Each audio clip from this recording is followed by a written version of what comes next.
Yan's morning began with a delirious shock. He stood stunned at what lay before him. Standing on the steps of the university, a place usually crowded with people, yet today not a single soul was in sight. The first thing he did was run to his classroom, but it was left in utter disarray. At a glance it looked as if everyone had fled in panic. The dining hall was the same, lunch was still unfinished. It was strange as Yan quietly walked through the empty corridors that should have been buzzing with students' voices and laughter. Only one question occupied his mind. Could he possibly be the only one who came to campus today to form classes? Leaving the grounds, Ihan walked home because there wasn't even a bus outside. The scene was eerily quiet. He told himself perhaps it was all a nightmare, and the best thing now was to sleep to clear his head. When he got home, he climbed to the correct floor, opened the door and shouted, "I'm home." But his mother didn't even answer. That made him even more uneasy, because his mother was always home at this hour. His eyes began to scan the house and stopped at the clock, the hands pointing exactly to 2:45 p.m. What confused Yan even more was that it was the same time when he left school. To be sure, he pulled out his phone to check, and the clock also showed a similar time, 2:45 Monday, right after October. He tried to calculate how long it took to get home. Probably about 2 hours, but oddly the sun hadn't moved. Then a thought flashed through his mind, as if the world's time had stopped. Ihan stood motionless at the window, backpack still on his shoulder. Looking down the street with a skeptical gaze, he was right, a strange voice sounded. And Ihan heard odd sounds in the silent air, like wings flapping, followed immediately by the click of high heels on the floor. Behind him, a beautiful girl appeared. She told Yan that time on Earth had stopped for everyone except him. Ihan widened his eyes in surprise and asked who she was, since she was the only person he had met all day. "I'm the one you've been thinking about," the beautiful girl across from him said with a smile. But with a pea-brain guy like him, of course he couldn't understand the joke. After hesitating, he blurted out, "Are you a thief?" The girl rolled her eyes, offended, pointing at her white wings and pure white dress. "Isn't that obvious?" The sand-filled head of this god was actively at work. "Oh, so are you a cosplayer?" A correct answer would have been perfect. After a few seconds to regain her composure, she solemnly introduced herself. "I am an angel, a messenger of God. My name is Lita. I have come to explain everything to you. Basically, you are the one who got left behind." The words made our home seem as if hit by Maha's final silence move. From being left behind, evoking painful memories. Left behind during an elementary school field trip. Then in middle school and university, Ihan continued to be forgotten like that. He feared the feeling of abandonment. He had once not been invited to 2-day student events where Korean students freely mingled within their majors. The news Lita brought weighed heavily on him. He dropped to his knees, crushed with tears welling, wondering why it was always him. Ahead, Lita only smiled and said that everyone had been taken to another world and this place was left with only him. Ihan looked up, puzzled as to why he remained. "Oh, it's because a great catastrophe is about to befall Earth." She then explained, "This planet has reached its experiential limit, and now humanity can use mana. Meaning from now on you will have access to the Akasa Chronicle, in other words, the status system." To a guy, of course, Ihan thought that explanation sounded like a game. But the next thing was the important part. Mana's appearance was accompanied by monsters, beings that couldn't be killed with ordinary weapons. If humanity in its current state faced those monsters, the consequences would be catastrophic. Therefore, God stopped time and sent people's souls to another world for training. Their bodies remained safe while their souls were transferred to a new dimension. There, people would learn to use mana and fight the monsters. Ihan raised his hand and began to ask, "Can't we kill the monsters with guns or bombs? After all, humanity's current civilization isn't primitive." Lita replied, "Because they are made of high-grade energy, even nuclear bombs are useless." Now Ihan began to understand the reasons, but wasn't something still a little off here? "Everyone else is gone, so what about me?" But Lita's answer made him furious.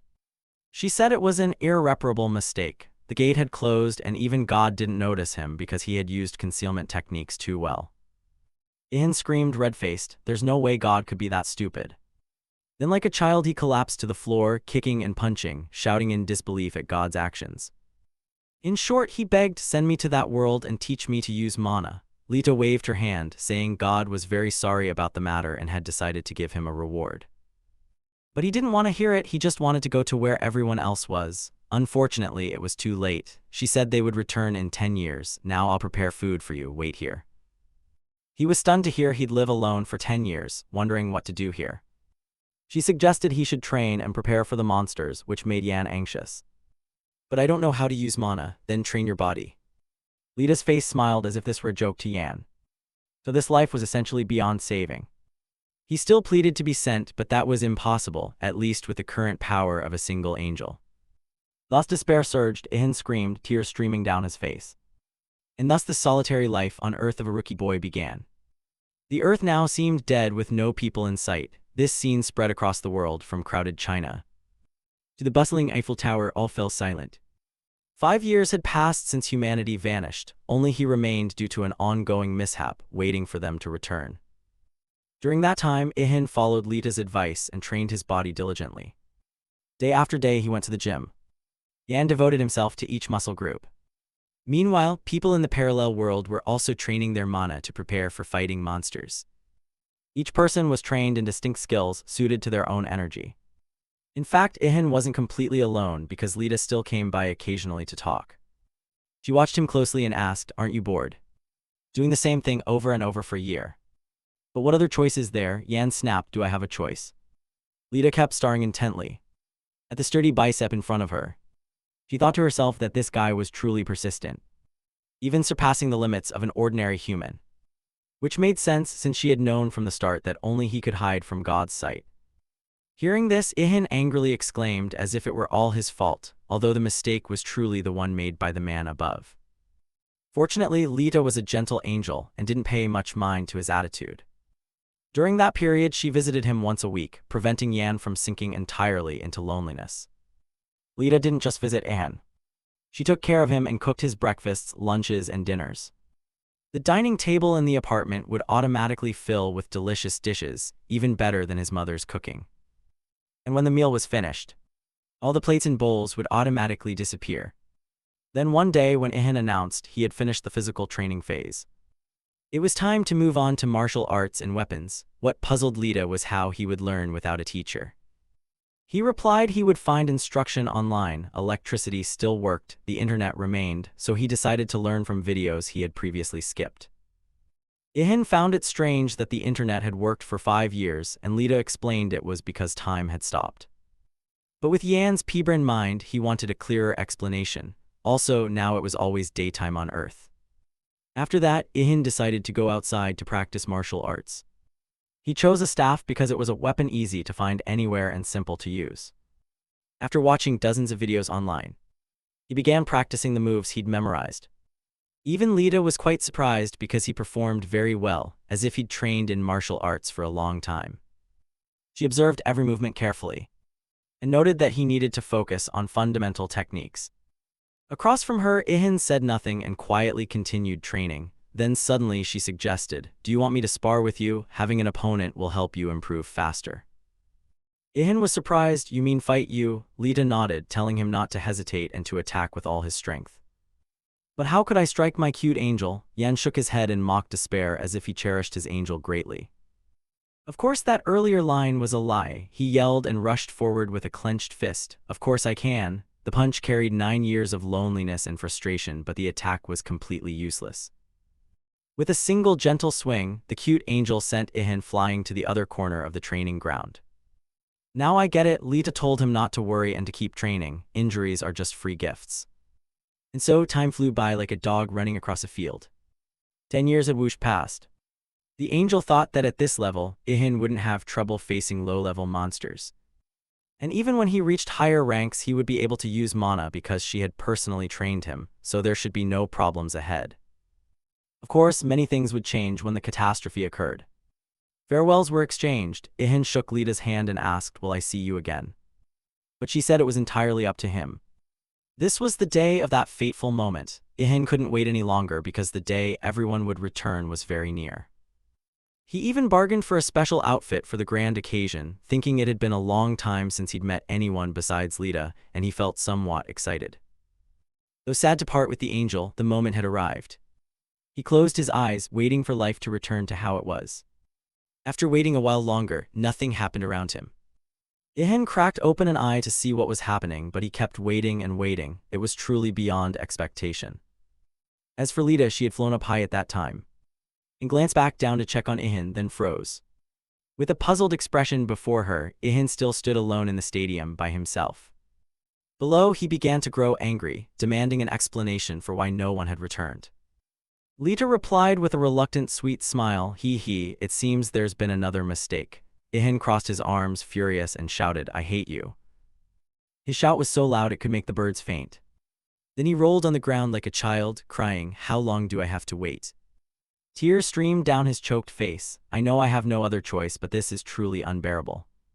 From that day, time sped by dizzyingly. 10 years, then 20, passed like a gust of wind. Anyone experiencing it would go mad. Soon 50 years passed, and still no one returned. The earth remained silent. Nature, without the hand of humans, had become wild. Ihan had no choice but to continue training tirelessly. Now a single strike from him could even crack stone. Staring at the hands gripping the heavy hammer, he perhaps told himself he had unrivaled hatred for life and no equal. Throughout 50 solitary years, Lita remained by Ihin's side at all times, appearing on a nearby meadow and never forgetting to praise how strong he had become. Ihan didn't care much. He told himself that after 50 years of solitude he had stopped counting time, his face understandably sullen because he didn't know how long this would continue. The angel worried about Ihin's mental state. She asked, are you okay? Without turning his head, Ihan answered, I can't even remember what my mother's face looks like anymore. That truly pained Lita. She apologized that it had happened, even though it wasn't her fault. Then Ihan lost control and shouted, how much longer must I wait? He said he was tired of martial arts. Lita flew after him, a catastrophe can strike at any moment, so you must not stop training. But she suddenly realized the person before her had fallen into despair. Lita couldn't bear to believe he'd given up and tried to encourage him. Hoping he would keep waiting for humanity's return. Ihan was tired of martial arts and recalled what he'd been doing recently.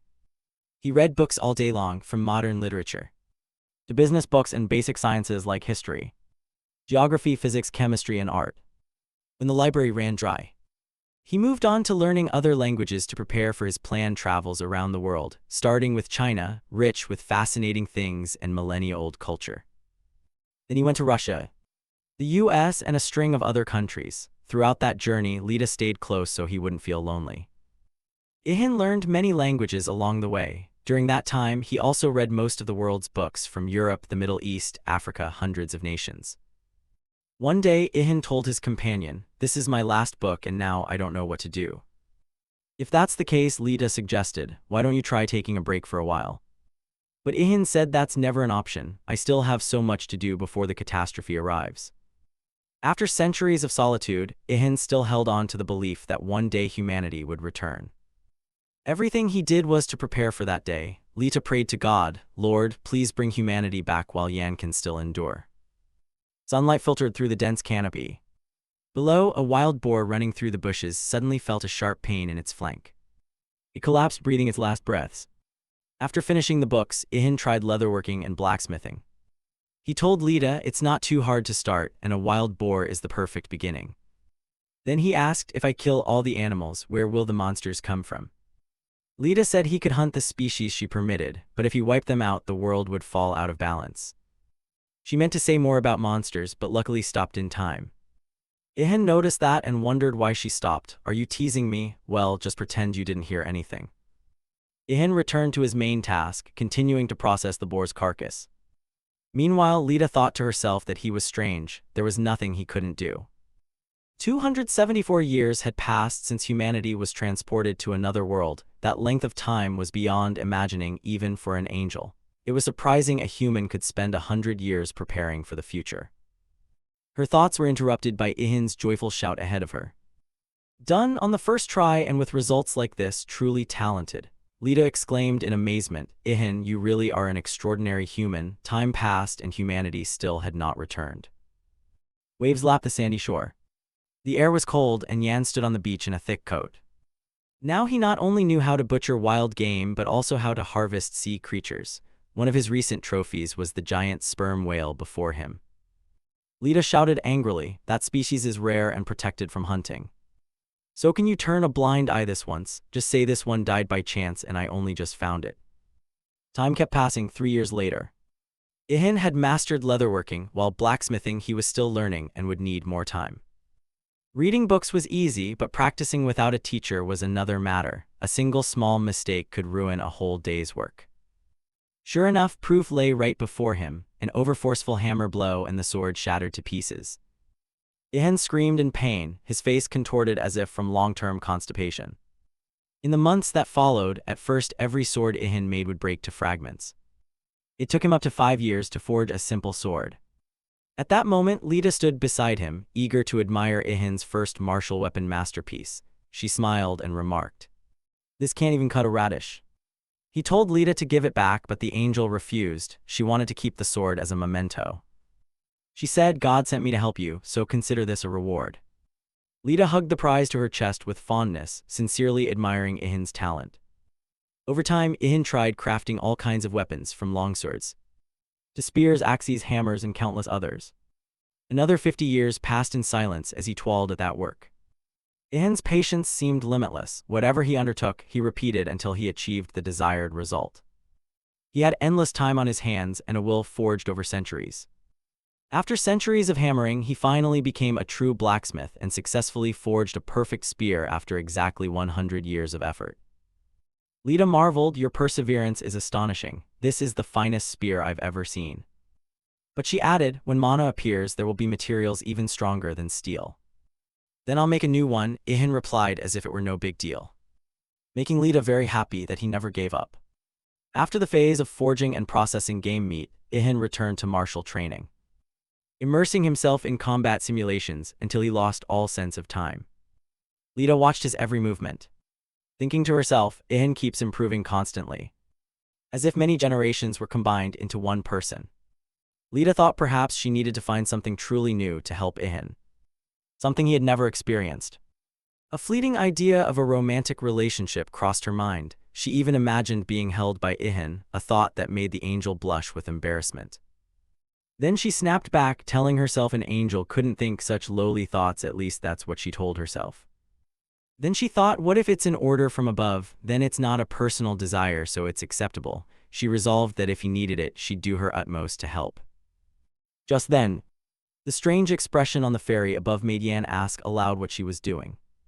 While hovering in midair, she decided to pretend nothing was happening, quickly appeared below and asked, "Do you have something to ask?" By chance, the two stood so close they could feel each other's breath. Yan intended to say something but hesitated, while Lita worried, wondering if he had realized anything. But actually, Ihan only noticed that Lita's sword had begun to glow blue. Lita stared at her weapon in astonishment. She herself didn't understand what was happening. Suddenly, the sword moved as if it had a soul, slipped out of its sheath and hovered in midair before both of them in amazement. Lita couldn't believe her eyes because she had never seen anything like it. Only after a moment did she realize it was Ihin's first sword. Not wanting to lose it, she immediately spread her wings and flew up after it. Ihan tried to stop her, but Lita didn't respond. Suddenly, Ihan felt a clear change around him. Looking down at his hands, he discovered he was wearing the clothes from long ago, from when time began to stop. At the same time, the combat simulator vanished before his eyes at a visibly rapid speed. Ihan immediately understood. Everything was reverting to its original state. High above, Lita continuously begged God not to take that sword. She only took her eyes off it for a second to look down, and then was stunned to realize it seemed the catastrophe had begun. As for Ihan, he suddenly lost his balance and was lifted off the ground. He couldn't believe that. He was flying. Lita shouted, "Yan, wait, this can't be happening." She thought everything was happening too fast. They hadn't even had time to say goodbye. But what warmed the angel's heart was that Ihin's first sword was still in her hands. After so long together, she had truly grown attached to Ihan, not knowing whether they would ever meet again. Lita was an angel, but she was also a girl who had fallen in love with the person she was sent to help. Standing in the sky, she shouted loudly, "We haven't even kissed yet." Meanwhile, Yan watched his companion drift, wondering if this was truly their final farewell. They had been together for so long, and now there wasn't even a final embrace. This parting was too sudden. Ihan suddenly wondered, if he reached her level, would they have a chance to meet again? They parted in regret, still hoping they would reunite one day. The moment arrived, the streets were about to fill with people again. It began with a strange light appearing at the deserted bus stop, which in an instant turned into busy citizens going about their work.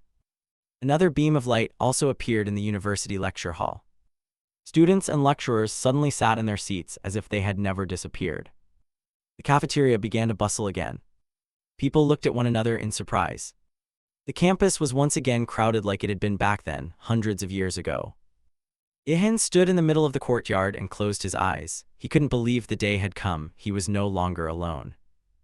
When he opened his eyes, the first thing he saw was a personal status screen in front of him. Yan, race, human, occupation, unemployed level 1, title, Titan of Solitude, passive skill stealth, strength 72, stamina 78, agility 81, mana 1. Seeing that status panel, Ihan understood that the great catastrophe had truly begun. Nearby, he heard students chatting. Wow, you can open the status screen here too. It's only been 10 years. Ihan froze, so for humanity, it had really only been 10 years there, while he alone had lived through a whole millennium. The young people were disappointed because the powers they had gained from the parallel world were erased and everything reverted to its original state. Ihan couldn't believe his ears and quietly listened to the conversations. He also found it strange to be surrounded by people again, having grown so used to solitude. Another odd thing was that no one paid attention to Yan, as if he were invisible. Then he looked back at his status panel. Active skill stealth at max level, can evolve, requires evolution materials. Note, passive skills cannot be turned off. Ihan didn't understand why he couldn't control this skill. He began to panic, wanting to turn it off so people would notice him, but he couldn't. He grabbed his head. Was his fate to be lonely forever? Centuries of waiting and it was all meaningless. Born alone, die alone. After calming down, he decided to just let it be and go home. Passing the group of students chatting loudly, Ihan's spirits sank. Still, seeing people bustling about again after so long of living with only himself was wonderful. Time finally moved again, the sky shifting from clear blue to the orange-red of sunset. When he closed his apartment door, a sigh of relief escaped him, finally home. At that moment, Ihan heard his mother call his name. The woman ran into the hallway, tears brimming from missing her child. Ihan didn't dare look at his mother's face because he'd forgotten what she looked like. But then he rushed forward and hugged her. All memories flooded back the moment he embraced his beloved mother after 1,000 years apart. The sunset streaming through the window also softened his heart. At last, after 1,000 years of waiting, he had reunited with those he had longed for.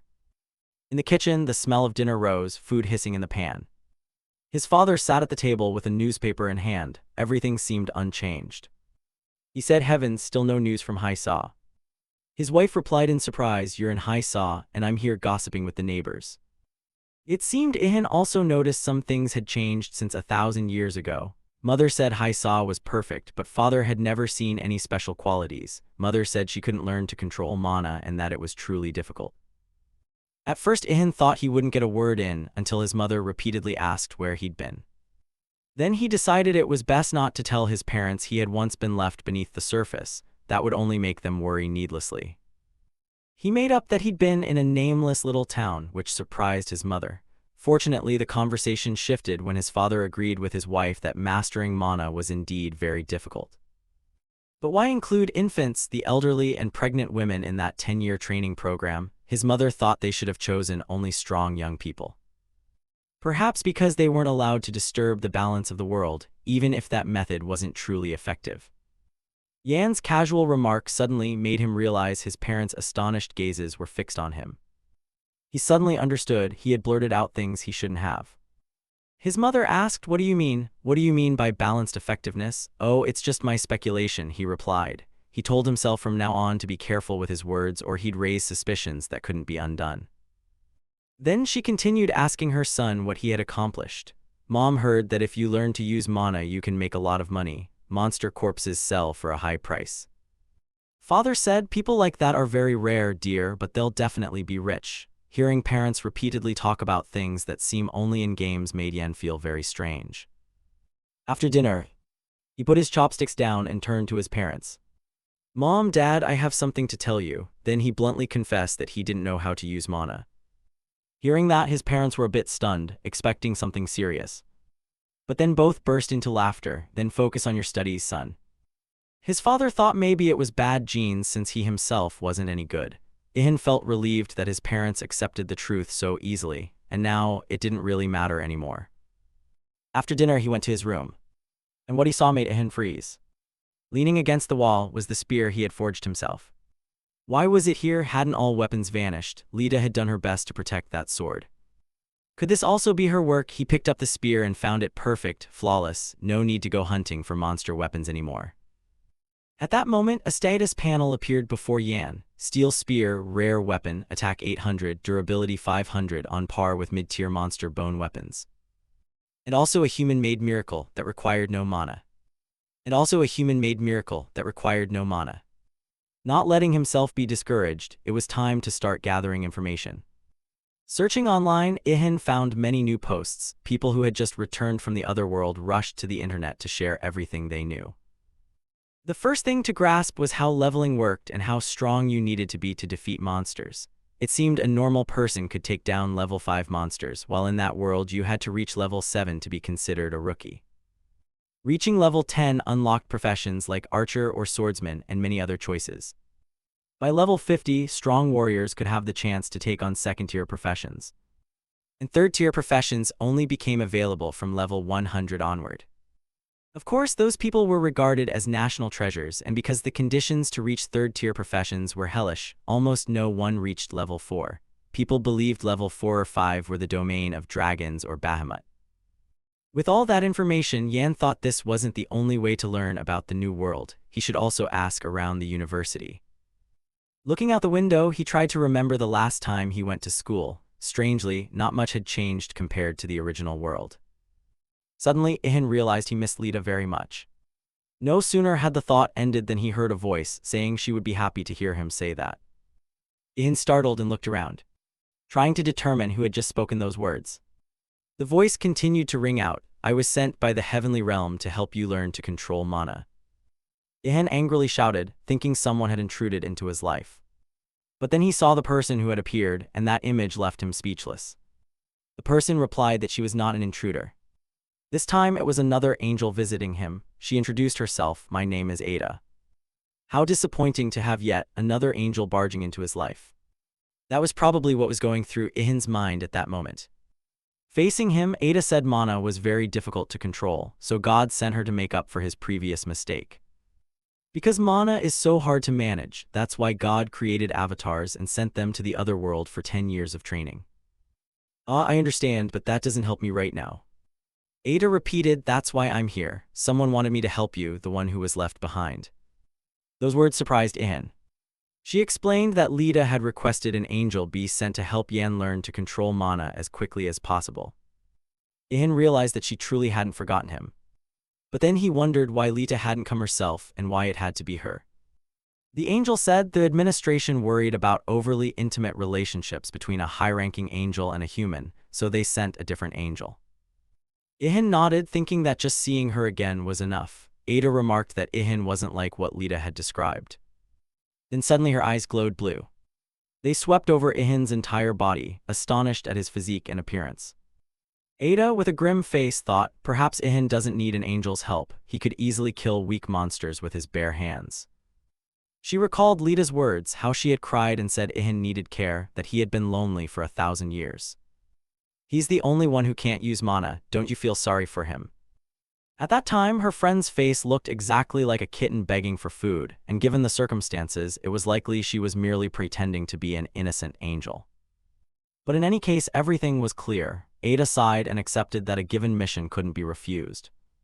She told Ihan, "You've trained your body very well, now I'll teach you how to use mana." Hearing that, Ihan asked in surprise, still vague and unsure where to begin. Ada flew up, hovered right above Ihan's head and said, "I only need to be near you to activate. Because I am a supreme being, all your mana-related stats will increase tenfold merely by my presence." Before, even 1,000 years beside Lita brought no results because that great catastrophe had not yet occurred. Holding a tablet, she estimated the process would take about a year. Ihan, annoyed that an angel kept sitting on his head, asked, "So are you planning to sit there for the whole year?" "Of course not, I have been granted stealth before lower beings, so don't worry." But what bothered him most was how he'd bathe or have any privacy with someone following him like that. She wouldn't even leave him alone when he used the restroom. Most notably, with Ada always present, he couldn't even access his private stash. The trouble was, she didn't care about the bodily needs of lower beings. In short, act as if you're alone and be comfortable. Ihan was stunned to realize she could read thoughts. Ada replied casually, "You can jump around like an idiot or play games, I don't care." "Wait, what did you just say? How do you know about that?" The angel answered, "High beings aren't interested in human pastimes." But Ihan didn't believe it since she was clearly smiling. Now he only hoped Lita would return, though that couldn't happen. Ihan and Ada would have to live together for a year. The next morning, he went to university for the first time in 1,000 years. Ada was still sitting on his head. Of course, no one around could see her. Ihan wondered, "Are you really planning to sit there 24 hours a day? Maybe no one can see me, and you should focus on your current task, which is going to school." He muttered, "Am I the only one who can see you, or are you deliberately teasing me?" Suddenly, Ihan noticed people in military uniforms walking by. Seeing the army moving through the city made him think life hadn't fully returned to normal, or perhaps never would. The state was mobilizing the military to prepare for the arrival of the monsters. But Ihan wasn't sure that would help, since Lita had said only mana could repel the powerful monsters. This was the university, and it had been a very long time since he last attended classes. Back in the present, Ihan again felt invisible. None of the students in the hall seemed to notice him. He opened the system panel again to try to turn off the stealth skill. But his face showed frustration because there was no way to disable it. Ada thought it was not a bad skill. It could be considered a pretty neat gift. They communicated without words thanks to Ada's mind reading. Ihan snapped, "This is a skill for losers, if anything." Suddenly, he overheard a conversation between two students. "Did you get a skill yet? I got one, but I almost failed it." Ihan immediately asked the angel what they were talking about. Ada explained they were combining a little mana and a tiny bit of combat experience to try to obtain skills. Like how people search for something to fight monsters with. Ihan looked at the other students and saw that they all already knew how to use mana, wearing sad expressions.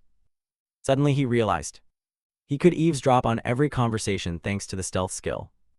And even his gaze went completely unnoticed. So from a look of disappointment, Ihan began to feel pleased that he could easily extract information. Shortly after, he caught an intriguing conversation. And no one knew exactly who she was. One student said, "When the monsters appear, we'll all find out." Ihan concluded she must be a female student who had shown outstanding talent in that other world, hence the special nickname. The students were wondering when a dungeon would appear, and even if it did, they had no way to enter it. Ihan immediately asked the angel, "What is a dungeon?" "It's a genuine trap created by God himself, with real monsters inside. At first, God put food inside to lure monsters in. And when there were enough for a dungeon, he closed the door and they'd be trapped inside. Unlike monsters, humans can freely enter and exit a dungeon if they meet the requirements. A dungeon is a place where people can hunt monsters relatively safely." Yan was stunned by that information. He asked, "Why not lock them all up in there for safety? Wouldn't that solve it?" Ada answered, "Dungeons have a limited lifespan, and if not dealt with quickly, they will collapse on their own. Also, there are monsters too intelligent. They won't fall for traps or can break them, even create traps of their own to catch humans. That's why I advise you to always be vigilant." Just then, the lecturer entered the classroom, and the entire room fell silent. The teacher went to the podium, took attendance, and then gave a long-winded lecture unrelated to the course content. The teacher said, "We must adapt to the changed world. The United Organization has banned the free use of mana and is controlling the breeding of Roven. China and other major countries are focusing on researching monsters and the world's disturbances under the influence of mana. Depending on South Korea's actions, many companies will go bankrupt, but some will rise." The professor kept talking while Ihan thought, he talks too much. I'm here to study. Was it worth spending all that money just to hear this? So what value does a bachelor's degree have in the new world where mana matters more than paperwork? When will the new curriculum include subjects related to mana? Hearing his thoughts, Ada interjected, "The best way to train is to hunt monsters." Ihan replied immediately, "I don't want to do anything that puts me in danger." Ada said, "We're in the early stage of the catastrophe and the monsters are still weak. The more weak monsters you kill now, the better. Take the chance to level up your mana." "But I'm still level 1 and can't use mana," Ihan said, confused. Hearing that, Ada hesitated to say something. After a moment's thought, she said, "You have great physical condition. You can take down monsters below level 25. Ihan froze in surprise, as if he hadn't realized he was that strong. Suddenly, Ada realized something and said, "Perhaps now you have a chance to practice." At the same time, all the students turned their gazes toward the windows. Ihan moved closer to get a better look, and discovered the campus had been flooded with giant insects. Everyone, including Ihan, panicked. At that moment, the catastrophe truly began. Ihan both anticipated and dreaded this day. The X moment had finally come. The monsters swarmed across the earth. Even those who had seen monsters before were stunned. The angel said, "Training is over. Now humanity must survive on its own." Among the students, screams rose nonstop. Someone asked, "What should we do now?" Another asked, "Where should we run? Why hasn't the military arrived?" A few suggested forming hunting parties, but everyone was terrified. They saw someone become the first victim through the window, and that was the last straw. The crowd quickly panicked and fled. Only Ihan, with an angel on his head, stood motionless. He was completely stunned by the sight, tears welling at the corners of his eyes and a helpless look. "Am I being left alone again?" The goddess murmured, "I expected nothing more from you." But unexpectedly, Yan quickly regained his composure. He scanned the area as if searching for something. Ada, seeing this, asked, "Do you intend to fight?" "Ah, they look even weaker than the sperm whale I once took down." Ada explained that monsters differ greatly from ordinary animals. Their armor is thick and their strength superior. Even so, these were all below level 20, so they wouldn't give you trouble. While she spoke, Ihan immediately snapped off a chair leg from his desk to use as a weapon. He swung it a few times and nodded in satisfaction. Ada thought to herself, with strong spirit and solid muscles, anything below level 25 should be no problem. Ihan continued practicing with the makeshift staff. His movements were so decisive that the angel nearly lost her balance from the wind generated by each swing. Afterward, he upgraded the staff with some available materials and was completely satisfied with the result. Ada had to ask again, "You crafted a suitable weapon by hand in such a short time. Did you learn blacksmithing?" Ihan laughed and replied, "You really can't hide your sharp eyes, can you? I have a lot of free time." The angel recalled Lita's words, "He can't do anything. He mustn't be abandoned again." To be precise, what was happening was completely the opposite of what he'd been told. Holding the wooden staff, Ihan had only one regret: he should have brought his spear. Ihan asked Ada, "Will my camouflage skills stop working if I start drawing attention? If so, I want to hide my identity somehow. A mask should do." Meanwhile, outside the university courtyard, the monsters were destroying everything around them. The professor's statue was quickly hacked in half by creatures that looked like mantises but far larger and much stronger. Ihan didn't hesitate any longer. He immediately rushed outside to hunt and attacked the first monster from above. Wearing a mask and holding 4 makeshift wooden spears, he lunged forward like a true superhero. His strike was extremely precise, landing straight on the creature's neck and sending it crashing to the ground. After the first kill, the status board quickly appeared. Ihan received 800 experience points, gained 3 levels in stamina, mana increased by 2, and strength and agility each rose by 3. Also, Tai Kai Fist reached max level and can evolve if he has the required materials. Receiving the entry Large Mantis, level 13, Ihan couldn't believe this was what leveling up felt like, and he was pleased with his first achievement. It was known that levels are the recording system of the Akasa Chronicles, where you can grow stronger each time you defeat a monster. When you take a life, you gain not only experience and a chronicle entry but also a portion of their future potential. Ihan quickly realized his mana had increased slightly, which made him extremely excited. Ada at his side asked nonchalantly, "So you feel the thrill of violence?" Ihan nodded. "One day you'll feel this from me too." Soon after, Ihan found himself surrounded by another group of monsters. They were flies. He didn't hesitate, picking up another spear and admitting that he had no group combat skills. Ada advised him to rely on reflexes. Everything would sort itself out. With no other choice, Ihan plunged into the battle, facing the storm of insects charging toward him, and cleaved the insect's protective armor in 2 with a single blow. After the next victory, the system notified that Ihan received 700 experience points. Spear techniques reached max level and can evolve if materials are available. He obtained the entry Large Fly, level 11, gained an additional 850 experience points, and leveled up to 4. Strength, agility, stamina, and mana each increased by 1. Ada shouted a warning, telling him not to be careless. There was an attack coming from above. Ihan looked up and saw a swarm of flying insects charging toward him. There was no time to think. Ihan reacted like a lightning strike, taking down another monster and earning 400 experience points and an entry for Large Mosquito, level 7. But at that moment, another one appeared behind him. This time the mosquito cornered Ihan, leaving him with no escape. Its giant needle-pointed proboscis aimed straight at his chest, but surprisingly, instead of piercing him, its beak bent as if hitting stainless steel. This surprised Ada as well, who realized his body had been trained to resist even a mosquito-stabbing proboscis. Ihan rose up and quickly dealt with the threat. Given everything happening, Ada believed Ihan had surpassed human bodily limits. After killing that monster, Ihan continued his first hunt. Over and over after each monster was slain, the system sent notifications of experience gains. Then suddenly, another giant mantis appeared right in front of him. Its cutting blade lashed out at incredible speed, forcing Ihan to dodge close to his body. It easily took down an unlucky ant, slashing it away under its claw. Meanwhile, at the same time, Ada warned that many more monsters were approaching. No sooner had she finished than Ihan was surrounded by all kinds of insects. He suddenly thought that if he were a girl, just looking at this would be enough to faint. "If you're tough, then come at me," two swords crossed as a slogan, "I'm your insecticide." He shot into the air, both hands expertly wielding spears, scattering the charging monsters. The system didn't even have time to update experience before Ihan had reached level 6. Suddenly something inexplicable happened, as if a lightning bolt struck down behind him.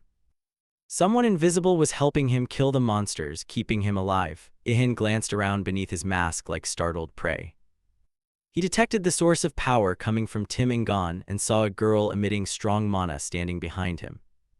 She wore ordinary student clothes but had a strange ornament on her forehead. Ihan guessed she was a mage, but Ada reminded him not to be distracted. There were still many monsters nearby to defeat. The strange girl continued unleashing bolts of lightning at the surrounding monsters, easily wiping out the low-level foes in an instant. Ada assessed that she must possess massive mana, otherwise she couldn't continuously cast so many lightning strikes. Perhaps she was also grinding levels like him, Ihan thought. Before long, the two had defeated the last monster. Ihan gained an additional 1250 experience points and reached level 7. Nearby, the students who had been watching the battle gaped in amazement, marveling at such skilled fighters. Ihan could finally breathe a sigh of relief. He had just slain a bunch of low-level monsters, making for an impressive debut. At that moment, a troop rushed into the courtyard. A soldier shouted, "Sorry, our vehicle couldn't get up here." But then the unit commander froze, unable to believe his eyes. There was nothing left for them to do. The military had only just received reports of insect monsters appearing. No one understood what had happened here. Meanwhile, Ihan was inspecting the corpses of the monsters, hoping to find something like the legendary soul stones. Seeing this, Ada asked if he knew how to dissect carcasses. If so, he might find a moss stone inside. This information particularly excited Ihan. The angel added that it was located in the hardest part of the skeleton, where mana accumulated. "I'll show you specifically." Ihan continued following her instructions while the military stood stunned at Ihan's dissection skills and combat ability. The girl who had fought alongside him only smiled and said nothing. She stood behind the crowd as if she were merely a supporting character in a novel. With Ada's guidance, Ihan extracted his first moss stone and learned it was the basic material for crafting all items. After a while, Ihan finally noticed a strange sound. He looked around and froze. A crowd of students had surrounded him, all holding up phones to record. The one who was always overlooked before had become the center of attention. It must be said that Ihan's current feelings were truly indescribable. Suddenly, the sorceress stepped forward as if she wanted to say something. Hesitating briefly, she tucked her hair back and asked if he could help her dissect a corpse. This was the first time he had met the queen. Ihan was speechless, his mind blank, but he quickly composed himself and asked, "How much will I be paid if I help you?" She replied, 30% is your share." Of course, Ihan agreed immediately, without hesitation, and set to work. The students started whispering, "Is that girl really the queen? How is she so strong after just one day? Don't go near her, she can shoot lightning." But many others wanted to get struck by Gu Lunqi's lightning. Hopeless, really. While dissecting the monster, Ihan thought, so she was the girl from the rumors, indeed powerful. Suddenly he heard a conversation. "Who is that? Light is coming from his palm." The students spread rumors that he had used a blade of light to kill the monsters. In truth, he wished he could do that, but unfortunately it was just nonsense. Ada asked how he felt. It seemed his stealth skill had worked well enough that no one remembered what he had done here. That stung Yan a little. He began to focus more intently on dissecting the monsters to search for moss stones. Very quickly, success came. The queen was very pleased with what was found, a purple-hued stone that looked wondrous. My share is done then, now I should leave this place. He turned to the queen to speak, but the exit had been blocked by the military. They said there were matters that needed to be verified. The group's captain was about to say something to him when a bolt of lightning struck him in the back. The one who had acted was none other than the queen. She couldn't let her friend be harassed, so she helped Yan distract the troops. Her face was hidden by a mask that always wore a mysterious smile, making her true emotions unreadable. Nearby students gawked at how cool she was. Some were smitten and even wanted to receive a bolt of electricity from her. I should leave before things get messy. With a sullen look, he slunk away carrying the luggage he'd collected. Actually, he wanted to be famous, but the crowd seemed not to see him. Where did that masked guy go? Ihan waved enthusiastically over here, but no one recognized him. The students immediately spun a legend that the masked hero had escaped at the speed of light. Ihan seemed upset, unable to hide his spirits sinking, but Ada thought that ending was perfect. Strange, everything's fine, and yet why does my heart feel so sad? That night he returned home. EA curiously asked what he planned to do. Well, I think I'll make some light armor. Making a full set is hard, but at least I should protect my limbs. But processing materials from monsters is extremely difficult. I think it's best to find a true master blacksmith and ask for help. Of course, that guy wouldn't listen. What are you talking about? The best blacksmith on earth is me. Ada remembered Lita's words again, that it was pitiful for a guy who couldn't do anything. She covered her face with her hand, unable to believe she'd been so easily fooled by her friend. Ihan said, could it be you're missing Lita like I am? I am thinking about Lita, but not in the way you think, she replied. The two, one human, one fairy, continued examining the pile of insect corpses. Seeing Ihan watching intently, EA asked, do you know anything about Manhwa craft? With an eager look, Ihan shook his head, never heard of it, but it sounds pretty cool. With that eager expression, Ihan shook his head, never heard of it, but it sounds pretty cool. He understood it was a new skill and immediately wanted to learn. He hugged his little fairy tightly, pleading to become her apprentice. EA said she'd teach him if he stopped shaking her. How can I teach you if you keep holding me like this? Ha ha, sorry. Ihan scratched his head awkwardly while EA was baffled, not expecting to be abused like that. She began to explain. Manhwa craft are mana crystals like gemstones. They can be used to craft weapons or armor with special abilities.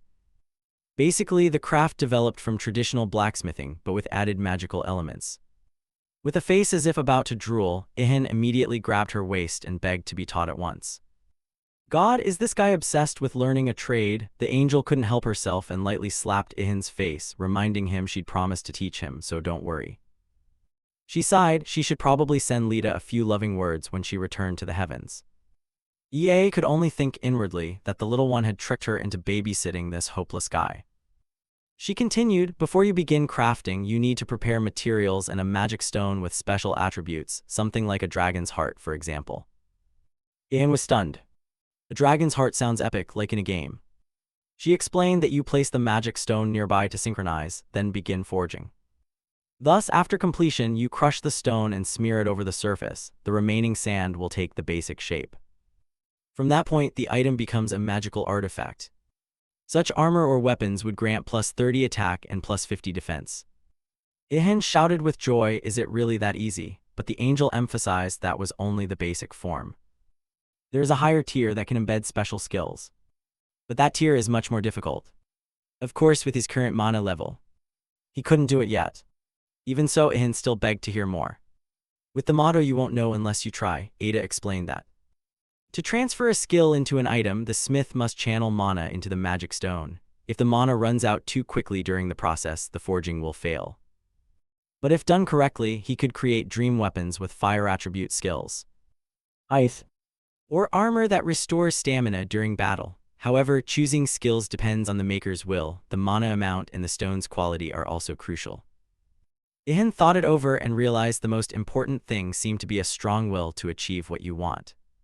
He decided to try without hesitation and got to work with the items before him. Before long, the bracers and greaves were completed.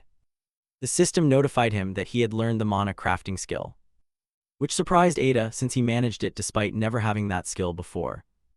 Well, as long as you grasp the theory, you can practice it. Sounded exactly like something teachers say in class. Ada thought to herself that he'd be so cool if he just kept quiet, but on the other hand, he truly was a prodigy at adapting. If he learned other things that quickly, he'd become extremely powerful. After thinking, Ada asked, "You finished the armor, so what will you do with the rest?" Ihan replied, "Probably just wait and see." Then he picked up a bit of the remaining magic stone, deciding to use it together with mana. He closed his eyes and began the next process. The leftover magic stone glowed in his hand as Ihan used mana. It was astonishing. Ada stood there stunned, surprise clear on her face because he intended to form an advanced shape on the first try, even though he hadn't yet mastered his own mana. Looking at Ihan's strained face, she knew he was struggling with this crafting style because it was extremely draining. After a moment, a weapon appeared in midair, resembling a scythe. And fragments of magic stones still remained in Ihan's hand after the forging. The angel thought to herself, this must not fail at this stage. She looked at Ihan's open palm, knowing that it still wasn't enough. Against the rules, she transmitted a drop of her mana into him. The residue of the magic stone immediately transformed into a colorful crystal mass, a manifestation of energy. Ihan looked at his hand, unable to believe his eyes. Stunned and unaware of what was happening as a powerful stream of energy swirled around him. The armor he had once crafted with his own hands also began to transform. Ada panicked. Has it failed? My mana didn't help at all. But Ihan's face lit up with a smile as he realized everything had succeeded. The system notified him that his mana crafting skill had reached level 2. The armor quickly completed itself, enveloping his arm. Right on the playground in front of the dormitories, the miracle was unfolding. Ihan decided to test the strength of his new creation. The improved mantis scythe easily sliced through a metal chain, right there on the playground in front of the dormitories. Ada was stunned when she realized. He also wanted to graft the mantis skill onto the gauntlet. Before the thought could develop, Ihan's voice cut in, "We have to leave quickly now." Ada nodded. "Yes, I did lend some mana, but it's unbelievable you made an item like that on the first try. I need to increase your mana stats so you can craft more." But Ihan waved his hand. "No, it's not that. I broke the swing, so I have to get away from here immediately." Ada sighed. "It can be restored with healing magic. Stop worrying."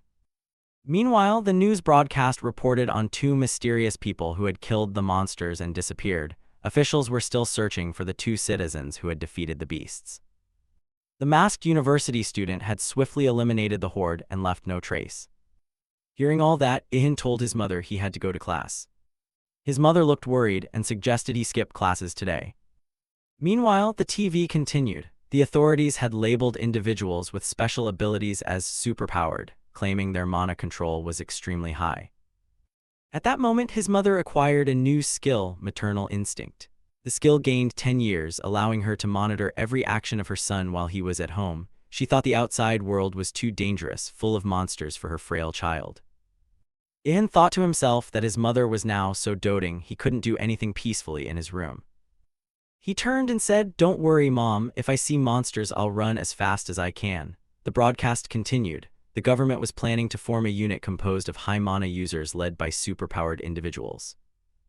His mother told Ihan to be careful. He nodded and promised not to wander off anymore. After that, Ihan decided to go out and walk to school. He complained to Ada that it took forever to get out of the house because his mother was managing him too strictly lately. He couldn't believe his mother had such a skill and didn't understand why it would be necessary in this world. Ada shrugged. "Maybe it's necessary to watch over a child like you." She explained, "They say that even in a crowded colony of penguins, a mother still recognizes her chick's call. Maybe your mother's skill is similar. It's a survival skill." Of course, Ihan wasn't happy being monitored so closely by his mother. Ada noticed his thoughtful expression and changed the subject. "What do you think about the government's plan for a task force of superpowered users?" But Ihan seemed uninterested. "I put myself and my family first." Ada nodded in agreement. She thought independent action was better because it wouldn't be constrained. On the way to school, Ihan confessed that he wanted to see the queen again. As he spoke, his eyes fell and his expression became pensive. Ada was rather disappointed and asked, "Have you lost that little crush, men really, whenever they see a girl?" But Ihan snapped, "It's not like that. I'm not interested in romance. Since the disaster, I don't even have time to watch treasure hunting shows. Well, excessive training also reduces desire, you know." What sounded like a casual remark made the little fairy embarrass Ihan, turning his face red. He shouted, "I'm not helpless around women." Passers-by thought he was a strange lunatic because they couldn't see his companion. If not for the invisibility superpower, Yan might have been badly misunderstood. Ada reassured him, even if you shout helplessly in the street, no one will hear you. So that's that. Ihan gritted his teeth, unsure whether it was a blessing or a curse. He sighed and said he knew the reason. It must be because the light angel helped him survive 1,000 years of solitude. Ada nodded, right, after enjoying celestial beauty for 1,000 years, who would be interested in mortals? Frustrated by Ada's dense-headedness, Ihan coughed in annoyance but quickly composed himself. He asked how the queen could control mana so well after only one day. I've leveled up but still don't know how to use mana effectively, while the queen's ability is truly astonishing. Ada thought it wasn't strange at all. All the chosen ones were sent to another world for training, except you. Your existence was hidden from the universe. But Ihan, you can even kill monsters with your bare hands. You're actually more special than all those others. Suddenly, the angel fell silent mid-sentence as if she had sensed something.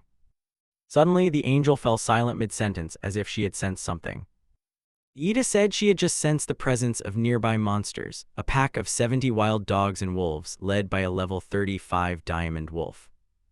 Ihan gaped, astonished and unable to believe it. He shouted at Ada, "You said there wouldn't be high-level monsters in these early days." But the little angel merely crossed her arms and said, "Something's odd. I've noticed since yesterday. I don't understand why level 10 monsters appeared as early as the second day after the disaster." Ihan was puzzled, not understanding why she hadn't told him anything yesterday. But Ada replied haughtily that she did not wish to share her concerns with lower creatures. Ihan thought to himself, Ada is really different from my beloved Lita. She always acts like a sensible angel but draws a clear line between those above and those below. Lita was different, sometimes a bit foolish but always warm like an older sister to her younger sibling. Tears quietly welled in his eyes because he truly missed her. Ada cleared her throat to draw his attention back. This time she wanted to speak sincerely. Ihan looked up, his eyes full of questions. Ada now looked serious and said she believed Earth was in disorder, that something very strange was happening, and she needed his help. Ihan was nearly stunned when he heard that, his mind blank. He didn't know what to say at the moment. Merely thinking about what lay behind those words was enough to frighten him. Ada continued, "We must hurry. I'll explain on the way." Yan asked her to show the way to the monsters. God had once teleported humans during the disaster to another world where they could learn to use mana. But the beasts were left behind on Earth for many years. At first, God thought that nothing would happen for several decades. But unfortunately, even the Almighty can be wrong. Due to an unspecified error, the flow of time on Earth was severely distorted. 10 years in the other world became 1,000 years here. Ihan recalled the time he had waited a full millennium, hoping everyone would return. And throughout those 1,000 years, Lita had stayed by his side so constantly that he barely noticed how much time had passed. Lost in thought, those memories were abruptly interrupted when Ada tugged him to turn right. "Hey, don't pull my hair like that. That wouldn't have happened if they had lived natural lifespans. And the transformations now were unavoidable." Just then, as Yan turned the corner, he saw a pack of wolves ahead. Ada finished her explanation. Currently, the monsters on Earth are even stronger than those in the other world.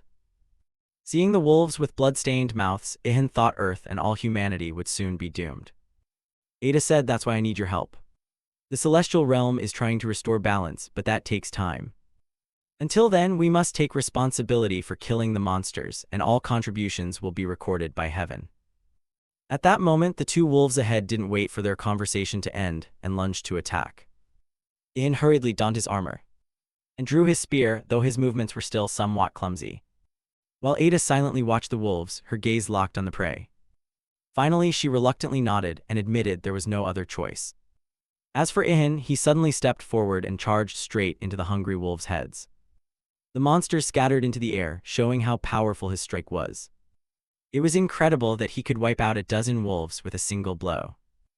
The system now announced, "You received 12,904 experience, recorded the entry for Brown Diamond Wolf level 35. You have reached level 9, Ihin's strength increased by 4 points, and agility, stamina, and mana each increased by 2. Ada was stunned because every day this idiot kept taking her from one surprise to the next. She thought to herself that he must enjoy being tormented, since no one would keep throwing themselves into danger like that, though she shouldn't say that out loud, of course. And of course, Ihan vehemently protested that he wasn't some masochist. At that moment, a ferocious roar sounded behind them. Ihan reacted quickly, turning to strike so the wild dogs flew in all directions. The system added, "Entry for homeless dog level 18 has been recorded." While Yan only had a few seconds to breathe, the battle continued. Monsters flooded the streets, their goal to hunt humans. Shouts for help rang out from everywhere. Some passersby tried using fire skills, but even after expending their last drops of mana, nothing happened. This was the moment for the masked hero to shine. Ihan saw clearly where help was needed and rushed over. The large monsters growled, their red eyes fixed on Ihan as if they wanted to eat him alive. He leapt into the air, raising the spear in his hand, striking down 2 of them in succession. But at that moment elsewhere, a monster closed in on a middle-aged man. The man could only close his eyes and await death. Time seemed to stand still for a while, but then nothing happened. He opened his eyes to find the wolf dead, Ihan standing on its body with the spear in hand. He turned and asked the man if he was hurt while the system kept sending notifications. "You must choose a class to advance past level 10. Collected entries will affect the available class list." The crowd began to recognize Yan. Someone shouted, "The masked hero, he's the one who saved people near the university." Another person nodded, "Right, I remember, he disappeared right when the army showed up." Ihan's face went blank and he couldn't speak another word. "Why are they calling me Sanganban? Is it because of the connector between the university and Yuzanban, the world's top runner?" And Ada even teased that I have fans. But he was fending off wolves while arguing with his housekeeper. "I don't care about that nonsense, fans my foot." Ada just chuckled quietly, watching him blush. Suddenly the system displayed another message, but to Yan's surprise, no matter how many more monsters he killed, his level didn't increase. Then he realized the reason. He had to choose a class to pass level 10. At that moment, a wolf lifted its head and gave a long howl. Looking at it, he had no idea what was happening. What on earth is that wolf trying to do? Then, as if from nowhere, a whole bunch of monsters appeared, surrounding him. Clearly the howl was to gather its pack. Ada warned sternly, "They seem organized." Ihan asked in surprise, "What do you mean? Do they actually have intelligence?" He thought briefly. Withdrawing would lose the initiative, and defending would surely get him bitten. After a moment's thought, he decided that attacking was the best choice in this situation. He then launched a flurry of strikes toward the charging pack of wolves. A few seconds later, he received a series of system messages, experience +2. Suddenly, a large wolf leapt from behind, but ambushing our guy was too easy to pull off. Ihan managed to turn around in time and gave it a well-deserved wound. However, only then did Ihan realize the monsters were not diminishing. He stared at the dense mass of monsters ahead, as if they kept calling reinforcements from elsewhere. But Ihan didn't lose heart. With a few more sweeps of his spear, 2 more monsters fell at his feet. Spectators watching the battle were astonished. They couldn't believe those 5 starving wolves could be defeated in an instant. Then suddenly, a fierce growl sounded behind them. Everyone turned at once and saw a wolf even larger than the previous ones. Its eyes betrayed a hunger for human flesh. Beneath the beast, a man lay face down on the ground. Ihan asked Ada, "Is it taking a hostage?" He asked casually, but unexpectedly Ada thought the same, and it seemed this wasn't the first time it had done so. Ihan smiled in a vile way. After all, none of that mattered anymore. He knew there was no one else who could handle these wolves right now. The hostage was terrified. He kept crying for help while the crowd shouted, phones waving as they filmed Ihan. Everyone wanted to see how SB would deal with the beast. Ada warned, "Your decision will determine whether people see you as a hero or a villain." However, Ihan bluntly said he didn't care about that, nor was he interested in how others judged his actions. As he spoke, he lunged forward and attacked the wolf. The monster's head flew from its neck and the hostage was freed at the same time. The battle was swift, like how brothers use their beater. Immediately the system notified him of 6,700 experience. Entry for Sly Wolf level 32 was recorded. Nearby, after their leader died, the remaining wolves were no longer as eager as before, but still growled menacingly. "If someone is in danger, I'll definitely save them," Ihan said to the crowd. "Still, I'm not omnipotent and I don't think I'm a hero." Looking at the wolves, even he didn't understand why he had said that just now. After analyzing the situation, Ihan concluded the wolves were preparing a coordinated attack because they thought he had lost his weapon. He cracked his knuckles lazily, ready to deal with the remaining monsters. A giant wolf charged forward, jaws open as if to devour him, but it seemed it had made a big mistake. I'll show you what decades of martial training can do. With a casual swing, the wolf's teeth went one way, its jaw another. The sight suddenly made him long for the familiar image of gentle Lita from years past. In stance, he was ready to face any monsters who dared charge. Nearby, Ada watched Ihan and thought he wasn't the type to sacrifice himself to save others. But he always made quick, more rational decisions than others, so his effectiveness was often higher. She truly had to thank Law, she had raised a very impressive monster. She stared in amazement at Ihan's combat technique and realized it was all self-trained. Each strike targeted an opponent's weak point directly, taking them down extremely quickly. The crowd kept exclaiming, "So strong, it's unbelievable. Sunbin, keep it up." And the wolves howled pitifully at each tender swipe Ihan gave them. When the pack lay at his feet, he finally exhaled in relief. He couldn't believe the battle was over, but at that very moment another surprise awaited. A soldier with a rifle aimed straight at Ihan's head ordered him to stand still and not move. The situation stunned Ihan. He turned around and saw himself surrounded by a battalion, countless barrels pointed at him. The crowd was outraged. "What the hell are you doing to Sun? He just saved everyone from those monsters." The unit commander, a female soldier, was also flustered by the chatter. She couldn't believe what she was hearing about Ihan. Could one person really take down so many wolves? Minutes later, the scene was cordoned off with emergency yellow tape. The commander bowed and apologized to SB, saying it was all a misunderstanding. "We really didn't intend to shoot, we were just afraid more monsters would appear. Fortunately it ended well," she said. Then she continued, pointing as if her mouth had no cooldown. "Did you know an entire military unit has been looking for you? We need you." But before she finished, a subordinate interrupted. "Lieutenant, you should look ahead when you speak." At that moment no one could see Yan anymore. The commander stomped and shouted, "As rumored, he really is fast." In fact, Ihan was still nearby. His stealth skill was just so excellent they couldn't see him. Continuing his work, he pulled out his spear and stabbed into a wolf carcass, thinking he should have brought a knife to skin it. But before that he needed to find a place to forge. "Sunbin, you're still here." The commander quickly found Ihan after a brief search and shouted. She wondered if he had some grudge against the military or the country, which was why he was hiding like this. But Ihan's shake of the head startled her.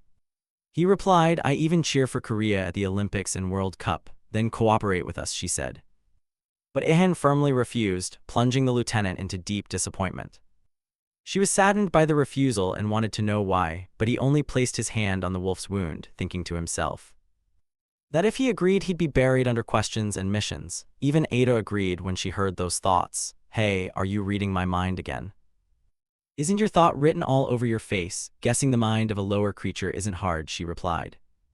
All the while the female commander kept staring at him. She must have been wondering why the guy kept talking to himself like an idiot.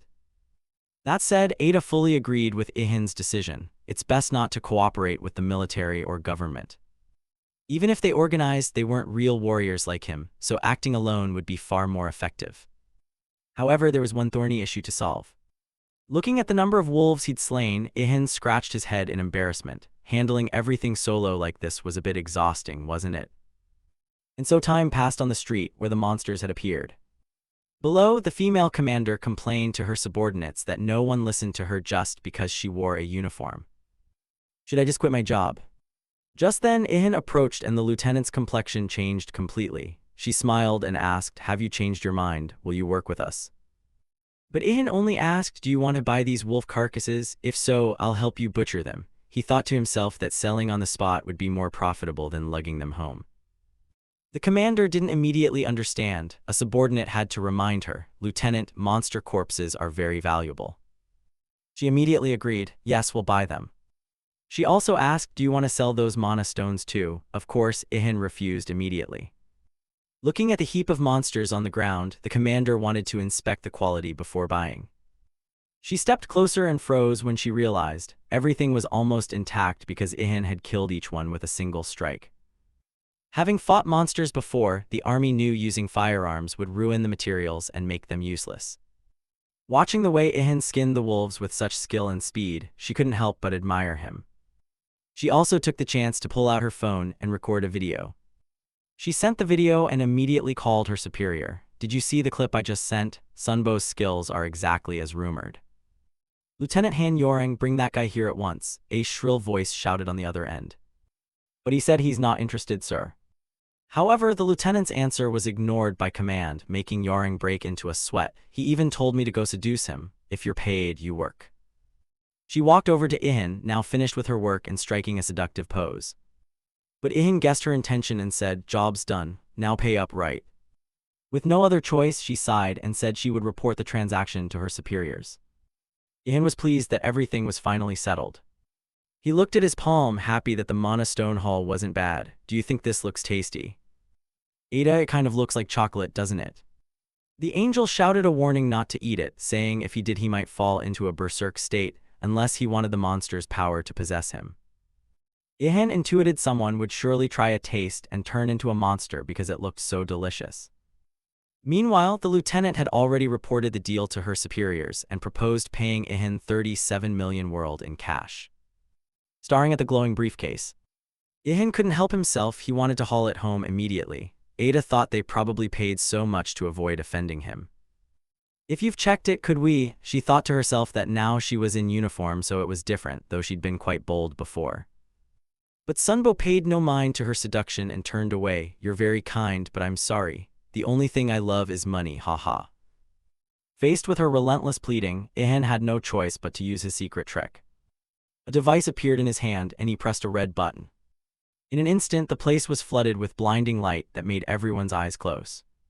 Seconds later, when they opened their eyes, the hero had vanished without a word. He left just like he did at university.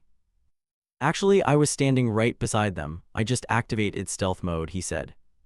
Ada asked, did you distract them to activate stealth? Where did you get that device? Ihan replied, that's a secret.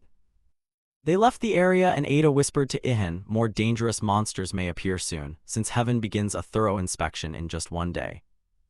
The soldiers kept chattering among themselves, where did Sunbo go? Once at a safe distance from the scene, Ihan decided to review his recent achievements.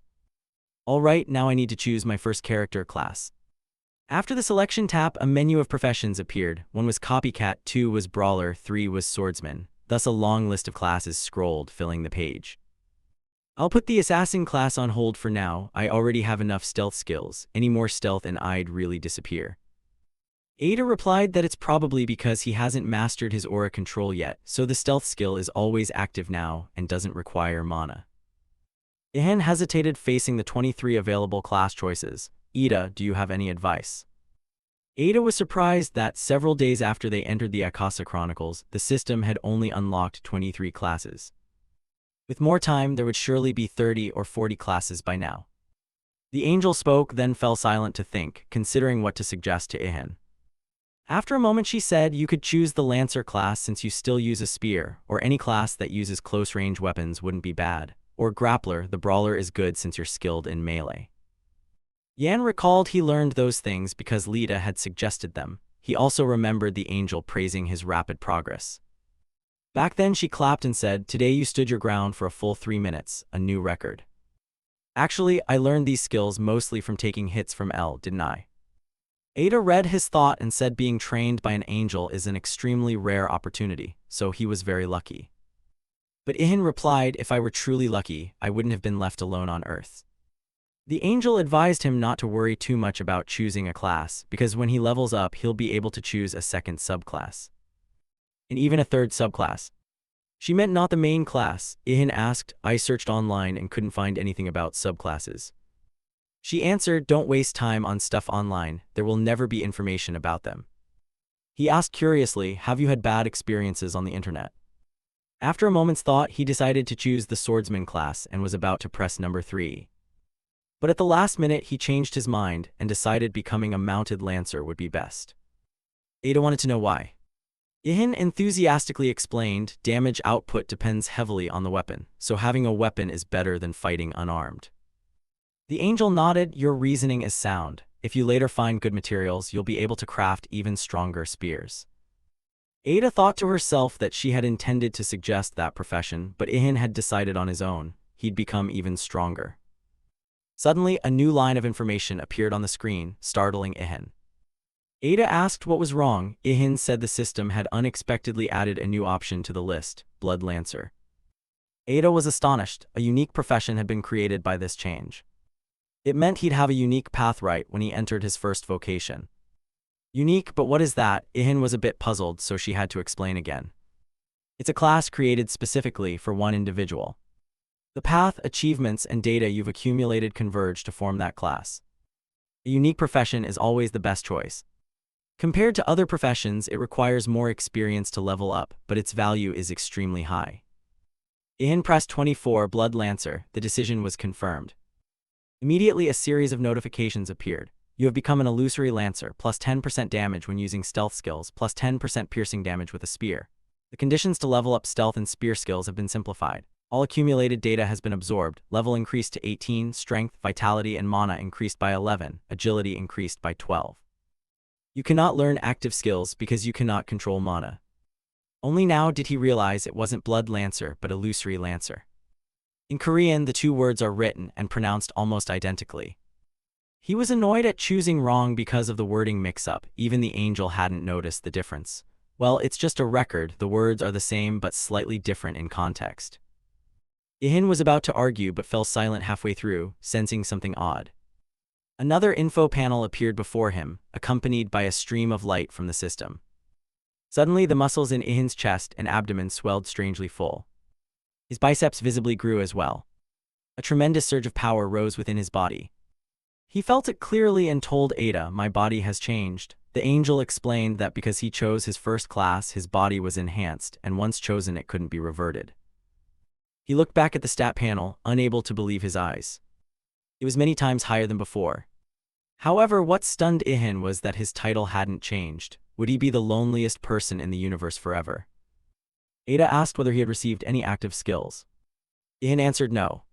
Hearing that, she said most people who pick their first class don't get active skills immediately, so don't worry.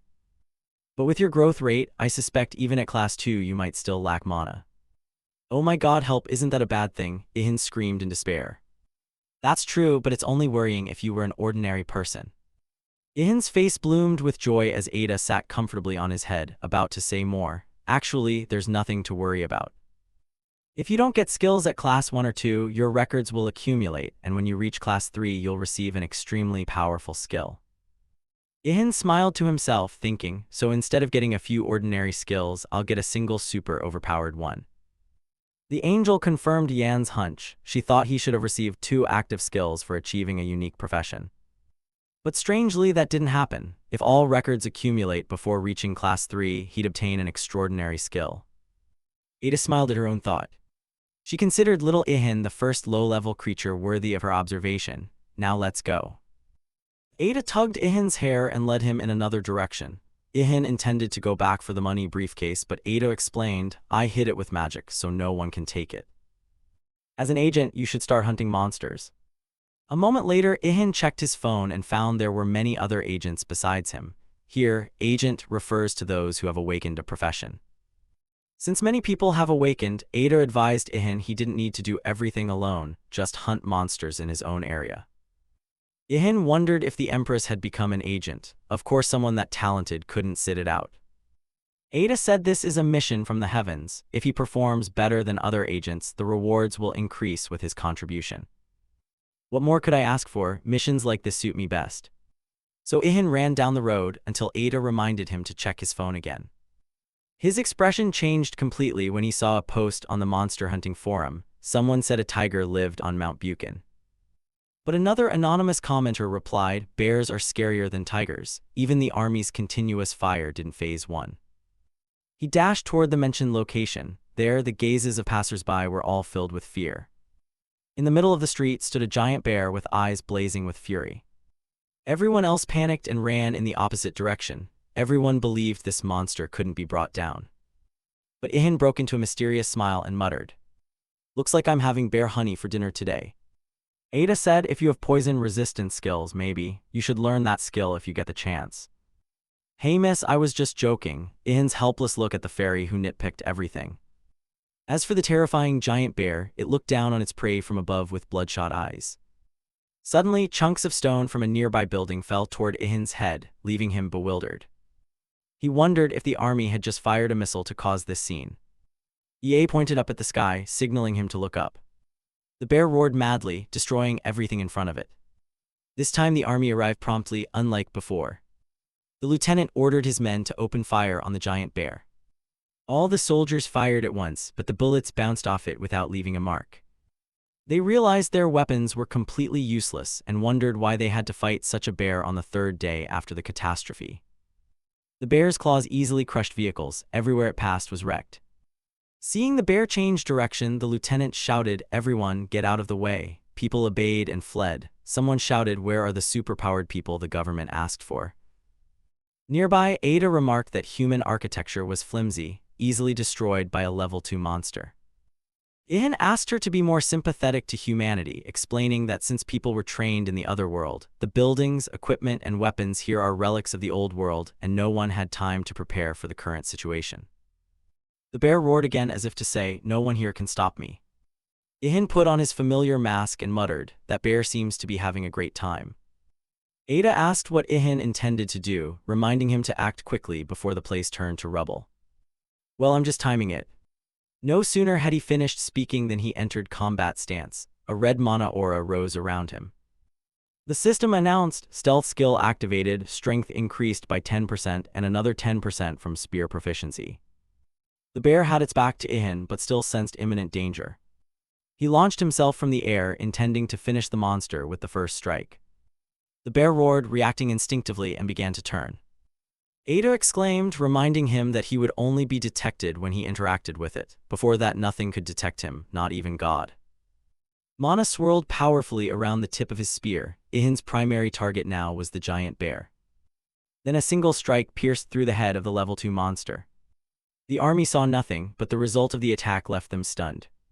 From the crowd, cheers began to rise. Sunbo has appeared, the nickname Ihan assumed would surely stick to him.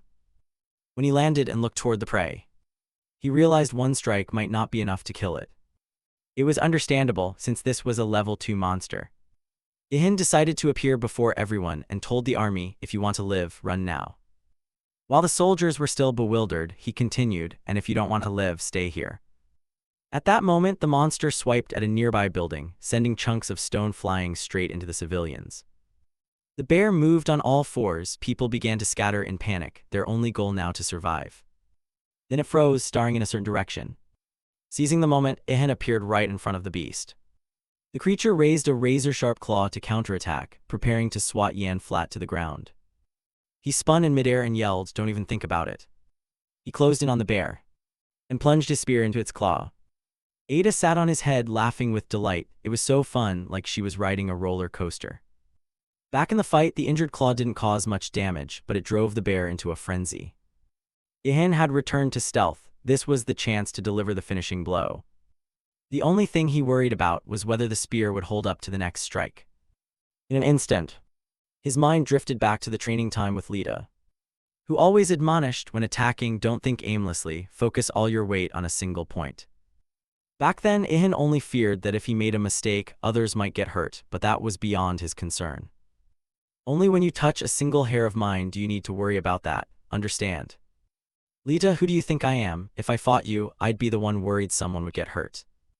As she spoke, he lunged for a surprise strike, but as predicted, this time with a light flick, Ihan fell to the ground as usual. The next memory was Lita praising him. He had channeled all his weight into a single point, just as he was taught. Ihan looked up in surprise, while Lita twirled her long blonde hair between her fingers and smiled, saying, "You just cut my hair with that punch." Fighting the giant bear, he recalled Lita, the beautiful goddess he couldn't help but long for. Yan remembered it was the only time he'd ever touched Lita. Now it was time to concentrate all his energy on one point. Focusing, Yan shot upward and slammed into the bear at lightning speed. The long, sharp spearhead drove fiercely down into the monster's skull. The soldiers watching the fight between the bear and the invisible assailant noticed the creature suddenly stop. They wondered if it was really dead, but then the bear let out a violent roar, clearly in extreme pain, which only made it angrier. Unfortunately, that was all that remained of it. The bear collapsed with a roar as the system notified. You received 154,928 experience points, reached level 23, strength +8, agility +7, stamina and mana +5, and obtained a level 54 record of the large brown bear and a new title, one strike kill, increasing critical hit chance by 10%. Ihan learned the skill critical strike. Ihan learned the skill Critical Strike, focusing on an enemy's weak point to boost critical chance. Ada whispered in his ear, "You took it down with just 3 strikes without needing any skills. I know you're praising me, but could you make the compliment a bit clearer, old woman?" Then he looked at his spear still intact and thought to himself, "I'm truly a skilled craftsman." Standing before the bear, it was time to begin the main work.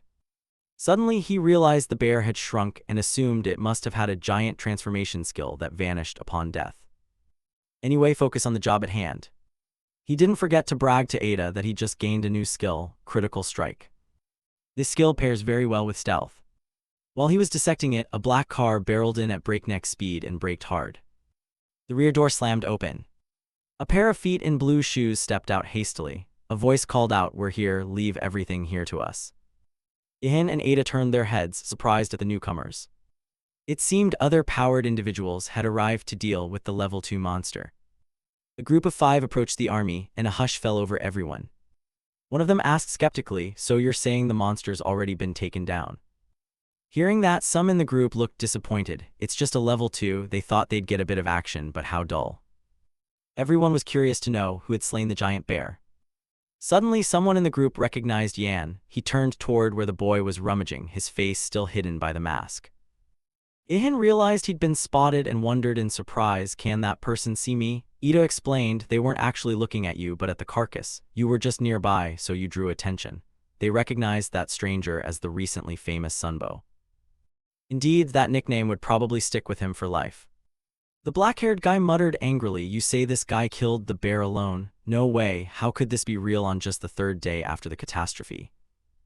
Meanwhile, the others swarmed Yan, excited to learn more about the masked hero. "You're strong. Did you find some hidden dungeon or something?"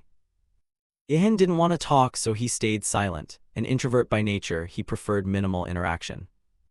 The black-haired boy was furious at that attitude. His head began to steam. "When people ask, you answer," someone in the group urged. "He's probably just not in the mood to talk to us." Unlike the others, a girl in the group thought that masked guy was really cool, like a hero from a manga. The team leader asked the army, "It looks like you don't need our help here anymore, right? Need anything else?" The soldier replied, "Other areas still need support. If you can, please go assist there." Ihan heard it all and thought to himself, he talks so comfortably with strangers, must be an extrovert. If I tried that, I'd probably mess up at the very first step, let alone the rest. At that moment, footsteps sounded. It's the team's captain. He addressed Yan, "Pleased to meet you. My name is Jujun." Ihan was bewildered. Is he going to shake my hand? Why would he do that? He seemed to realize the other had social anxiety. Jujun continued, "When I saw you take down that bear, I knew you'd already surpassed me from this first mission. However, I'll catch up to you soon. Remember my name." Ihan asked back, "How do you plan to surpass me?" Jujun was taken aback by the question, stunned for a moment before replying.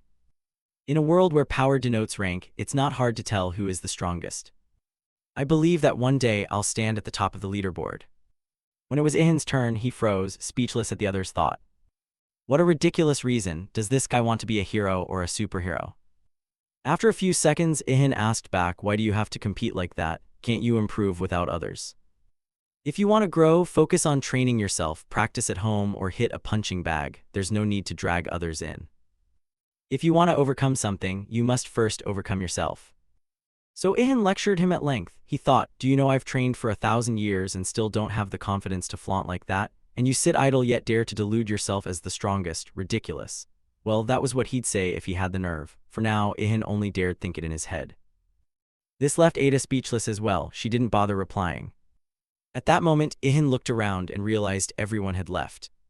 He touched his ridiculously cool mask and said to the angel, "What the hell did you just say? I'm totally fine. Only when there's no one around does this old man dare to confidently show personality."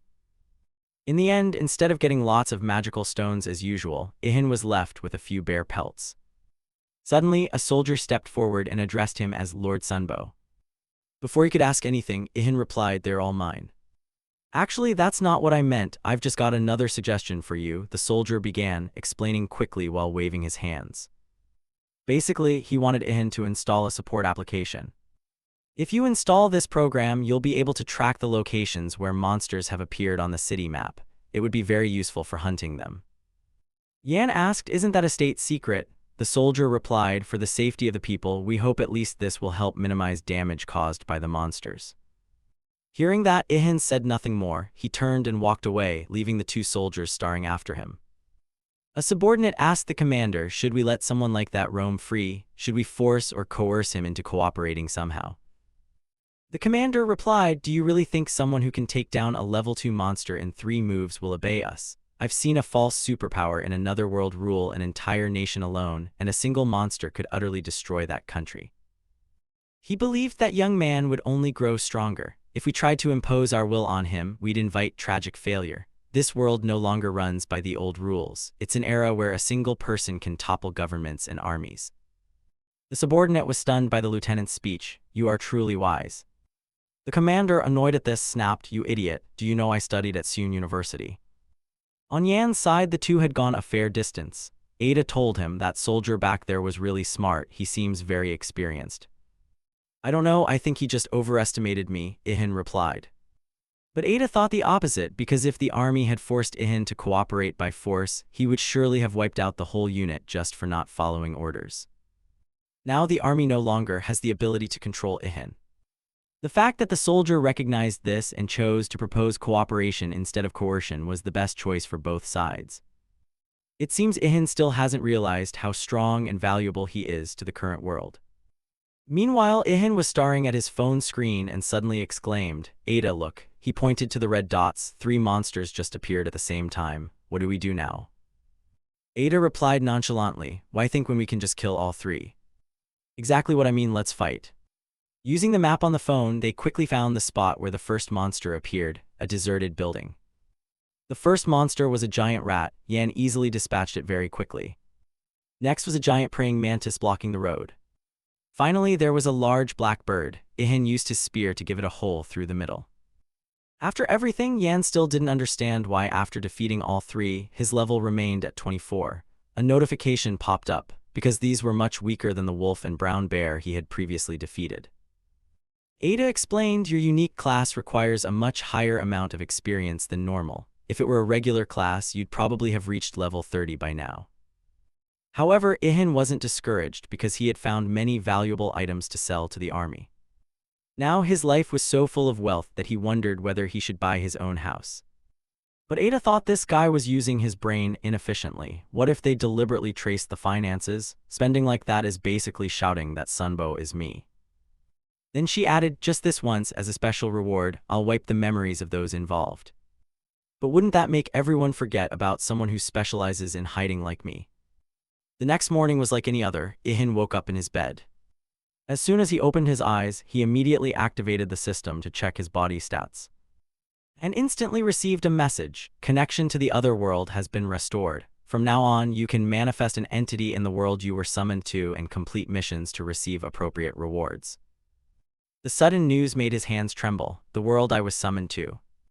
Doesn't that mean I'm going to be abandoned there again?" He showed the screen to Ada and snapped, "What is this? Monsters on Earth are getting stronger, so I just thought of some ways to keep people safe." "Ah, you mean sending people to the other world so they can level up more safely?" Sadly, the answer is yes. Ihan couldn't hold it in and shouted, "What about me then? While everyone else goes to the other world, I'm the only one left here." "Don't scream like that, you've been alone from the start, so it's no different now."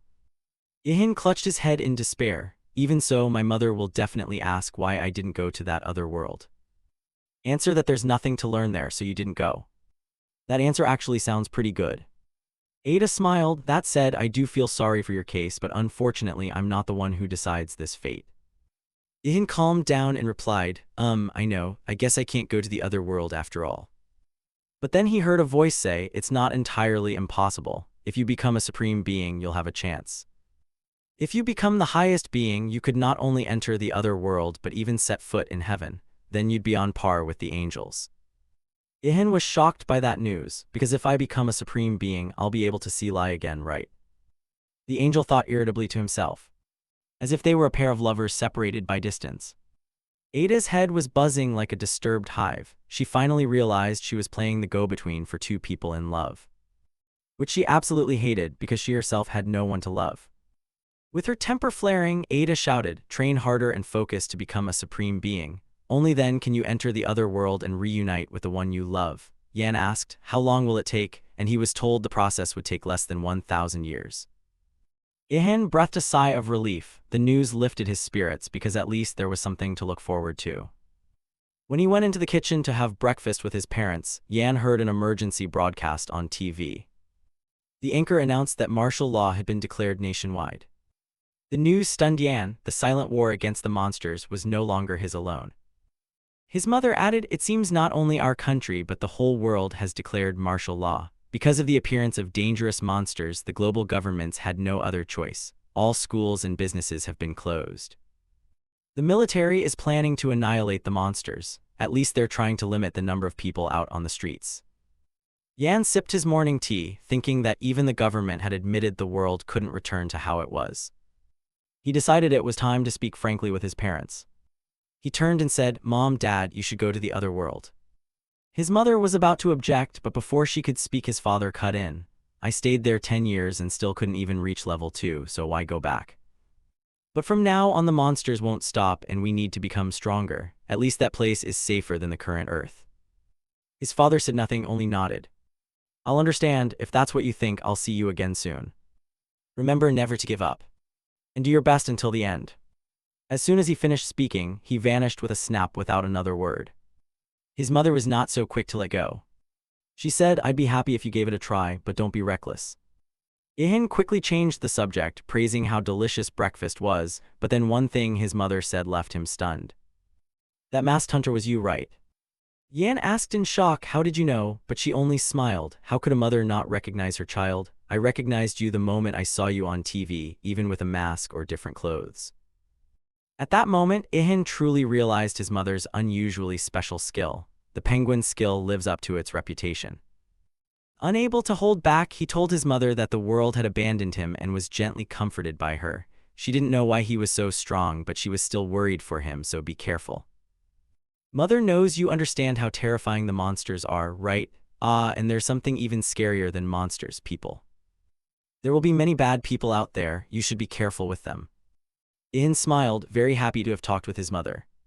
Saying that, his mother stood up. It's good to see you had breakfast. I have to go now, don't do anything too dangerous. Ihan waved to his mother and told her, take care. When his mother vanished into another spatial dimension, he looked around the empty kitchen. His gaze landed on the sink full of dirty dishes. At least she could have washed them before leaving, right? He put on gloves and began washing each plate, his mind stirred by thoughts. His parents had gone to the other world to gain experience. Even if he couldn't go with them, there was still plenty to do here.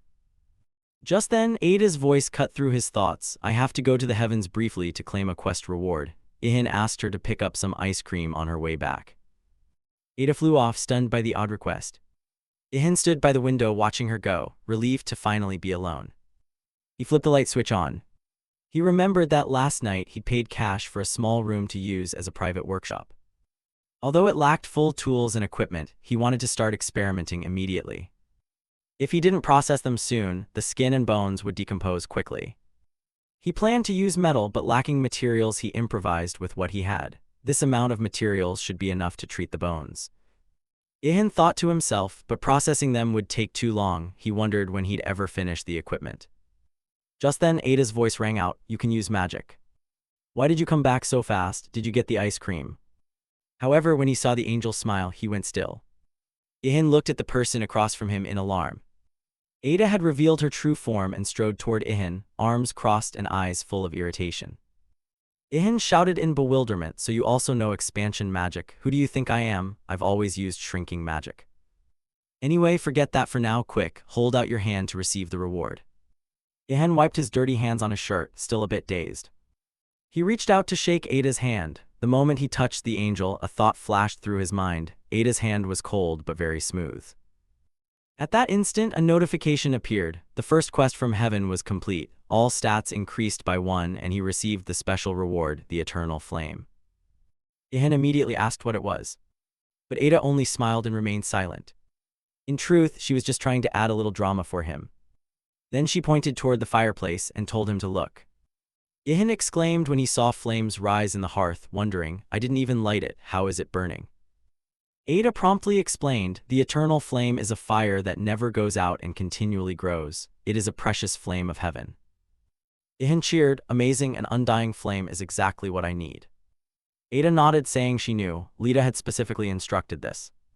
She recalled when Lita begged her to bring gifts to Yan, hauling out a whole pile as if Ada were a porter.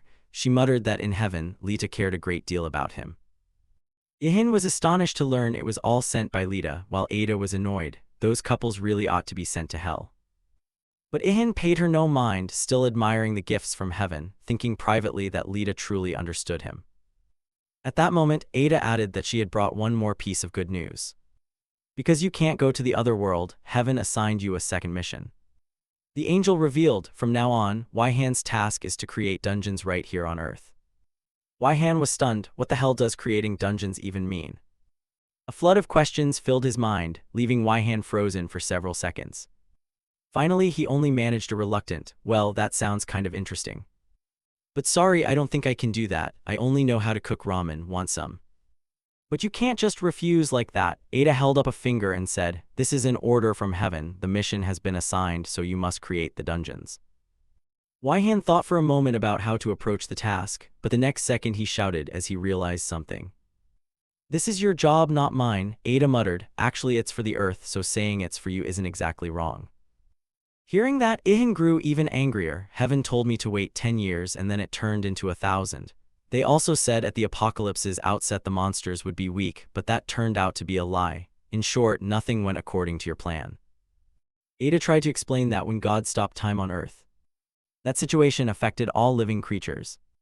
They developed immunity to that power, causing the dungeons to operate differently than originally intended. Of course, Waihan couldn't be calmed by such cursory explanations. He yelled, is that all the explanation you have for what's happening here? So the two of them argued. Ihan claimed the angels were frauds, while Ada insisted this was for his benefit. For thousands of years he had honed his skills, especially blacksmithing, which had reached a divine level. Apart from the angels, only he could create dungeons. Why? Waihan, of course, didn't believe it and didn't want any part of this matter. But then he suddenly realized Ada had been praising him a lot. How convenient, she was probably just saying that to heap work onto me. Thinking that, he didn't hesitate to point at her, you're tricking me into working, aren't you? But Ada calmly replied, this is a mutually beneficial situation. We complete our goal and you receive the mission rewards. What happens if I do nothing? In response, Ada said that then the monsters wouldn't be drawn into the dungeons and humanity would have to live in a wild, dangerous environment. Ada presented the blueprints and the raw materials. She explained that heaven would supply everything necessary if he needed it. Hakanum and Elhydra are two of the materials used only by higher beings. They haven't appeared on Earth yet. Ihan had to gape at the enormous size and rarity of these gems. Inside the next gift were entirely new tools of the highest quality. Seeing them, Ihan's mood changed completely, excited to own such high-end equipment, so I can use all of them as I please. Probably only loaned temporarily, you have to return them when the job's done. Although he didn't like it much and didn't understand how tools alone could create dungeons, Waihan decided, just dig up the ground and it'll be fine, nothing difficult. But before that thought finished, Ada raised her hand to stop him. She explained he only needed to craft magical devices that would attract monsters' attention, which would then alter the surrounding terrain and form the dungeons.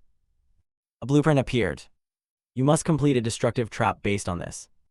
Additionally, Ada emphasized that this is not an easy task.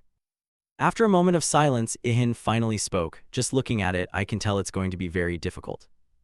But immediately after, he smiled confidently. As for the mission reward, you'd best start preparing.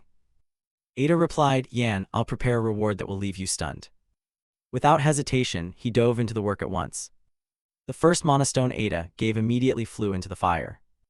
A voice echoed in his head, with the eternal flame, any monostone can be tempered. He took the next gem with a special claw and placed it into the furnace. Quickly, a miracle occurred. The flame roared up fiercely as soon as the stone went in. After heating, the stones were hammered and forged. The heat around the forge was extreme, sweat dripped all over his body. Ada nearby watched Yan's every movement in amazement, a thought forming in her mind. If Yan weren't a merchant, I'd probably recommend him as a blacksmith. This Waihan could truly craft weapons that challenge the gods. A while later, Ihan breathed a sigh of relief as the first blank was finished. But he still felt nervous, his hands moving rapidly following the instructions, unsure if he'd made a mistake. Ada added that if it didn't work, it could be melted down and remade. It would just take more time. Ihin became even more focused, eyes fixed on his hands. He devoted himself entirely to the task of crafting the dungeon that the gods had assigned. Now, Ada finally understood Lita's feelings over the past 1,000 years. She wondered why a high-ranking angel like Lita would worry about an ordinary human. It turned out this was exactly what she felt. Then suddenly, ahead of her, Ihin slammed his hand on the table and declared loudly, "Finally, it's done." Ada couldn't believe her ears. How could such a difficult job be finished so quickly?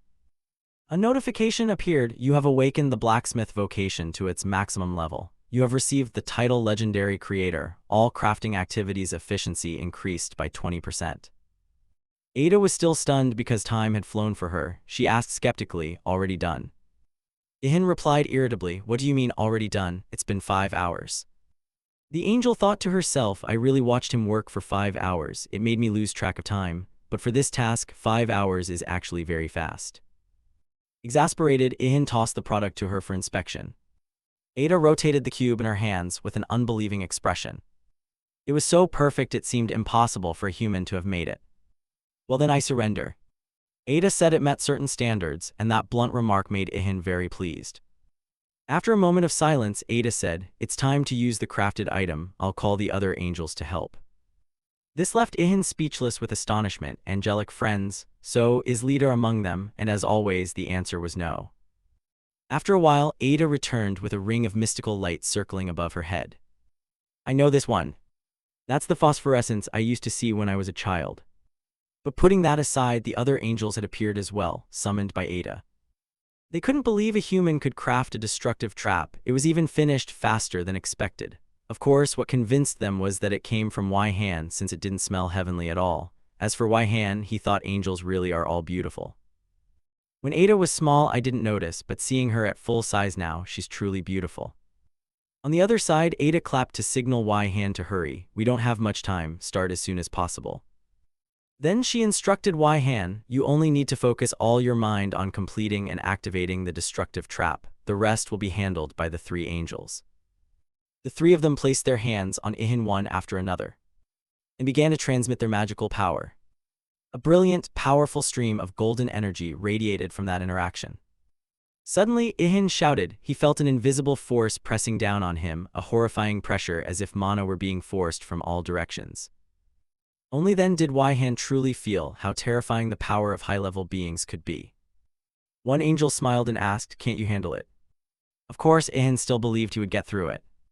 He concentrated on the destructive trap he had just made to attract the monsters, lure them in, and never let them out.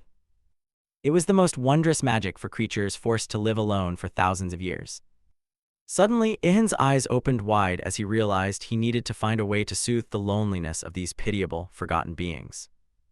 The pressure from the angels remained, but he was gradually getting used to that sacred energy. One angel thought to himself, "He's strong, at least for a lowly creature." Another angel cried out, "If I'm not mistaken, we'll soon be surpassed." "This is humiliating. How could such an interesting person appear?" the third angel said. A sound came from outside, looking into the building bathed in brilliant light. A notification appeared. "You have completed crafting the Earth Colony destructive trap. The monocrafting profession has been raised to level 7, and item quality has improved." Ihin looked up at the finished product, unable to believe he had really done it. Impossible. Could he succeed on the very first try? The angels continued to speak, some astonished, others skeptical. "I thought he'd need at least 10 attempts, and now there are even alpha and beta options." Ada explained to Yan that they were talking about additional sub-options attached when crafting a destructive trap. These effects appear randomly, depending on luck, materials, and the crafter's skill. "Hey, you're amazing, you know that. The angels are looking at you differently now. It's time to go set the trap." Ada invited Ihin to come along if he wanted to observe. Of course, Ihin immediately agreed. Thus the 4 of them flew over the ruined buildings in turn. They glided through the air on their wings, carrying Ihin with them. He marveled the world now looked no different from the apocalypse. "Hey, do we need to cast invisibility on Ihin?" someone asked, but she thought it unnecessary. As long as he doesn't attack first, he'll never be detected. Indeed, the monsters on the street showed no reaction to Ihin. because Ihan is someone even God wouldn't notice. Do you lot think I'm a toy? Ihan thought irritably to himself, but he had no other choice. Just wait, after this mission I won't bother talking to you anymore. Finally, the towering mountain range outside the city came into view. The angels flew straight to the vacant land where they intended to place the dungeon. Ada kept holding the trap during the journey, now she tossed it into the air. The mana block hovered and simultaneously lit up the whole area, then vanished before everyone's eyes. Ihan still didn't understand where it went when an angel explained that everything was proceeding smoothly. Then loud noises rang out and the ground trembled. Somewhere in the city, soldiers with guns stood bewildered. They looked ahead and noticed the giant rat they had been attacking behaving strangely, no longer rampaging but acting as if something were drawing it. Giant ants everywhere also began moving toward the rat's gaze. Meanwhile, everyone looked up at the sky, which was covered by the wings of huge birds massing in one direction. All the mutated creatures that had caused chaos on the street now obediently entered the trap Ihan had created. Reluctantly, they had to admit that the guy really had a talent for crafting traps. Ada paid little mind to such flattering words. She announced that all the other dungeons had been activated as well. Ihan asked, "What other dungeons? You said they couldn't be used anymore." Ada explained that they had used magic to convert the energy. After all, regenerating or restoring is the most environmentally friendly approach. "Oh, you two seem awfully close." The blue-haired angel interjected, making the two of them instantly go on the defensive. Both denied it at once, "Not what you think." Suddenly, Ihan was drawn in by what was happening among the monsters. Despite having lived on Earth for thousands of years, they finally obediently stepped into the destructive trap as the Lord and the angels intended. He realized the divine power of God was absolute, able to transport all humanity to another world in an instant, and of course the monsters could not resist that power. In the end, humanity was merely pawns dancing in the palm of the Supreme Lord. And being abandoned was simply an error stretching over 1,000 long years. Ihan realized that without Leda, he would probably have gone mad from loneliness over those 1,000 years.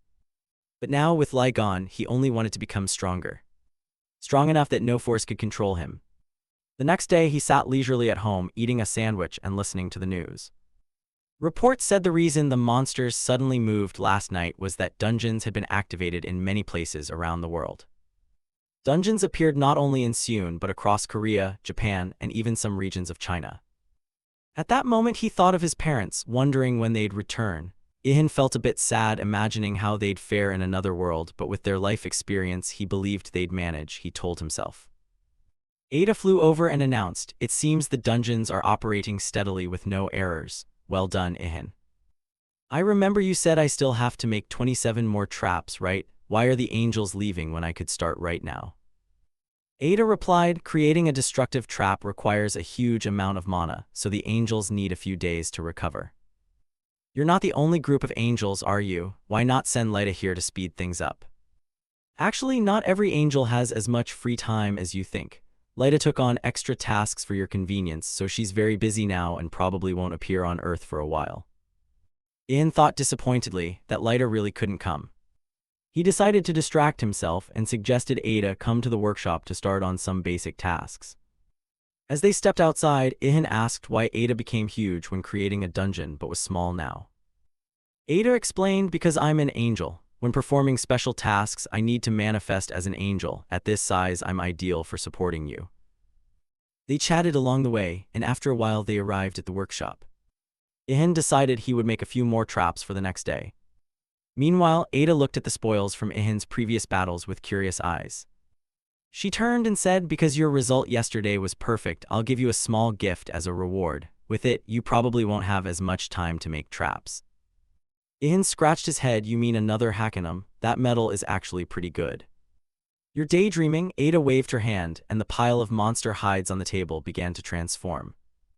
Ada explained she was drying and disinfecting the monster hides Ihan had collected while hunting. It would be finished in a second. Ihan gaped in surprise.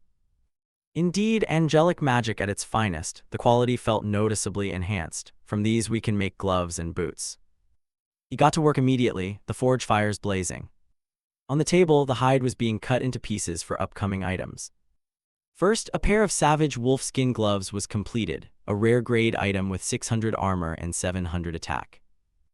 Next came a matching pair of boots with 550 armor, 750 attack, and an added heat resistance option. Good, this has the heat resistance option, so you won't overheat or be unable to move while wearing the armor. Ada asked when he learned enhancement techniques, since those bonus stats were no joke, just manual work. Once you know how to do it, diligent practice is enough. Continuing with the bear hide on the table, he intended to craft an armor from it. Meanwhile, Ada stood by watching intently, her lips curling into a sly smile. The sun gradually set behind the mountain, evening was approaching. He yawned, so another day is over. She stepped closer and suggested he rest, but Yan didn't respond because his mind was fully focused on the work. Just a little more and it's done, I don't feel tired at all. Ihan said, then pulling an all-nighter won't affect your superhuman stamina, right? Ada laughed at his workaholic fervor. But before she could finish speaking, Yan had already declared it done. The sturdy bearhide armor was completed as a unique grade item, 2100 armor and 850 strength. This is second-tier brown bear hide worked with master-level curing techniques, the strongest in its class and even capable of resisting the bite of high-level monsters. Ada stood stunned before this masterpiece. Ihan explained there were just a few final steps, then reached for the bear's claws and bones to reinforce the armor. All remaining power from the bear bones transferred into the armor, significantly boosting its stats. Ihan received a notification that his mana crafting skill had reached level 8. He checked and discovered the armor had a hidden function. Ada was not too surprised, I think I guessed its function from the name. She reached out to strike, and hidden sharp spikes sprang from the armor to counterattack automatically. The armor automatically counterattacks when hit. Ihan laughed with excitement, imagining himself as a porcupine that even Ho would run from. Ada recalled the bracelet Ihan had made, which also hid a mantis blade inside. She wondered why he always hid sharp spikes in gear to spring out like that. Ihan was silent for a moment, then spoke suggestively. So that's what you're interested in? Ada's mind lit up. I was just asking randomly, why is the mood so weird? She asked again. Do you have a special reason, like a porcupine that harmed your parents? But you see, my parents are fine. Ihan tapped his chest and declared, that's the dream of a real man, the dream to create something special. Wow, how meaningful. Meaningful in the same way as your empty head. Putting that aside, Ada focused on the armor. Anyway, this one has both alpha and beta options. Ihan replied, there's still some leftover bone, so I'll make a knife to use up the rest. Using a spear to butcher a monster corpse would be awkward. Very quickly another masterpiece was born, a knife made from bear bone, rare grade, 500 attack and 450 durability. Next came a wolf skull mask, 600 armor, 660 durability. Ada asked in amazement, this monster must have had a lot of mana when alive, right? Look at all these stats. Ihan donned the full set, looking pretty cool, at least to himself. He stepped in front of the mirror and asked Ada, I look good hiding my face, right? But Ada shouted in surprise, what the hell did you do to that mask? Your presence weakens completely while wearing it. Unbelievable. Suddenly they both heard a strange noise. What is that sound? Is something happening outside? Ihan asked, and Ada said it seemed someone was fighting a monster. Upon hearing that, Ihan immediately removed the mask, his face showing shock. Another monster. Ada softly exclaimed in surprise, there are still monsters that haven't entered the dungeons. Yan was worried, silently praying, please don't be stronger than that giant brown bear earlier. Huh, are you scared? You don't look like yourself at all. Actually, Ihan wasn't afraid of fighting. What he dreaded most was processing monster corpses, especially if it was stronger than the previous bear and he'd have to skin it for new armor. Fighting is still less terrifying than handling a corpse. He pulled out his old spear to inspect it closely, telling Ada they'd need to fix it before heading to the battlefield.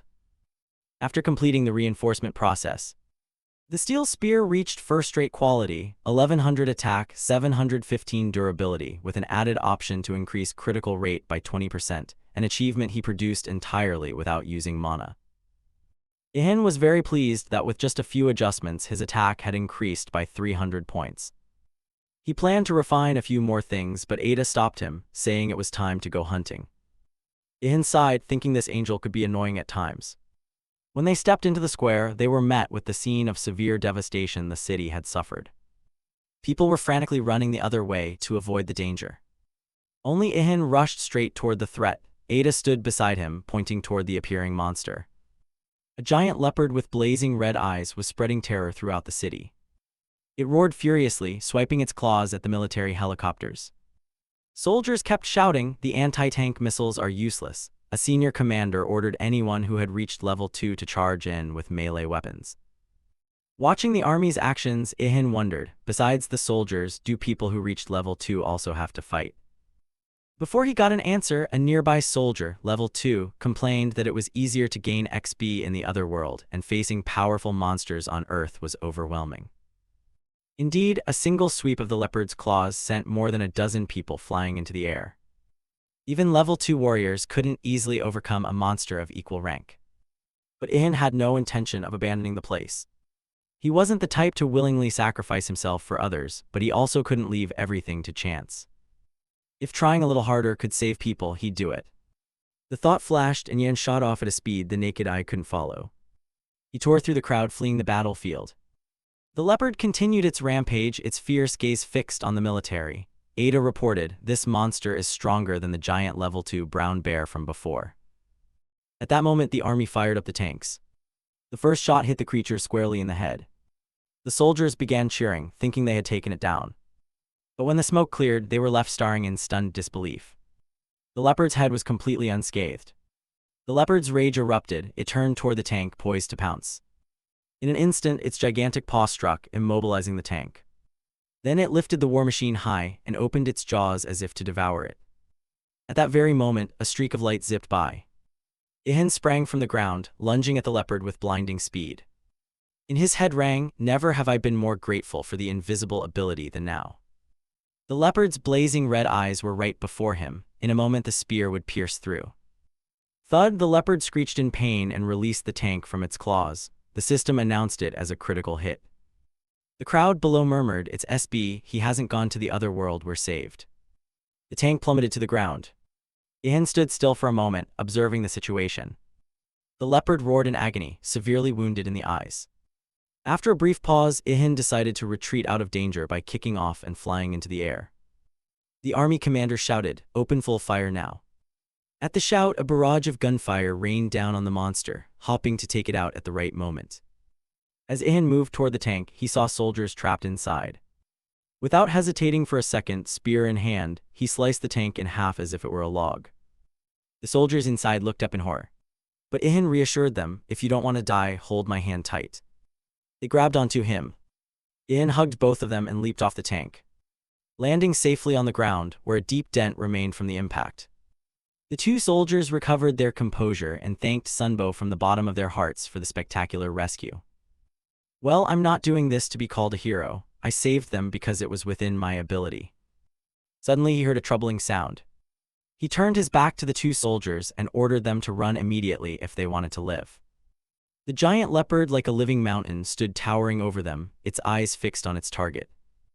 Ihan told Ada, "I'm sure this one is much smarter than the bear. It knows exactly who the greatest threat is."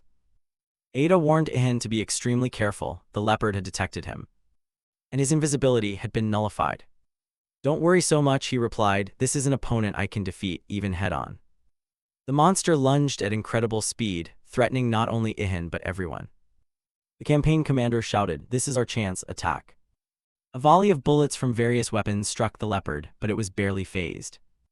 At this moment, the monster was focused on Sunbo. This was the ideal time to strike. One of the heroes shouted, "Everyone, use magic and aim for the leopard's eyes."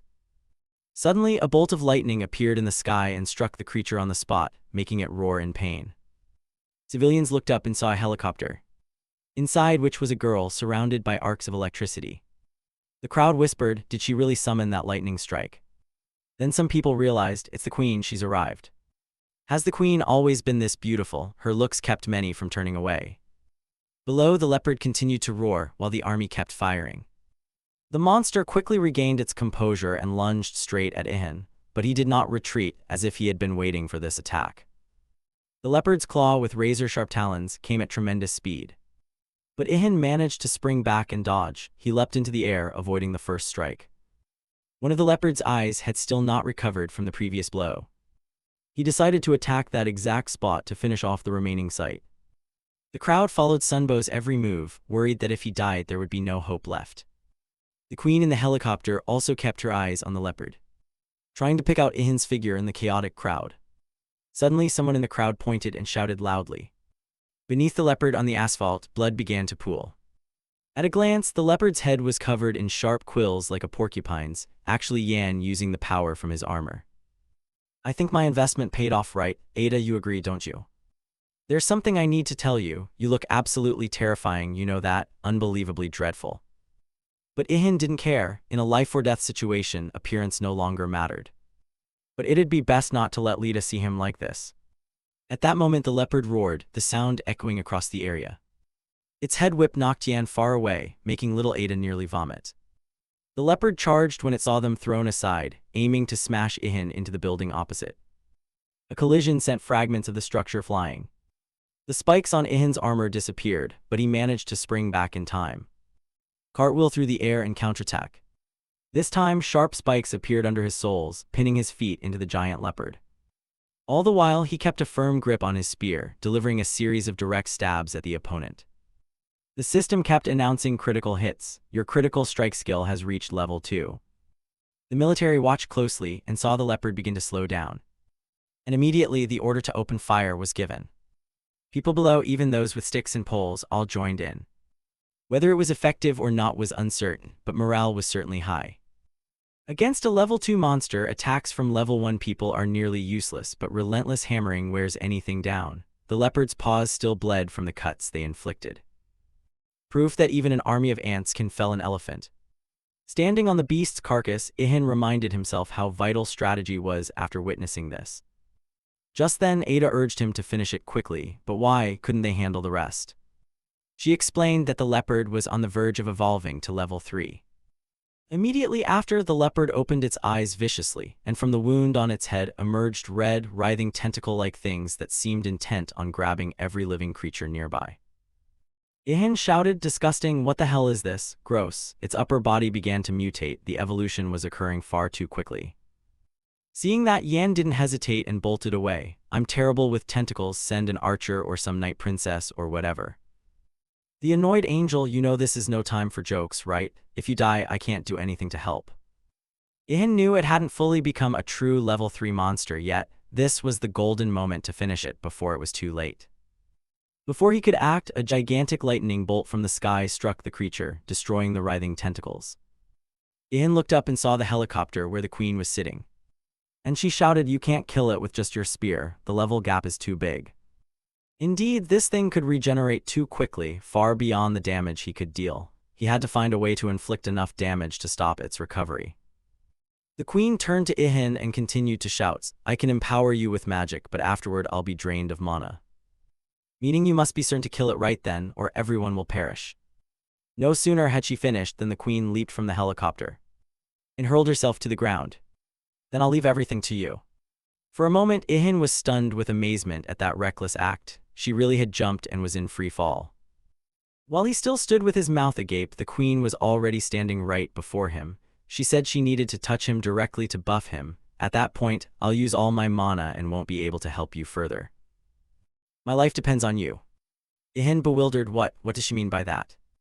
But without waiting another second, the queen raised her hand and began to cast. Begin. Instantly, the system announced, the Thunder Soul has incarnated, attack power, movement speed, and critical hit rate increased by 50% for 30 seconds. When attacking, lightning will discharge at a certain probability. However, after the effect ends, the efficacy of all skills will be halved for 3 minutes. Amazing, Ada whispered, having a human like this is incredible. How skilled must she be to regulate mana and empower someone at only level 1? Ihan wasted no time and decided to act immediately. With a battle cry, he charged and thrust his spear hard into the leopard. The attack carried a barrage of lightning, illuminating the entire body. The queen shouted a warning, if you don't kill it right now, the army will fire rockets and the damage will be uncontrollable. A thought flashed through Yan's mind, I can't let that happen, my workshop is nearby. A thought flashed through Yan's mind, I can't let that happen, my workshop is nearby. Blood splattered with each strike. The system immediately reported, you received 784,983 experience points and reached level 28. Strength, agility, stamina, and mana each increased by 5. You have obtained the record of the level 87 giant leopard. Finally, it's over, Ada praised Ihan. Well done, it's great that you defeated it before it reached level 3. At that moment the queen ran over, astonished, and asked, "Is it really dead?" "Yes, didn't you get any experience points?" "Ah, probably because I'm not in your party."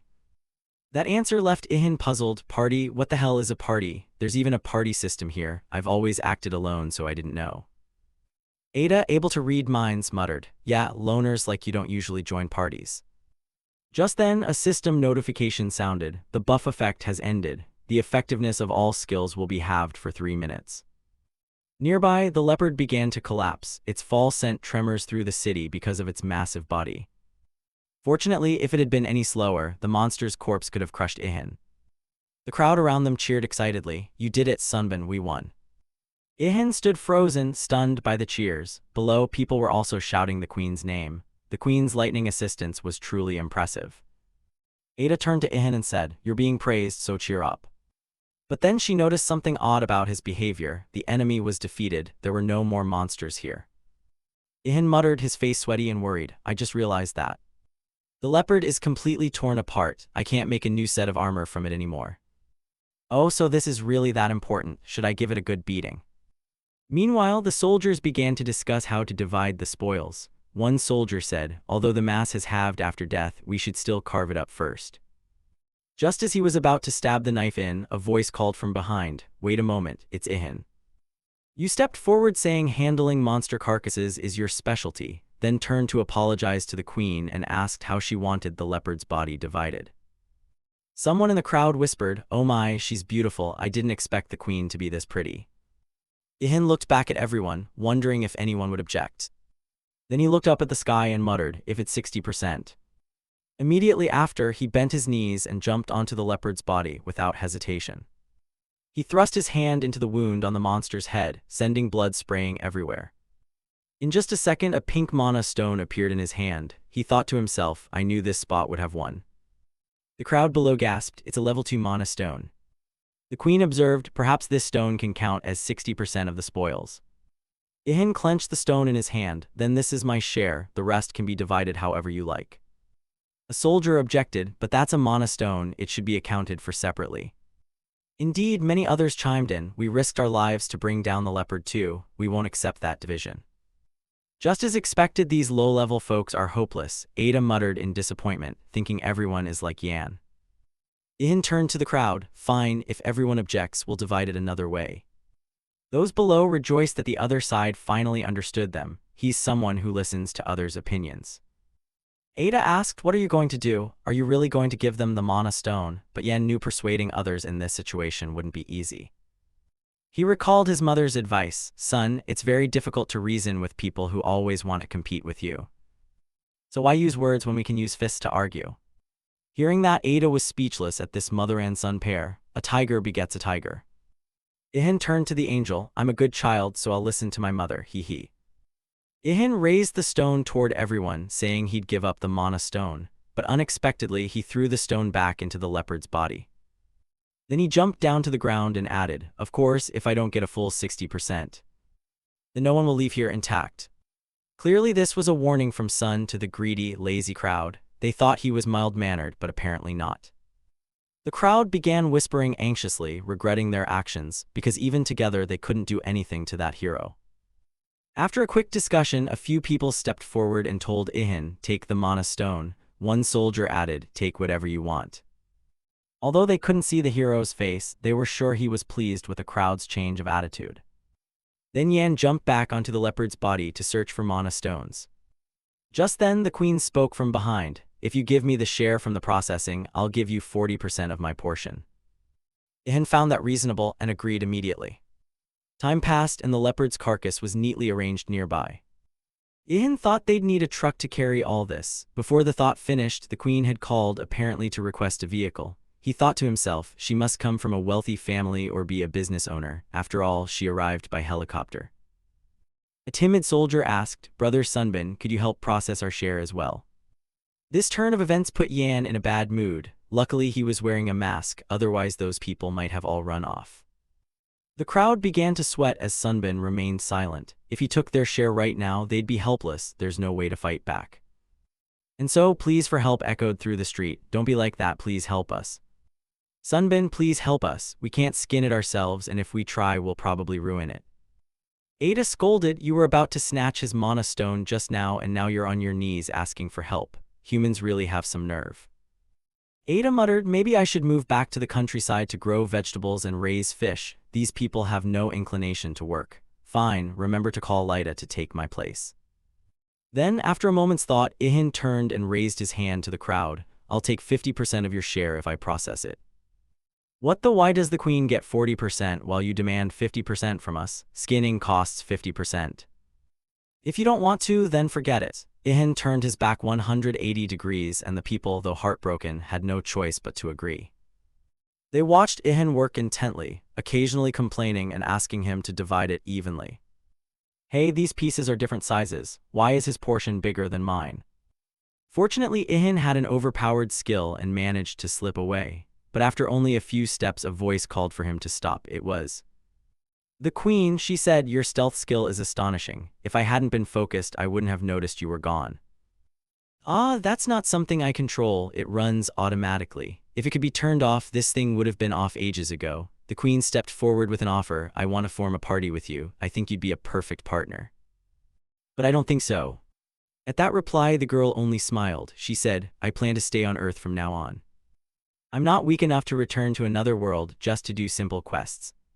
Saying that, the queen handed Ihan a business card to keep in touch, then turned and walked away. She left the paper in Ihan's hand while he still didn't understand what had happened. He looked at the paper and exclaimed in surprise, her real name is Kang Mi-dae. Then he thought, although that way of turning and leaving was cool, I won't bother contacting her. Now let's go home. Ada still has a ton of work to do. That night, our hero immediately set to work crafting traps. This core is the 5th mana core. Nearby, Ada wondered, they're almost evolving to level 3 already. What is happening to your Earth? Then she muttered in panic, tugging at her ear. No amount of thinking will figure this out. I told you to ask God about it, Ihan replied, then countered. But you weren't harmed earlier, so why are you making such a fuss now that we're home? Of course I must maintain the dignity of a higher being. How could I show attitude toward those lowly creatures, even though nobody can actually see me? Then Ada suddenly realized something and peppered Ihan with questions. Why are you so calm? This is your Earth's problem, isn't it? Don't you understand how dangerous it is for level 3 monsters to appear in a world with only level 1 heroes? Basically, the balance of power is tilting heavily toward the monsters.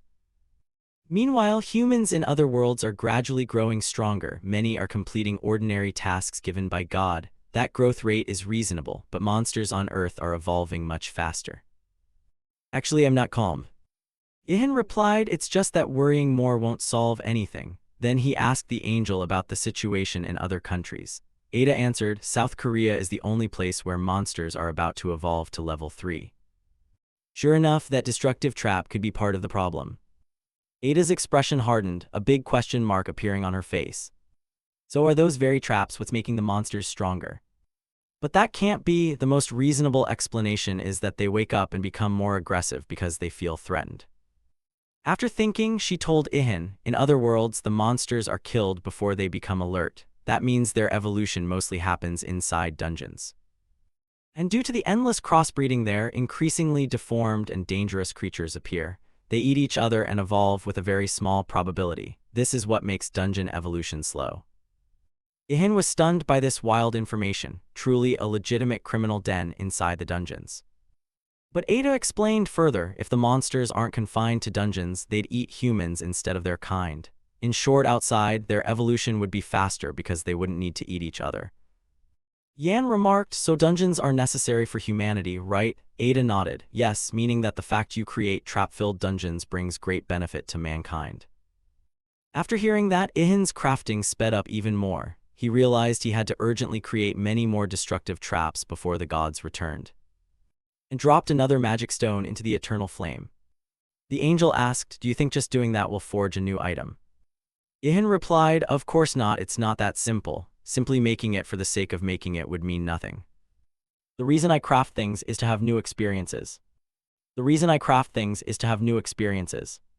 She had never thought of that, but it made sense. Ihan had lived 1,000 years in an unchanging world, alone and silent on Earth for such a long time. She wondered how he must have felt being the only one left. Now Ada understood why he craved new experiences so much. But then she suddenly panicked, asking herself what had she just been thinking. Did a superior like me just feel pity for an inferior creature? Ihan looked at the little fairy beside him with a huge question mark over his head, watching her buzz around like a dragonfly. Ada pointed and said, "Hey you, be strong. If you're stronger you can experience anything and help many more people." Yan replied softly, "I know." He knew well what he needed to do in this situation, become stronger to help humanity escape its current plight.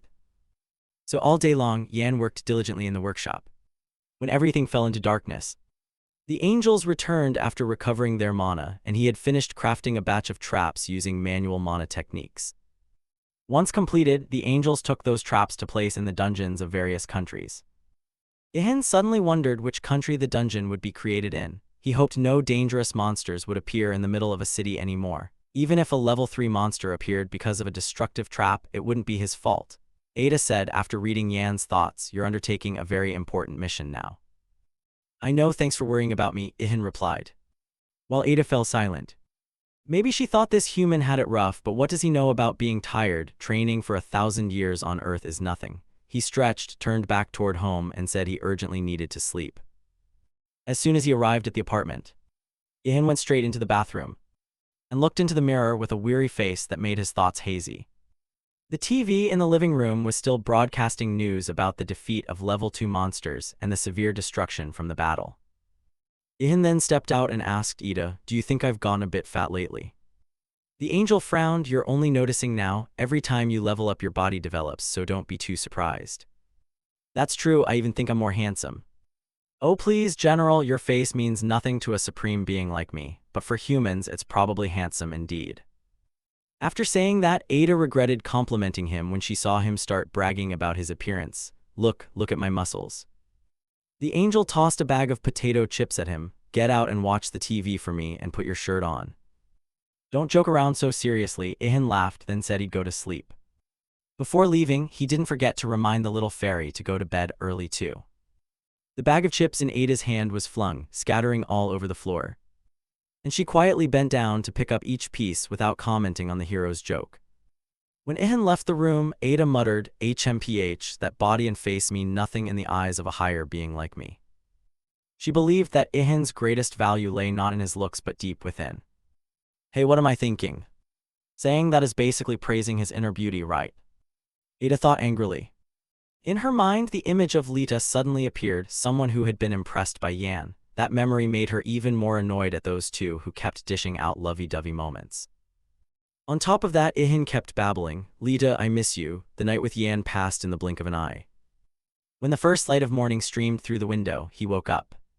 Upon opening his eyes, he saw a personal achievement notification in front of him.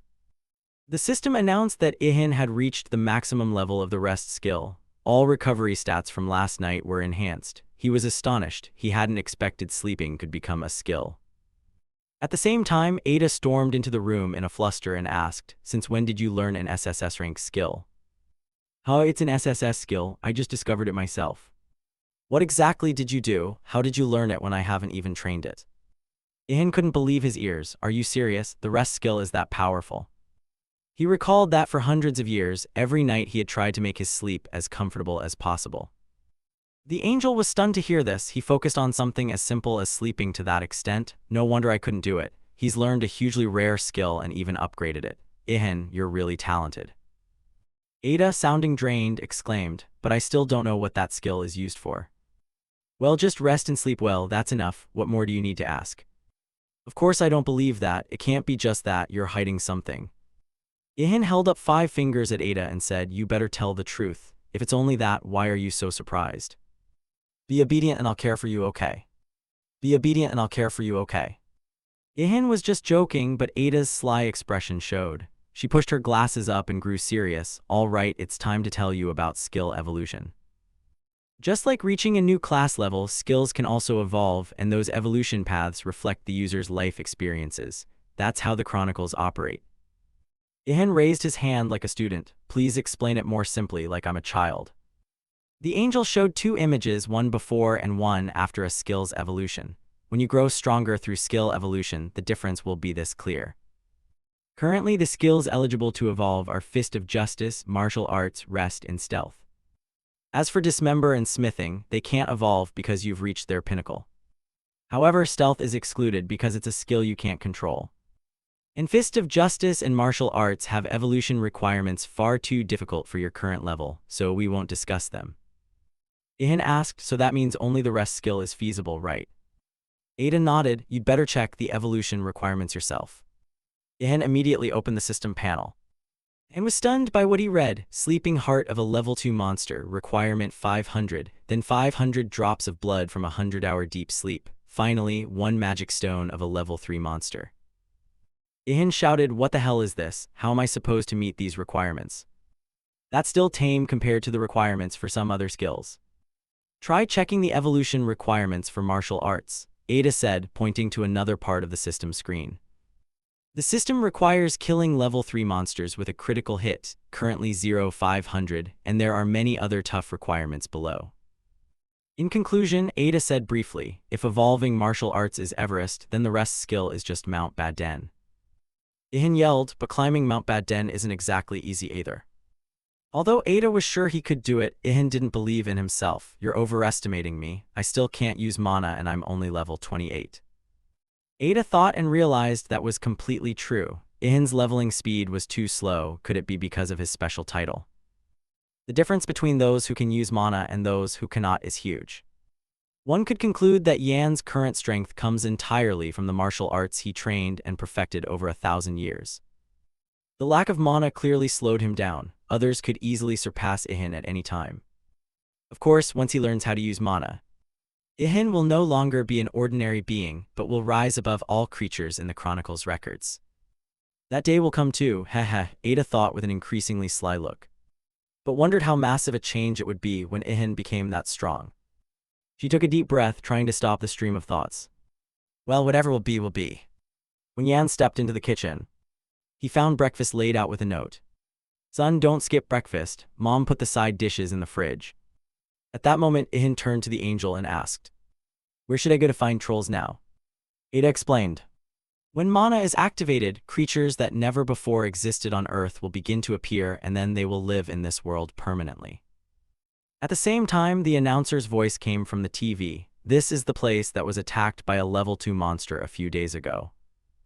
The attack caused many high-rise buildings to collapse. Ihan immediately recognized the location as where he had fought the giant leopard. But clearly, its corpse was gone now. In just 2 days, they'd cleaned it up completely. Ada spoke up. Sometimes things aren't what you think. At this point, the MC continued. As you can see, the spot where the monster's body lay is now completely clean. It vanished along with the people who split the spoils back then. The report shocked Ihan while the announcer went on. Some suggest they might have been swallowed by a dungeon that just opened. Ihan gritted his teeth, guessing that it couldn't possibly be due to a dungeon. He immediately understood that another monster might have appeared, and those people could have become its prey. Ada asserted the giant leopard was definitely dead. You even took its magic stone. In 99.9% of cases, that's the end of it. What about the remaining 0.01%? The angel held up a finger. If it was a pregnant monster, the story would take a different turn. Ihan then understood everything. That leopard was female and she was pregnant. He recalled the moment he looked at the screen, only briefly, but he'd seen a leopard with black fur. Maybe it specialized in stealth. He chastised himself. If I'd cleaned it up thoroughly back then, this wouldn't have happened. The angel said it wasn't his fault, but a tragedy caused by human greed. Even so, many people died, including those who had trusted, supported, and helped me. Ada looked at Yan in surprise. She hadn't expected him to be so deeply involved in this matter. She realized she still didn't truly understand the person she was protecting. Ihan remembered the moment he fought the leopard. Now I understand why it fought so frantically to the death. It did it to protect its offspring. Now I understand why it fought so frantically to the death. It did it to protect its offspring. When cleaning the body, you left half of it behind. So maybe the leopard hid where your hands never reached. At that time, people were too busy arguing over who took which part, so the mother leopard's corpse wasn't completely dealt with. Ada speculated that because that group wasted so much time arguing, the cub had time to be born. Its birth was indeed the result of a strange coincidence. She imagined the moment the cub appeared and saw the crowd. I hope that's not true. But if the theory is right, then a level 3 monster has likely been born, hasn't it? Ada judged, judging by the stealth skill, it's definitely a level 3 monster. In stepped forward and turned off the TV. And the angel nearby asked, do you think you can do it? Doing it alone will be tough, but if you prepare well you can try. Ihan answered calmly, then suddenly shouted, if the opponent uses stealth, then of course I cannot afford to lose. Just as expected from the stealth master, I's joke made him frown. Don't call me a master. Anyway, with such a broken skill, that leopard probably didn't have any others. No wonder I thought not. Ada thought no one can be good at everything. If its stealth skill is strong, then its power and defense will certainly be weaker. Hearing that, Ihan decided to get right to it. I'll head to the workshop and craft a new outfit right now. He threw on his familiar hoodie and left the apartment. But as soon as he reached the door, he remembered he should ask for help. Ihan rummaged in his pocket, took out the business card the queen had left, and started dialing. Ada was surprised. You're going to use that phone? If so, you might as well publicly announce your sunbow. If you call from your personal cell, they'll be able to find you. After that, he stepped out of the lobby and headed for a phone booth. In Yan's hand was the business card with Mi's number. Ihan started calling, and the smartphone in Mi's room began to vibrate. She walked over, looked at the display, and realized it was a call from a public phone booth. Finally, the other end picked up, and Ihan heard a woman's voice. Without hesitation, Ihan got straight to the point. It's been a while since we've been in touch. 2 days is a long time, right, sir? Mi-dae didn't realize who she was talking to until Ihan said he was Sun, which made her extremely happy. Is that you, Sun? I didn't expect you to call this soon. The queen spoke in a friendly tone, while Ihan was on the verge of tears over her mangled Sun Bon nickname for him. Mi-dae laughed. Seems you're embarrassed by your nickname, huh? Ihan ignored the joke and this time got straight to the point. Have you seen the news? That's not a dungeon, it's a monster, a powerful one with stealth. And so, after a while, Mi had a good grasp of the situation and realized it was extremely dangerous. Ihan hung up when the call ended. He told Angel E and noted that his counterpart had caught on very quickly. She said she'd alert the military and government in case of an emergency. As for Ihan, it was time for him to prepare his part. Upon reaching the workshop, Yan got to work immediately, using up all remaining materials. Everything was roughly ready, time to get started. Ihan smiled as he looked at the pile on the floor. Angel E asked what he intended to make. The steel spear was still fine to use. But Ihan didn't answer. He picked up a massive bone and said, E, just watch and you'll see. I asked what you're going to make. What good is all this secrecy? Ihan's reply stunned the angel because it was just a single curt word. As Ihan worked tirelessly, identical pillars were forged in quick succession. With a look of deep satisfaction at the results, Ihan answered with only one word. No, go back to kindergarten and learn again. Then he started grinding the next bone while E suddenly realized and shouted. A spear. But this time she guessed wrong. In Yan's hand was a strange pointed weapon made from leopard bone. It wasn't a spear but a harpoon. The answer pleased Yan greatly. He smiled because the angel had finally guessed the interesting item he was making. Ihan explained that although a harpoon and a spear are similar, their uses are very different. A harpoon differs from a spear in that it's thrown to pull prey toward you. It's something commonly used for hunting whales.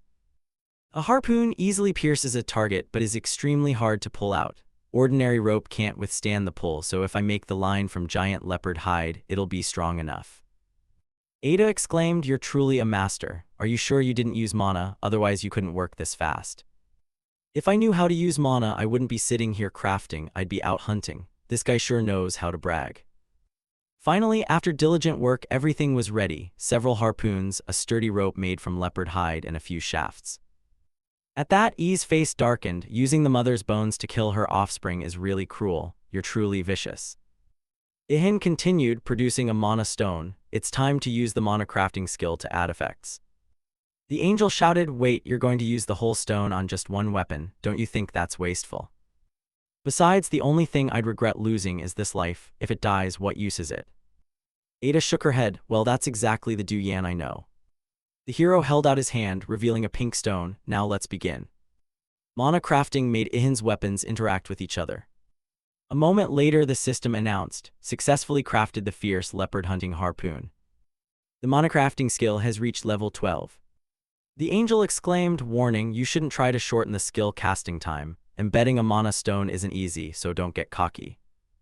But this guy never listens to the little fairy's advice. Ihan didn't take his eyes off his harpoon. Wow, there are alpha and beta options too. The new weapon Ihan crafted was ranked unique by the system, with attack power up to 1050. It also had options to increase critical chance by 20% and binding strength by 20%. Thanks to top-tier artisan skill, the hunting harpoon made from the giant leopard's bone and hide was far stronger and more effective than harpoons made from ordinary materials. Ada was left speechless, powerless against how game-breaking this guy was. Better find a way to send him off the planet so no one else faces him. Ihan noticed E's strange expression and asked, "Are you all right?" Little did he know it was all because of him. After finishing preparations, Ihan went again to the public phone booths. He called the queen and told her he'd be there immediately. Before ending the call, he specifically warned me, "Don't rush in now, because it has stealth ability, it's very dangerous." It was born almost immediately after its mother died 2 days earlier. So the cub is certainly still hiding nearby. When me asked why Ihan thought so, of course it was to take revenge on those who killed its mother, especially me and you. Because we were the ones who killed that giant clouded leopard back then. As she spoke, the car she was driving passed Yan, but neither recognized the other. "But do you have any concrete plan?" After a moment of silence, Mi-Day asked again and received Yan's nod. "Got a plan, but I can't give details yet. Basically, I'll make it so it can't use its stealth skill anymore."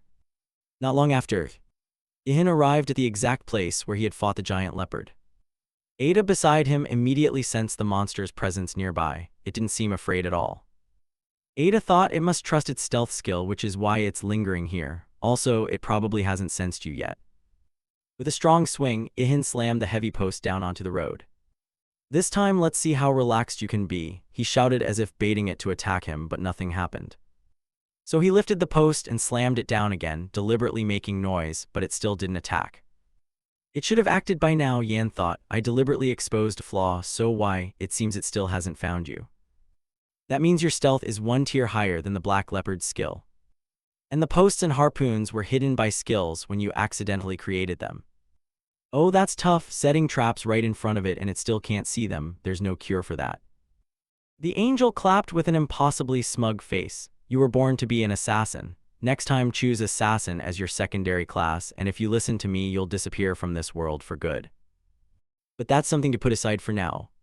Yan suddenly noticed something suspicious and immediately grew serious. He noticed a faint, gigantic paw print with sharp claws imprinted on the road. Indeed, the leopard truly couldn't see him. It calmly walked right past Ihan, and Ihan knew this was the moment to execute his plan. The leopard's red eyes flashed in the twilight. At the same time, the system announced that the hero's damage stat had increased by 10% thanks to stealth and spear skills. Makes sense, Ihan thought, since the harpoon also counts as a spear, so I still get the skill effects. Without hesitation, he drew the harpoon from his back and launched it at the leopard with full force. The throw was pinpoint accurate. The weapon flew straight into the target. Immediately, the harpoon's tip pierced the beast's body, making it roar in pain. While the leopard growled, Ihan told Ada, "It's only half the size of its mother, but it's definitely a level 3 monster. I got bonus effects from stealth and spear skills, yet the harpoon only went in halfway." Ada replied, "If this monster were a normal level 3, it would be worse. Because it's specialized in stealth, its HP and defense are low, which is why your harpoon only penetrated halfway."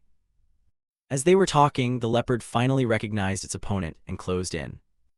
Ada only had time to warn. But fortunately, Yan managed to dodge to the side in time. Just as its claws swept down, fast, a thought flashed through Ihan's mind, but everything had been part of the plan. When the rope reached its limit, the harpoon lodged in its thigh prevented the leopard from advancing further. It froze, struggled, but the rope made from its mother's hide held fast. Ihan ran toward the pile of harpoons while glancing back. Quality of the rope's good. He leapt up and grabbed the second harpoon and threw it hard into the leopard's shoulder. The system announced it was a critical hit. Ihan was pleased with his strike, marveling that his throw was like a professional athlete's. Everything went according to plan, but what happened next was unexpected. Despite its severe wounds, the leopard still swung a claw and landed a very painful blow on Ihan. The strike was strong enough to break the hand guard made from mantis claws. Ihan slid backward. But what unsettled him wasn't the pain, it was that the bone blade had snapped. Thinking back, the hand guard was the cheapest kind, so it's fine, fix it after this fight. Damn it, that thing wouldn't help much against a level 3 monster anyway. Ada's face looked like she wanted to say something but feared upsetting Ihan. While the two spoke, the leopard attacked again. It repeated a powerful slash close to the ground, and Ihan barely jumped up to avoid it. Taking a deep breath, Ihan asked the angel, "What was that? The slash and the explosion just now, was that a skill?" Taking a deep breath, Ihan asked the angel, "What was that? The slash and the explosion just now, was that a skill?" The beast roared bloodthirstily, as if avenging its mother. Ihan shouted, "Look, the more you resist, the more it will hurt." He kept leaping around the leopard under its bloodshot gaze. The leopard didn't give up and immediately bit hard at the rope. Ada hurriedly reminded, "Use the remaining harpoon to stab it before it chews the rope through." Yan moved instantly, thinking to himself he hadn't expected it to have a ranged slash skill. He had always thought monsters were just mutated beasts with enhanced bodies. Now things weren't that simple. From now on, I have to face things beyond ordinary logic. He realized many dangers still awaited in the future. Ihan lunged to get close to the leopard and almost took the next hit. Once close enough, he drew the last harpoon from his back and drove it straight into the leopard's leg. At that point, its body was completely restrained by 3 harpoons, and it could no longer use ranged attack skills.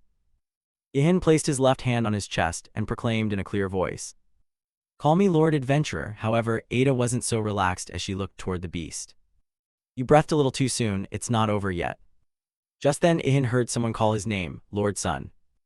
Ihan immediately turned, the sound growing louder. The monster over there. While right in front of him, the queen leaned out of the car door holding something in her hand. Sparks of lightning flashed around her, and the next instant she reached forward and unleashed an attack, striking the leopard directly.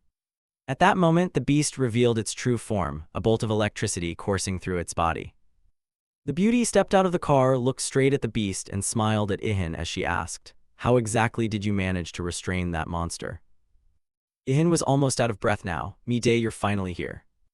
But her question wasn't appropriate for someone who had just used lightning to take down a monster. A thought flashed through Ihin's mind: this girl is definitely not an ordinary hunter. The power of that strike was too impressive for a level 1. But now was not the time to overthink. At the same time, he felt movement behind him.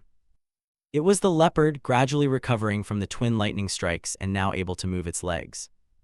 It seemed the superhero had to coordinate attacks now.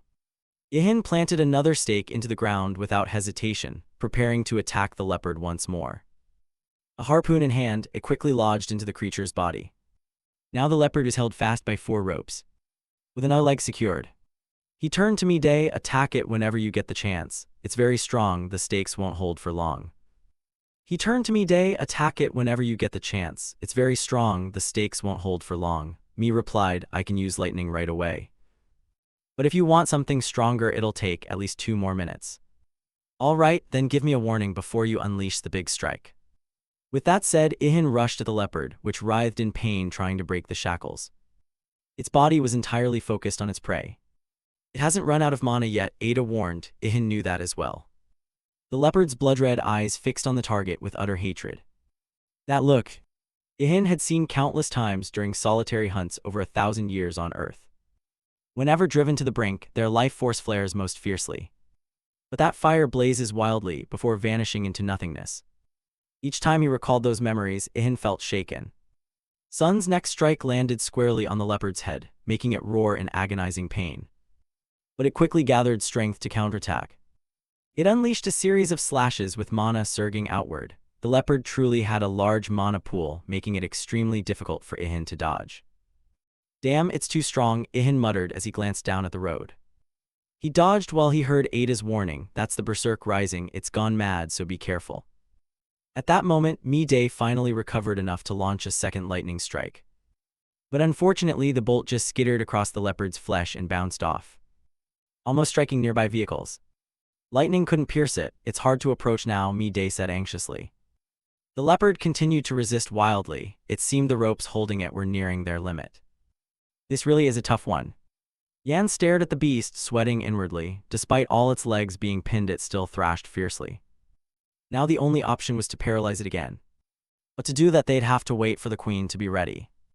He dashed up onto Miday's car roof, looked down and asked, "Don't you have any stronger skill to hold it back?" Miday fell silent. But beside them the driver pulled out a machine gun. "Will this do?" Both of them were surprised by what he held. Of course it would help. Ihan replied that he'd been thinking about something else a moment ago, so he answered a bit slowly. He quickly grabbed the gun while Miday anxiously asked, "Do you know how to use a machine gun?" "Ah, well, basically I know how to use most of the weapons currently on Earth." Then he immediately jumped off the car and rushed toward the leopard. Miday watched his retreating figure and thought, if it were anyone else I wouldn't believe it, but he definitely isn't lying. As he approached the monster, Ada casually asked Ihan, "You hesitated earlier because you were afraid of damaging the armor, right?" The question made Ihan shiver slightly, for this fairy knew him too well. Anyone could guess that about a greedy guy like you. At that moment, a danger alert rang out. He looked up and saw giant claws plummeting down. In the end, it still broke free from the stakes, but look, the ropes haven't snapped. That's the work of a skilled craftsman. Ha ha, only when Ada snapped at him did he stop joking. Miday sat in the car, intently observing the creature's behavior. She checked her watch and hoped Senbo would hold on a little longer. Just one more minute, hang in there. However, given the current situation, the remaining stakes being pulled up was likely only a matter of time. Ihan trained the machine gun on the leopard and shouted repeatedly, "Take this, alien monster." Ida immediately corrected him, "This is a product of Earth, damn you." Ihan's first shot hit the creature's eye directly, causing it to lose balance, slam to the ground, blood spraying from the wounded eye. At that instant, the system announced, "You have reached maximum level in the shooting skill." Ada exclaimed in shock, "Wow, you jumped from rookie to challenger rank in a single strike." Miday in the car was also stunned. How could such a severe wound be caused by a normal gun? Did he buff the weapon while I wasn't looking? Normally, weapons have no effect. If not enhanced, this machine gun would be useless against a level 3 monster. Yan's shooting skill had surpassed the limits of the weapon. Now Ihan continued firing a second volley, shouting, "Magic, magic." Miday in the back understood and hurriedly replied, "I need 7 more seconds." Her hands had already gathered successive bolts of lightning aimed at the battle. The countdown began. Ihan fired continuously while retreating rapidly. With only 2 seconds left, he threw the gun to the ground and leapt backward. By then, the leopard had broken free from its shackles. All the stakes had been pulled from the ground. Nothing now restrained it. Its jaws full of fangs lunged straight after Ihan. He understood that he was now the bait to distract the monster from me.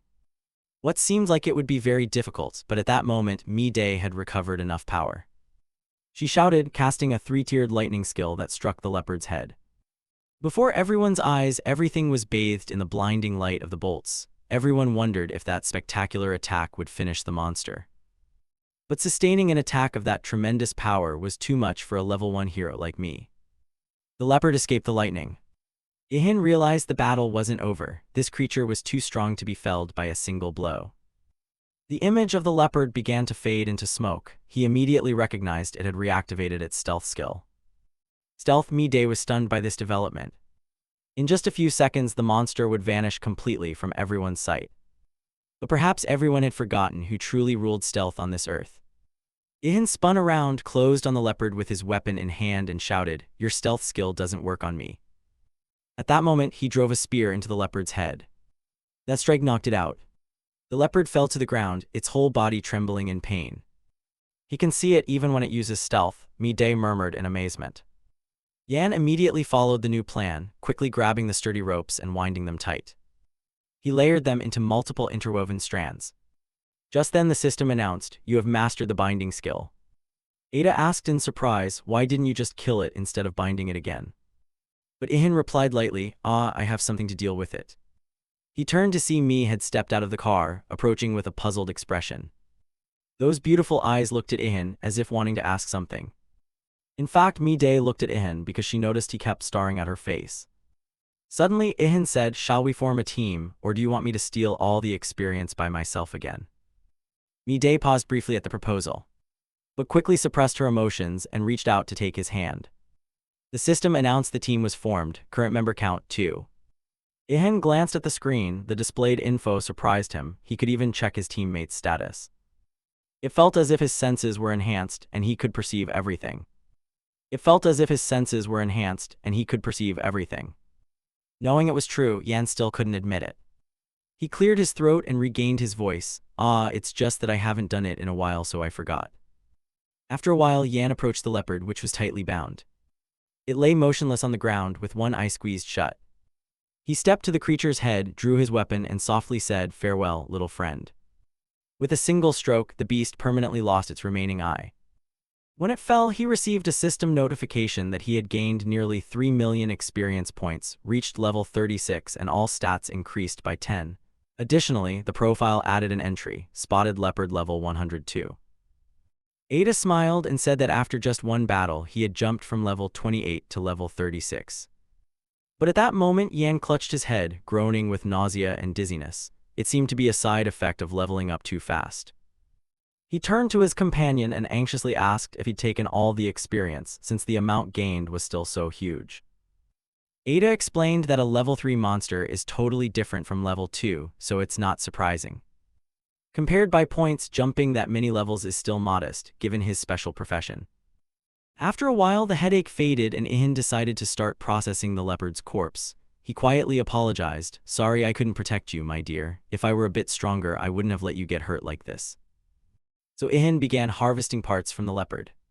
He inwardly regretted to death that the bullets had shredded the skin.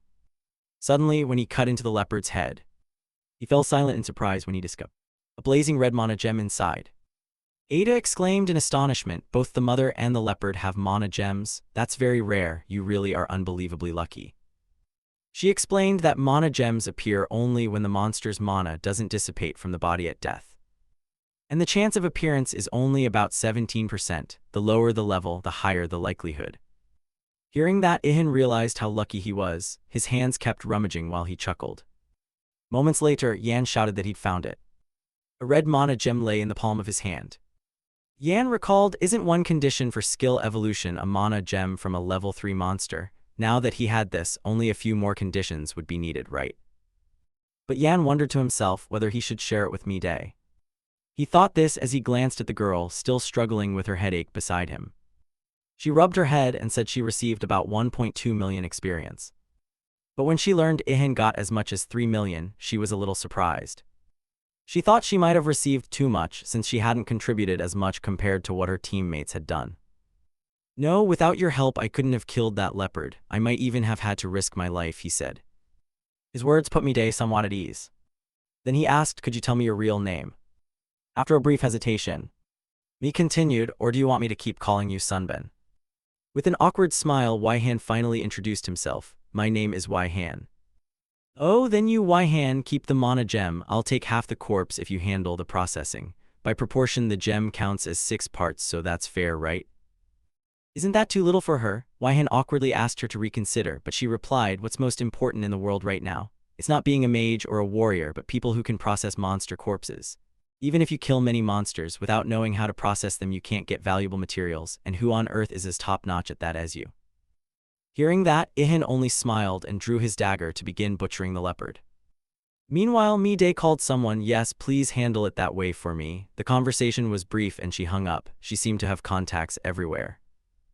Ada advised Ihan to maintain a good relationship with this girl because it's rare to find someone so perfect, status, ability, and background. Ihan of course knew that, but it's not something you get just because you want it. He recalled his own loneliness and quietly sighed. Then he resumed the work, until the entire processing was complete. At that moment, a pile of trucks had just arrived before the two of them. Day ordered her subordinates to load the monster carcass onto the trucks, then turned and said that thanks to him, they were able to kill the beast before it caused more damage. As for Ihan, he also thanked her for her help. But unexpectedly, right after that, Day leaned in and whispered to him, "Waihan, please forget that we formed a team." Each word hit him like lightning to someone who had a friend for the first time. A thought flashed through his mind, wondering what he had done wrong, or perhaps she simply didn't like a clumsy person like him. Seeming to sense his thoughts, Day hurriedly explained that she felt unworthy to be his companion. "You're too strong, the gap between us is too wide. Still, I'll add that sooner or later I'll catch up to you. When that happens, I'll ask you myself to become my companion, okay?" After a brief pause, Yan replied, "We'll talk about it then." Mi laughed aloud, offering her hand and praising him for always being so sensible. When they shook hands again, the system announced, the two-person team has been disbanded. In that moment, Ihan felt freed, but at the same time had lost a teammate, a bittersweet mix of emotions. He opened his status panel and saw the team window had disappeared. At that time, Mi-Dae's driver ran up to remind her it was time to leave. Yes, I know. She replied quickly, but asked her teammates to wait a little longer. She approached Wei-Han and asked if he could give her his phone number. Seeing him hesitate, Mi-Dae cleverly used her feminine charm. Smiled sweetly, lightly brushed her hair, and promised she wouldn't reveal the secret to anyone.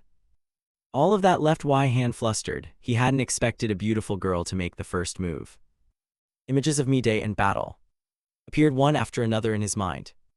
He wanted to decisively determine whether he could trust her, and the answer was already clear.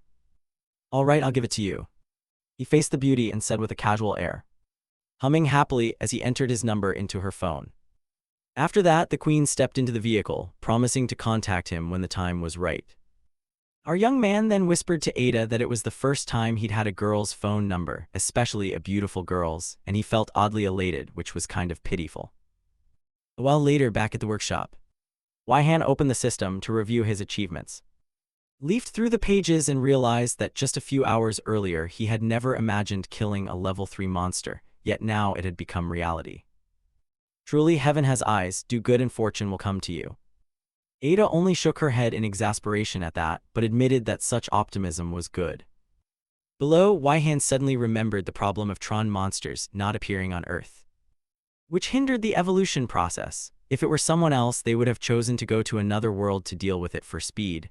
Better left unsaid, touching it only brings more pain. It's all because that lord forgot. Ada explained that the mana concentration on Earth was increasing, so before long the Trons would appear. Hearing that, Ihan immediately wondered why Tron blood was needed to evolve skills. Could it be that Tron blood is required because it can heal wounds? Ada nodded in confirmation, then smiled faintly. Of course, that only works if you can resist their deadly venom. Huh, that's strange. Each time it levels up, he muttered. First it was normal poison resistance, then strong resistance, and now deadly poison resistance. Who knows what level it'll require next. But the more pressing issue is that the level 2 monsters are asleep. They must be killed with a single blow to meet the requirement. Saying that, he looked at his spear and told himself it needed to be enhanced. Hey Ada, could you spare some hackanum for me? The answer was no. Ada explained that would create a serious imbalance. Lending you the hammer and anvil earlier was already a big favor. You'd best quickly make a really good weapon before the tools are taken back. Scolded, Wei-Han decided not to argue and set to work immediately. Looking at the spear he had made from the giant leopard's bone, he thought a few adjustments would make it reusable. Then he inspected the muscles and tendons obtained from the creature's body, unsure how to process them. Suddenly, an unexpected event caused him to accidentally drop the material in his hand into the eternal flame from the heavenly realm, which immediately burned the pile of high-grade monster flesh in Wei-Han's hand. Oh no, I planned to roast it to gain the ultra-strong poison resistance skill. Wasn't that meat already rotten? Ada was disgusted by Wei-Han's thought, while Yan stood blankly, staring at the flame as if mesmerized. Could this be an effect of the eternal flame, watching the tendons transform as they were put into the fire? Wei-Han was astonished. There's a processing method like this. Why didn't you tell me sooner? Well, actually I didn't know either, so how could I show you? Wei-Han continued to stare at the flame with a hungry look. Fire, please go out quickly. As he spoke, he used his claw to pick up a piece of glowing red material from the furnace, placed it on a heat-proof surface, and exclaimed in amazement, incredible, the elasticity is absolutely superb. From now on I'll call you the Giant's Rubber Band. Ada curiously asked what he planned to use it for. Wei-Han replied that though it's very flexible, it's also extremely durable. This new material gained fire resistance from being tempered in the eternal flame and is also impact and water resistant. With this I can make a pip banker. Basically, the weapon I want to build will work like a gun, but instead of firing bullets it will launch stakes. Combined with tendons, it will be somewhat like a crossbow. Though hard to use, its destructive power is massive, especially its piercing ability. Ihan decided to replace gunpowder with the elasticity of the giant rubber band, then toss the material back into the undying flame. This is the optimal energy source. The drive will reach its maximum. Ada had to admit that Ihan's imagination was extraordinary. He always came up with ideas that surprised people. Ihan said he wanted to adjust this new weapon to match his strength, planning to use the leopard's fangs as stakes because they are sharper and harder than bone. Before long, small stakes made from a single large fang appeared on the table. It would be perfect if he reinforced them with the leopard's mana cores, but Ada thought the material was already strong enough. Of course, if you're confident you can defeat another level 3 monster before the Trons appear, go ahead and try. Of course not, he scratched his head, looking wistfully hungry but resigned. By Bangko, next time I'll definitely find you your own mana gem. Ada thought to herself that this guy truly doesn't know when to give up. In less than an hour, the new weapon named the Destroyer was completed. All that remained was to attach the giant's rubber band to the stakes made from the leopard's fangs. Ihan explained that he had divided the power into 3 levels. As he spoke, he tested it, but even pulling the lever proved a struggle. This level of toughness is no joke. Oh Chu Choa, mom save me, sorry but your mother is in another world now. After exerting himself, the process of attaching the rubber band to the weapon was finally finished.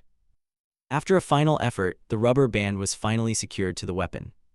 He turned to Ada to ask how long it had taken so far, and the answer was 2 seconds. This will be very hard to use repeatedly in real combat, Waihan thought, not to mention that level 1 already makes you call for your mom. At level 3 you'll probably be calling your ancestors. Even so, he decided to try level 2. A barrage of calling mom sounded, and it took a full 10 seconds to pull it. Level 3 took up to 2 minutes, feeling like he was about to die. At that moment, the system announced that the PER light weapon had been completed. The weapon had 1240 power and a unique trait. Its maximum blast at level 3 was 2900. It was crafted from level 3 leopard bone, teeth, and tendons by a master artisan. The firing system was excellent and required no mana or gunpowder. Its only drawbacks were being heavy and bulky. See, Ihan boasted to Ada, even without craftsmanship it still has an alpha option that reduces reload time and allows attack without using mana. But the fairy noted that with just the stakes, the weapon's length already exceeded 3 meters. Such a drawback is terrifying. Whatever others say, this weapon is for dealing with giants if they appear. And so, his workshop ran continuously from day into night, the lights never going out. Dawn broke the next day, and Ihan was still too absorbed in his work to notice the time. The system kept notifying him as he completed trap after trap, raising his mana crafting skill to level 24 and enabling him to create more sophisticated items using less mana. He casually tossed another trap behind him and said he'd finished one more. The newly arrived angels were astonished, staring with open mouths at the destroyer traps, each of which had added options. Ada said this was the 17th destroyer trap he had made, and since the initial goal was 28, only 11 more were needed. Watching how industriously he worked, like a tireless blacksmith, the goddess confirmed that his traps had exceptional features and large scale, which strengthened other destroyer traps across the world. However, Ada warned that if all monsters converged on the strongest trap, it would be a disaster. In that case, the other traps would become redundant. Think about it, what if the empty traps keep radiating mana in areas without monsters? Yan was a bit stunned. Would humans be trapped instead of monsters? No, the angel replied, explaining that Ikasa's random records would intersect with the mana flow from the destroyer trap, thereby spawning new monsters. That means a super strong monster would appear, one capable of crushing all the previous destroyer traps. Only then did Waihan truly grasp the horror of trap overflow. Boo-hoo, for now I just want to hunt level 3 monsters. I once defeated a jaguar because its main ability was invisibility. But if I run into another level 3 monster, my current strength definitely won't be enough, Waihan thought anxiously. That's exactly why I told you to reduce the number of traps to prevent that trap overflow. One of the newly arrived angels frowned, complaining about too many unexpected events happening on Earth. And what annoyed him most was Yan's personality. Ada should better keep that human under closer control. But Ada immediately defended him, insisting that Ihan was not someone to be managed. My duty is to assist, not to bind or limit his abilities. What a stubborn woman. He said it straight to Ada's face, driving her mad. Summoned a sword into his hand and pointed it at him. Hey you. You should focus on doing your duty well. The angel was completely taken aback by this action. His face full of shock, teeth clenched as he stared at the gleaming blade pressed to his throat. Waihan was equally astonished. He had never seen Ada so angry before. The other angels agreed, saying Ku had meddled where he shouldn't. She's right, you better focus on your duty. Then one of the two remaining angels stepped forward to pull Ada away. Calm down, I'm sure Kay didn't come here to interrupt your work. Looking at the whole scene, Ihan realized the angels were no different from humans except that they were higher beings. Ada now seemed like an ordinary girl with clear, understandable emotions. After that, the group of angels left with the traps in silence. Kill was the first to dash straight into the sky without a word. Ada sat atop Ihan observing, and the two watched their silhouettes vanish into the clouds. Seems like I just showed you something I shouldn't have, Ada coughed and said. But Yan smiled, though surprising, wasn't it exhilarating? I'm quite surprised to see angels have their own emotions. Well, angels having emotions has been happening for a long time, even if they were small feelings. But didn't that angel go a bit overboard? It didn't look like the small feelings you mentioned at all. That's why you're amazing. Ada's remark left Yan completely baffled, not understanding what he had to do with it. Ada explained that she meant his talents and skills were so great they even made angels envious. At each word, Ihan didn't know whether to believe it was true. Then he quickly laughed and replied, you seem to rate me a bit too highly, but I think you're serious. You're just underrating yourself too much. But that's not necessarily a bad thing. Because if someone can trust themselves absolutely, even gods can be challenged. Ada hesitated, then quietly stared at Yan without saying a word. Ada changed the subject, saying she had something to discuss regarding the reward for the destroyer trap mission. Ihan crossed his arms over his chest and answered that he only accepted monetary rewards. But Ada smiled mysteriously, asserting that he'd change his mind when he heard what she was about to say. A new type of metal has just appeared in a dungeon on Earth, and of course I will tell you its location. This news immediately stirred Ihin's daredevil blood. Come on, tell me right now. So the next day, Ihan packed up everything and stepped outside. He walked while scanning his surroundings, surprised to find there wasn't a single person on the street. Ada asked whether that made him recall the lonely days on Earth. Actually, not exactly, because things are different now. Back then I didn't know when everyone would return. And there were still people like the Queen staying behind to fight monsters. The truth is I'm no longer alone, Yan felt more assured. And Ada was delighted by those words. The city receded behind them as he entered the forest under the continuous guidance of the female angel. Very quickly, a gate appeared before the two of them. Yan wondered whether this was the dungeon entrance. He felt lucky it was right in Korea, close enough to walk to, since in the current emergency crossing borders would be difficult. Besides, trains and planes couldn't be used. The news had mentioned this when the monsters first appeared. Yan even briefly wondered if he could build an airplane, but Ada cut off that wild thought and urged him to focus on the mission. At her prompting, Ihan set the idea aside and touched the barrier surrounding the gate. Immediately, an incredible thing happened. A system window popped up with an error announcing that anyone below level 50 was forbidden to enter. Hey, it says people under level 50 can't enter. Doesn't it remember I'm only level 36? Yet Ada's face remained oddly calm. Ihan, who do you think I am? Oh, probably a loss-making angel or a defective product or something. Sorry, I'm a being higher than the creator and manager of the destroyer traps. After a brief argument, Ada concentrated her power on the dungeon entrance. She waved her hand and the system immediately reported that the entry restriction had been lifted. Ihan pointed to the notification before him. Awesome, Ada, you're more useful than I thought. Ada didn't forget to remind him to remember her invaluable assistance. Then Ihan reached out and tried again. And this time succeeded. He was instantly pulled into the dungeon. Astonished by the powerful flow of energy surrounding his body. Looking around in amazement, he found himself in a cavern with stone walls, interspersed with some strange materials, likely the very thing they were searching for. How could something this marvelous be made? Ihan marveled. Ada reminded him, didn't you create this trap yourself? Immediately, a pair of glasses appeared on the angel's face. She adjusted them and announced the start of the examination. First question, do you know how the new monsters appear on Earth? Ihan answered, I remember you saying it happens when the mana concentration in the atmosphere reaches a certain threshold. That's only a basic condition, like a forgotten jar of rice. Or a pile of scattered food that no one pays attention to. Monsters are like grain weevils, they only appear in an environment that's perfect for them. After hearing the explanation, Ihan hardly understood anything. He shook his head and asked, why did you bring me here? Ada said, your mission now is to kill monsters in the dungeon and dissolve their hearts. That's the new metal that has appeared on Earth. Ihan sighed helplessly. Why didn't you tell me sooner? No wonder your earlier explanation was so confusing. By the way, what did you just say? Monsters have hearts made of metal. Now Ihan panicked, having thought he only needed to bring the pick to mine, not realizing he would have to fight. He looked at the pile of tools, hauls, and clubs he'd spent hours preparing, and now it was all for nothing. But Ihan quickly regained his composure, pointing to the pouch worn on his chest, saying it was Demon's magical bag that could hold anything. True, it was a reward from a quest, but its capacity was limited. As he spoke, Ihan put all his gear back in and readied himself for mining. He glanced to the right. Pointing at the stones, they look like a cavern wall. Are you saying they're monsters? Ada was surprised. He was disappointed, while Ihan explained, it's a bit different from what I imagined.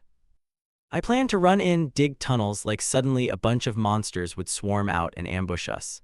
I really wanted to experience something new. As he spoke, he pulled an item from the magical pouch. A stone hammer, also fancifully called a heavy form battle mace, a rare grade item with over 12 attack power. Ada realized this was perfect for the quest, since it was made from 3rd grade black-spotted leopard bone, ensuring its strength. She wondered how he could so easily obtain rare or higher grade items like that. Ahead, the first swing of the hammer fell, and in his head, Yan wondered what he'd do with this new chunk of metal. The impact sent earth and stone flying. System notification: this was a critical hit. You have acquired the schematic for Iron Core level 51. System notification: this was a critical hit. You have acquired the schematic for Iron Core level 51. He asked Ada and then looked at the pile of stones before him. That glowing thing is the Iron Core's heart, the most durable part of its body and where mana concentrates. Ada continued, basically the Iron Core can reinforce parts of its body with mana when it detects danger. Usually one person distracts it while another ambushes from behind. But isn't that a bit too easy for a level 2 monster? Fighting like this is a little boring, though danger will come the moment you let your guard down. I've read all those novels. The characters keep dying and coming back like that. Ihan was filled with excitement, thinking there would be a dangerous ambush. However, reality wasn't as imagined. There was no ambush or conspiracy. The system notified that he leveled up to 38, strength increased by 2 points. And agility, stamina, and mana each increased by 1. Hey, are dungeons always this dull? He recalled that he'd gone deeper, but the scenery hadn't changed. Occasionally encountering a few stone monsters, all killed with a single blow. God, no adventure, no suspense, nothing at all. Ihan screamed in pain and collapsed under Ada's helpless gaze, and Ada was truly curious how this guy could max out every skill when he seemed so easily bored. Suddenly, both heard strange sounds ahead. The system immediately announced that a giant Iron Core level 74 had just appeared. Now that's adventure. Ihan eagerly looked at the huge rock while Ada explained it was a giant metal core 20 levels higher than its kin. Ihan rejoiced because he finally had a chance to try his new weapon. This time I'll definitely use the level 3 pulse stake to take you down. What made Ada goggle was that her student always had a weapon ready for every situation. He stomped the ground, rocketed into the air with the drill hammer ready in his hands, and shouted, "I'm coming." The steel stake descended with a shockwave strike. Cracks ran along the giant iron core, and it shattered to pieces the next instant. The system reported 548,000 experience points received and an entry for giant iron core level 74. Ihan was pleased with the result of his weapon test, but looking back at the stake, he saw it had cracked wide open. Vowing to use it sparingly since it was a single-use item, he began to wonder whether those rounds could be reused or if he should try swapping them for cannon shells. Putting that aside for now, Ihan started collecting the iron core. He noticed the giant core was much stronger than the hearts of ordinary stone monsters. The angel added that the Iron Core King was even better. It's the complete form of an iron core and has the highest durability in the world. However, it wouldn't be here because it's a level 4 monster. Waihan just laughed. Don't you know your mouth stinks? Say that and you might summon the Iron Core King right now. That's just coincidence. Unlike other monsters that went through evolution, the Iron Core is a newly emerged monster, so finding a giant core here is already rare. It definitely won't happen again. But your mouth really does stink, Madam Angel. Now look at that giant before us. Wasn't that what you were just talking about? Waihan reacted immediately, deciding to set aside the ice pie for now and unleash the violent heaven bullet with the force of a 1974-point strike. Thus, man and rock collided head-on, making the angel think he must be the only one in the world who felt such joy from fighting.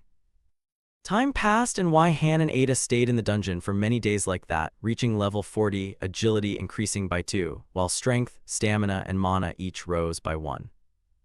Shouldering the hammer, Han asked Ada if that was all. She replied that the dungeon had been completely cleared. So he could return later when he needed more iron core, and she hoped next time they'd encounter the Iron Core King. So he could return later when he needed more iron core, and she hoped next time they'd encounter the Iron Core King. Ada explained she was just surprised to realize this dungeon had been formed from an old destruction trap, but it wasn't a big deal. Of course, Han was far from convinced. From her tone, he could tell something big was about to happen. A few minutes later, the two came back outside. Just as Yan strut to ease his stiffness, loud noises came rushing in. It was someone familiar. 3 angels on a mission to place and retrieve traps. The news was quickly confirmed. The setup of destruction traps across the earth had been completed. Hundreds of thousands of dungeons around the world were sequentially activated, and the monsters on the streets began to disappear. They were drawn by the dungeon energy, so they willingly crawled in and became trapped. When predators were locked in dungeons, human civilization gradually began to stabilize again. That very evening, TV broadcasters reported that South Korea, Japan, China, and many other Asian countries had restored peace. On the other hand, there are reports that quests from the other world are also gradually declining. At that moment, Han turned off the TV and Ada explained that higher-level creatures were lowering the rewards of otherworldly quests to force humans back to Earth. Moreover, the dungeons had been activated so people had to return to slay the monsters. And now Han understood why the atmosphere was so noisy. His parents were about to return too. The angel was eager to see what new things this craftsman had created. She was particularly interested in the additional options on Yan's products. There probably are, but I can't check right now because I just want to sleep. He yawned, complaining that he'd been crafting nonstop since leaving the dungeon without a single moment's rest. Still, Yan insisted on checking the results. First was an armor set made from iron core. The system called it a rare black armor with enormous durability and stealth capability, able to withstand a 4,800-point hit with options that increase defense by 40% and boost power by 30% on surprise attacks. Its strength reached 2,550, and it was a masterpiece of the century, crafted by a master artisan at the peak of their fame. Han stared at the system information, stunned. Then he glanced at Ada and asked, "Can a single piece of equipment really have 3 options like this?" "Yes, that's right, these options are all top tier, and very suitable for your fighting style." Ada thought it was unbelievable that an item could be crafted without using mana, yet possess 3 options at once. But thanks to the title of legendary blacksmith, the seemingly impossible had become reality. Ada warned him not to sell items with 3 options. It would be very dangerous to reveal this capability.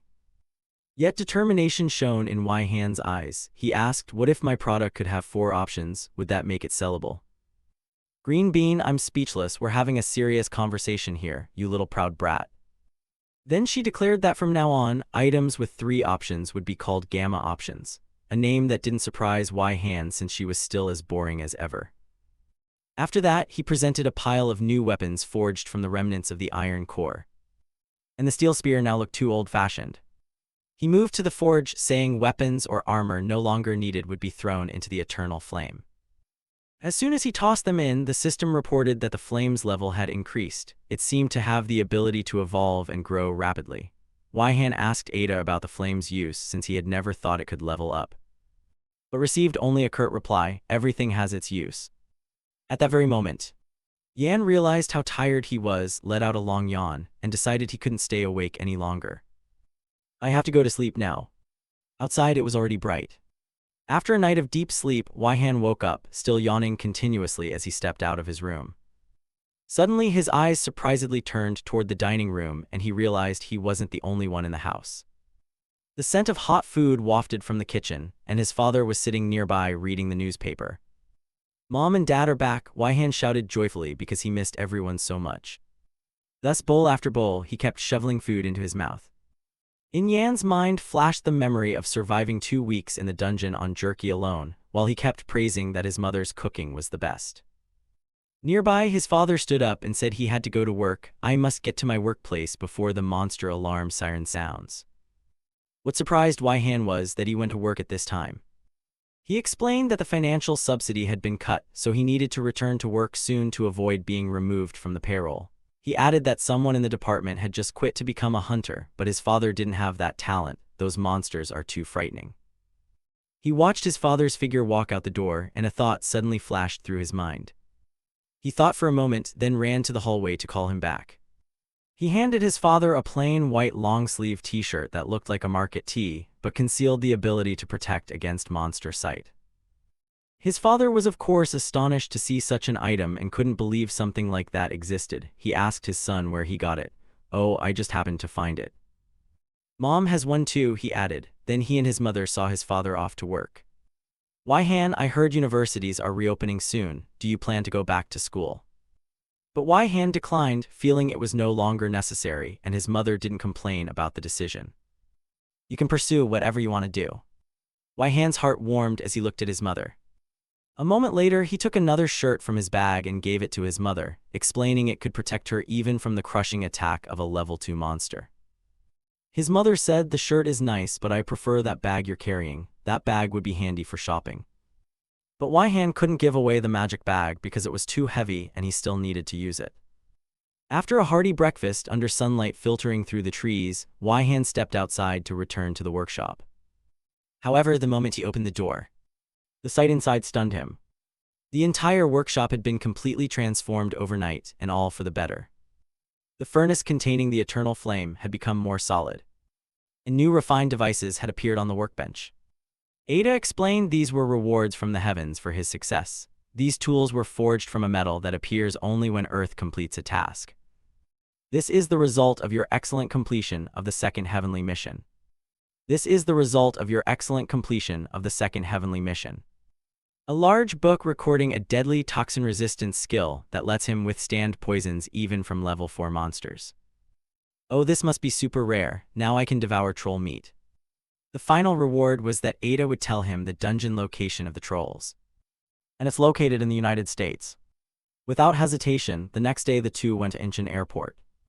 Wai-han whispered happily because it was his first time flying. However, the angel reminded him gravely, "I think you've forgotten one thing. Did you forget that traveling abroad requires a passport and visa, and you have neither right now?" Wai-han just smiled, waving his fingers as if an idea had already formed. "Don't worry about that, miss, of course I'll stow away, haha." As he passed the check-in counter, humming and quietly singing, a plan formed in his mind to make stowing away a reality. And yet as he sang and walked, no one noticed him. Lower stealth skill was truly amazing. Sitting in an empty seat, Wai-han shrugged and said to Ada, "Even the most advanced security system can't detect me when I have stealth skill." Haha, just then, a flight attendant wheeled a beverage cart by. Wai-han casually took a green can without the woman noticing. She only thought she was missing a can of Coke. Yan looked out the window and saw a fighter jet flying fast nearby. Ada explained it was a combat aircraft controlled by a pseudo ability in case monsters appeared in the air. That's also why plane tickets are expensive and flights have few passengers. Continuing their route to reach Arizona, the location of the Trolls dungeon, they had to transfer in Los Angeles. Ada seemed confident the trip would go smoothly, but Ihan only smirked because whenever the angel said that, trouble always seemed to follow. Sure enough, not long after takeoff, chaos erupted everywhere as a monster appeared on the ground. Seeing the crowds fleeing in panic, Ihan was alarmed. Who would have expected Los Angeles to welcome them with such a scene? But Ihan quickly regained his composure. After all, he'd fought monsters far stronger than this.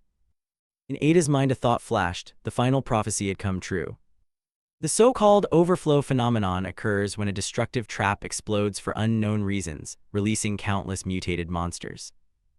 These mutated monsters were far stronger than the previous ones because the trap absorbed and transformed all surrounding energy, altering the landscape as well. Ihan then took his toolkit from the magic bag, looked around and realized part of the airport had turned into a rocky desert, meaning that monsters overflowing from the dungeon would convert the outside scenery into a dungeon. Ada confirmed that guess and explained that overflows usually occur when the world shifts and a dungeon forms, or as a result of extremely powerful magic, or when a dungeon disappears. But this time it was different. The biggest problem was that monsters from this overflow could interact with other dungeons and trigger successive dungeon overflows. meaning if he missed even a single one, the catastrophe would spread without end. Hearing that, Ihan paled, immediately stopped and asked Ada, "Is this a bad omen?" The angel replied that if he missed one, another overflow would follow, and he'd be exhausted dealing with the consequences. The goddess declared this tragedy must be stopped, and she assigned him a mission whose reward would be new attributes and skills from the heavens. At that moment, a loud explosion rang out from the left. People panicked, screamed, cried for help, and ran out from that direction. While the security forces kept firing, everything seemed to be out of control. Through the hole where the airport wall had collapsed, massive dark silhouettes poured in. They were some mutated lizards or crocodiles, and bullets, of course, did them no harm. A monster roared, mentioning the need to find a record. Ihan frowned and told Ada it seemed like a gecko monster, but the angel immediately corrected him. It was a level 2 mutated monster with special abilities, so they shouldn't be careless. But he only gave a wry smile, reminding her, "Have you forgotten I have strong armor in this sharp spear?" Immediately the system displayed weapon info: Death Spear Blade, unique rank with 2400 destruction power, effect plus 30% critical rate on surprise attacks, allows hiding in the dark and taking others' lives. He decided to dive from the air, driving the spear tip straight into the giant lizard's head. The monster was defeated with a single strike. The system immediately recorded, "You have obtained the note of the flame lizard level 62. Ihan was pleased with the power of his new spear, his body flooded with the thrill of victory. Ada explained that this monster had no mana stone. If he wanted to make use of it, he should harvest some key parts and put them in the bag. The crowd began to gather, stunned that a young man had taken down the huge monster in the blink of an eye. A thought crossed Ihan's mind: even with stealth skill, if he stood in the center of such a commotion, people would still see him. At that moment, another living flame lizard suddenly opened its mouth. A fierce blaze erupted into a towering column of fire that swallowed the spot where Ihan had just stood. He barely escaped with his life, cold sweat running all over his body. He guessed that this attack was likely what had broken the airport wall earlier, and that it would be best to run outside now. But the flames this time moved faster, forcing him to face them head-on. A second later, the place where Ihan stood was engulfed in a sea of fire. The crowd was shocked, whispering that the savior must have died. There was no way he could have dodged that attack. But when the smoke cleared, they saw someone's hand raised high. It was Ihan. Even Ihan was astonished that he had survived the direct hit. This meant he could now face fire without fear. Clenching his spear, Ihan plunged back into the fight, but realized he was no longer fighting alone. Shouts rose from the crowd: "We can't just stand by. Those who can fight, follow me. Those without skills, run." Ihan paused for a moment. He wasn't used to seeing ordinary people unite like that. Ada noticed that after the recent strike, the crowd seemed to have forgotten his existence, and even the monsters were ignoring this hero. Those who fought bravely were weaker, but some among them had altar powers and temporarily erected protective barriers against the monsters. Ihan stood and watched that uneven battle for a moment. He wanted to see how long those people could hold out against the level 2 creatures, but soon it became clear they could no longer hold back the flame lizards. Another one sprayed fire into the crowd, and the man standing there was almost certainly going to be unable to escape. But Ihan intervened, without using any techniques beyond his expensive armor. The trembling man thanked his savior, while Ihan leapt away and delivered a fatal stab straight through the lizard's head. The giant monster collapsed, and before dying it let out a roar about something like a warrior's memory. Ihan smirked and replied, "You better leave that memory to me." He landed another finishing blow, defeated the creature, and received 420,000 experience points. The flame lizards behind immediately realized he was the true opponent, craving his memory, for if they obtained it they could evolve. Ihan wondered, are all monsters driven mad by memories and evolving like this? Is it because too much energy overflowed? At that moment, a powered-up altar user in armor stepped forward to thank him for saving her, and her voice revealed she was a girl. And with a girl present, this flirting old man brightened up immediately. Ihan confidently declared, "From now on I'll protect you." He turned and left the girl amid cheers behind him. "But don't do that, even though I know I'm handsome." The battle with the lizards continued outward, reaching the area near the airport building. After killing another one, Ihan received 431,000 experience points, then killed another and got the same amount. The system announced he had reached level 44. Strength increased by 2 points, and agility, stamina, and mana each increased by 1. The lizards kept pouring in. Ada reminded him that if they kept killing them one by one, it wouldn't be fast enough. They needed to take out the leader first because it was causing the environmental change. As long as it lived, monsters would keep appearing. He knew that, but executing it was far from simple. Ihan wondered if he could eliminate them all at once. With the monsters forming a surrounding circle, his patience began to run out. These bastards were really annoying. One hurled a fireball at Ihan, but quick reflexes let him notice in time and use the death spear to block it. The spear's length advantage allowed him to pierce through the wall of flame to strike back at the monster. Immediately after, Ihan launched himself out of the fire vortex. A scene that left the crowd astonished. They couldn't believe one person could handle so many monsters at once, when earlier even a coordinated team struggled to take down one. A scene that left the crowd astonished. They couldn't believe one person could handle so many monsters at once, when earlier even a coordinated team struggled to take down one. He shot straight up into the air, flying above the horde, hopping to spot the leader. His gaze swept continuously, and he immediately noticed a different-looking monster among them. It was larger and its skin much darker than the others. He aimed his spear at it and plunged straight down. The weapon flew true, piercing straight into the leader's body. The system now announced, "You have reached level 45 and all stats increased by 1. He worried to Ada that at this rate, by the time he chose his second profession, he might not control mana yet, but she reassured him that at least until level 100 he'd be fine, though leveling would be a bit slow. At that moment, a loud explosion rang out. Someone shouted, "Run, it will explode when it touches a person." Someone shouted, "Run, it will explode when it touches a person." But before he could think, a giant lizard lunged at him from behind. "Do you mean these monsters can explode on contact with humans?" He grabbed the creature by the neck and, using all his strength, hurled it to the ground like a dog. In the next moment, a violent explosion erupted, sending earth and rock flying. The sight made the crowd think this fighting method was amazing, but if they tried to imitate him, they'd probably end up selling salt. Amid the epicenter, Ihan still stood. Meanwhile, the leader tore off a piece of the building and hurled it straight at him. It stepped up, each movement making the ground shake. Ihan lightly sprang up, evading the approaching shockwave. "Ha ha, balancing like this is a piece of cake for someone who once surfed waves to catch whales like me." Before everyone's eyes, there were only brilliant explosions. They panicked, believing this time the savior had surely perished, since no one could survive at the storm's eye. But in a moment, they saw him unharmed again. It turned out Ihan had anticipated the underground explosion. He reached into his miraculous pouch and shouted, "Time to switch weapons." In his hand appeared a one-of-a-kind weapon as if from a video game, the ice core, capable of piercing through anything. Even the system was astonished that such a transcendent weapon had been forged without magic or gunpowder. Even so, the hammer was incredibly heavy, its strengths and weaknesses both magnified by its design. Ihan took direct aim at the leader, telling himself to end the battle here. A critical blow came crashing down, its terrifying power knocking even the giant lizard flat. It slammed to the ground but was still gasping, growling through clenched teeth. Seeing their leader in peril, the underlings recklessly charged in to rescue it, but the monsters weren't the only ones with numbers. The people who had been panicking moments ago intervened in time, blocking the assault to give Ihan a chance to finish the target. Two monsters rushed straight in after breaking through the crowd, but were sliced down by a sharp blade as Ihan switched to another weapon. The black greatsword of the foolish giant, a unique weapon with 2300 attack power and 2100 durability. The system immediately announced your swordsmanship had reached its maximum level and could evolve when combined with certain auxiliary components. Beneath the ground, the flame lizard leader was dying, and in its last breath still fantasized about the memories of a great warrior. Human achievements were too powerful.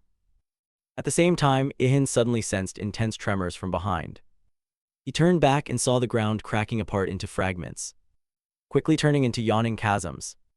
People panicked and ran to avoid being buried. They shouted, "The leader is trying to drag the strongest warrior down to hell with it." But Ihan was fed up with the creature's petty tricks. He swung the greatsword and hurled it straight into the Lizard King's head with a painfully solid blow. Ihan stood before the monster without another word. The system displayed a notification. You have received 1,197,000 experience points along with a record of the level 91 Flame Lizard. Ihan asked Ada if these monsters really had a lower level than the Black Panther, even though they could alter the entire environment. He learned that the panther earlier was a mutant, far stronger than other monsters, so level could not accurately reflect their true power. Then he jumped down to where everyone was gathered and froze, unused to being the center of attention. Around him were people who had just escaped death, all expressing gratitude and praising the hero's extraordinary ability. The first to step forward were a beautiful girl and a young man. The girl even moved to kiss him to show her appreciation, which made Yan suddenly remember he had met this Korean couple before. "Do Wai-han, I sense a heap of jealousy from you. What are you jealous about?" He didn't respond to E, just slipped through the crowd and told them softly that he was fine. "If I miss even one, we'll have a big problem." "Brother Hajin, do you think that hero has reached a third profession yet?" But the young man answered that it was impossible. He had never heard of anyone attaining that level. Even so, he's still that strong. She thought he might even be stronger than Hajin. Meanwhile, Wai-han kept eliminating the monsters one by one to rack up experience, thinking that even if he went all out there was still a chance one might slip through. "Last time I was certain I'd wipe them all out. But one still got away. It stood watching the plane for a moment, then ran into the forest. And after I turned back, a mutant disaster occurred because of it." This made E look skeptical. "Maybe you've been watching too many RPG movies. You just charge in and slash like it's your entire life." His silhouette moved so fast that at a glance it seemed to exist in multiple places at once. As for the lizards, once the flame lizard leader was defeated, they began to flee.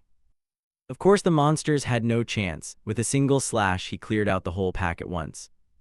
Looking around, Wai-han breathed a sigh of relief that the monsters were wiped out.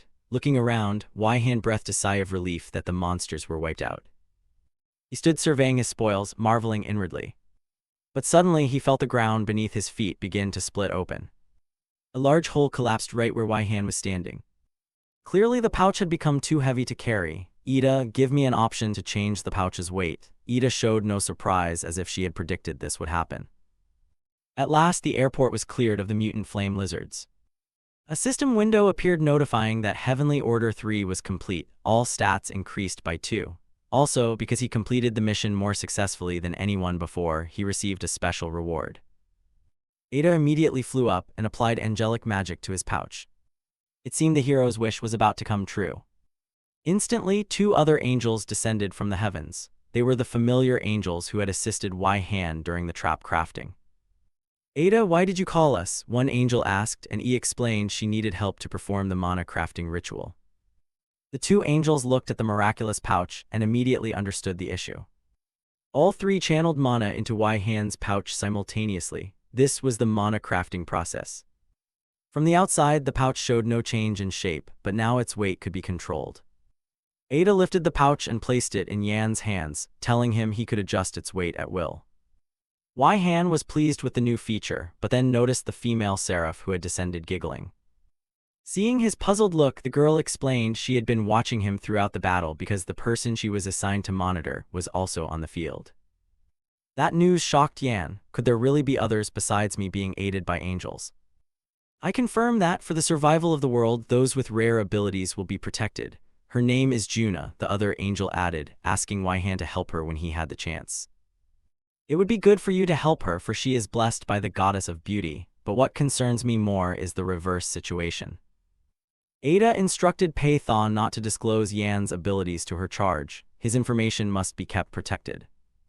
Bai Tham teased that she had never seen E worry over a lowly creature like this before. "Have you fallen for him? If so, Laita will kill you. Ha ha."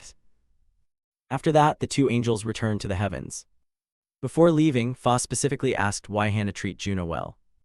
When the angels vanished, I asked if he intended to help the girl, but Yan just smiled, saying that was impossible because he's a disposable pawn.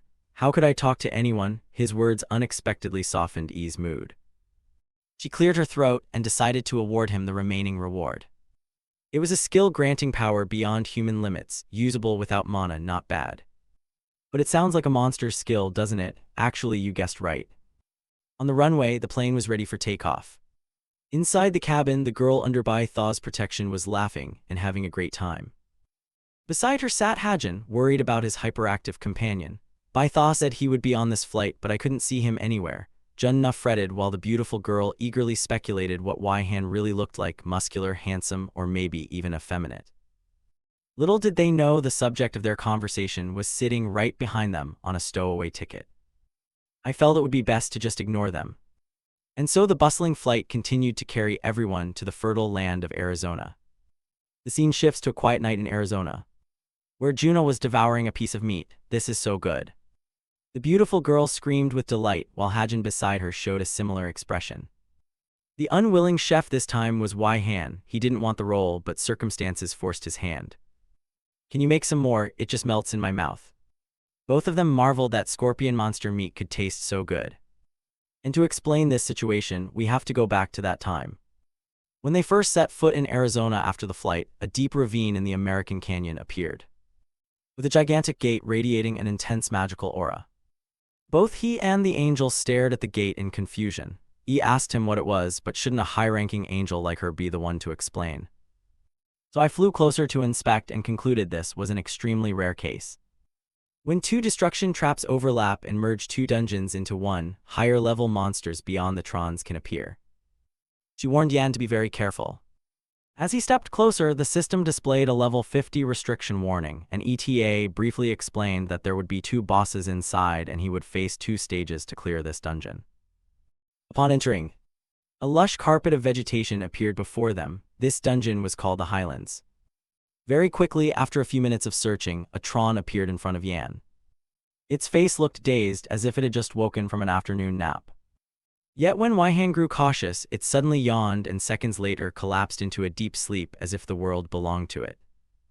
Wei Han was astonished and shouted, "It lies down and falls asleep immediately. This is the most overpowered rest skill I've ever seen. Now you understand why we need their blood to evolve the rest skill." Seeing the opponent so vulnerable, Wei Han sneaked up and made sure to bring his spear. He even remarked that his expression looked just like a thief's, utterly sneaky. With each spear thrust, the first troll was instantly slain by him. The system rewarded 560,000 experience points and a record of a level 72 Highland Clay troll. Not only that, he took its heart and blood, 2 of the 500 materials required to evolve the skill.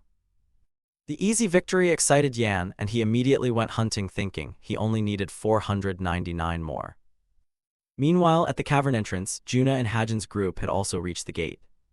They were surprised that such a large dungeon had a level cap of only 50. However, Angel Bai Tha reminded everyone this was a great dungeon, so they must be careful.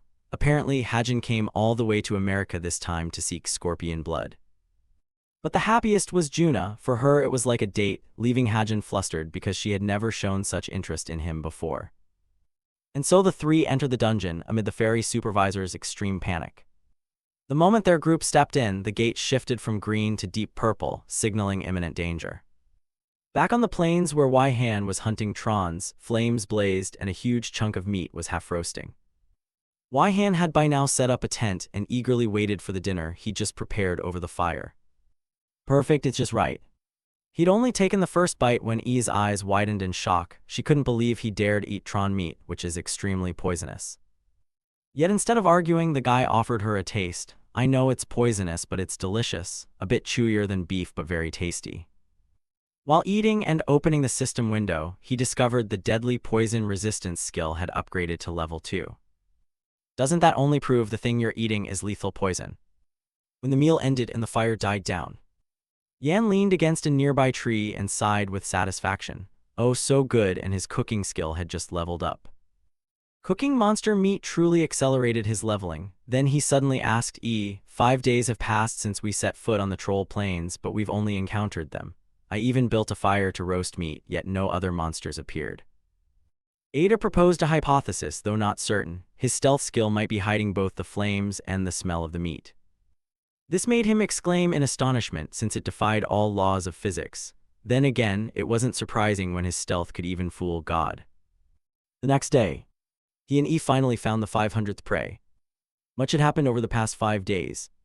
Ihan survived on troll meat along the way and faced many difficulties, especially food fatigue, but driven by the desire to grow stronger, he kept going.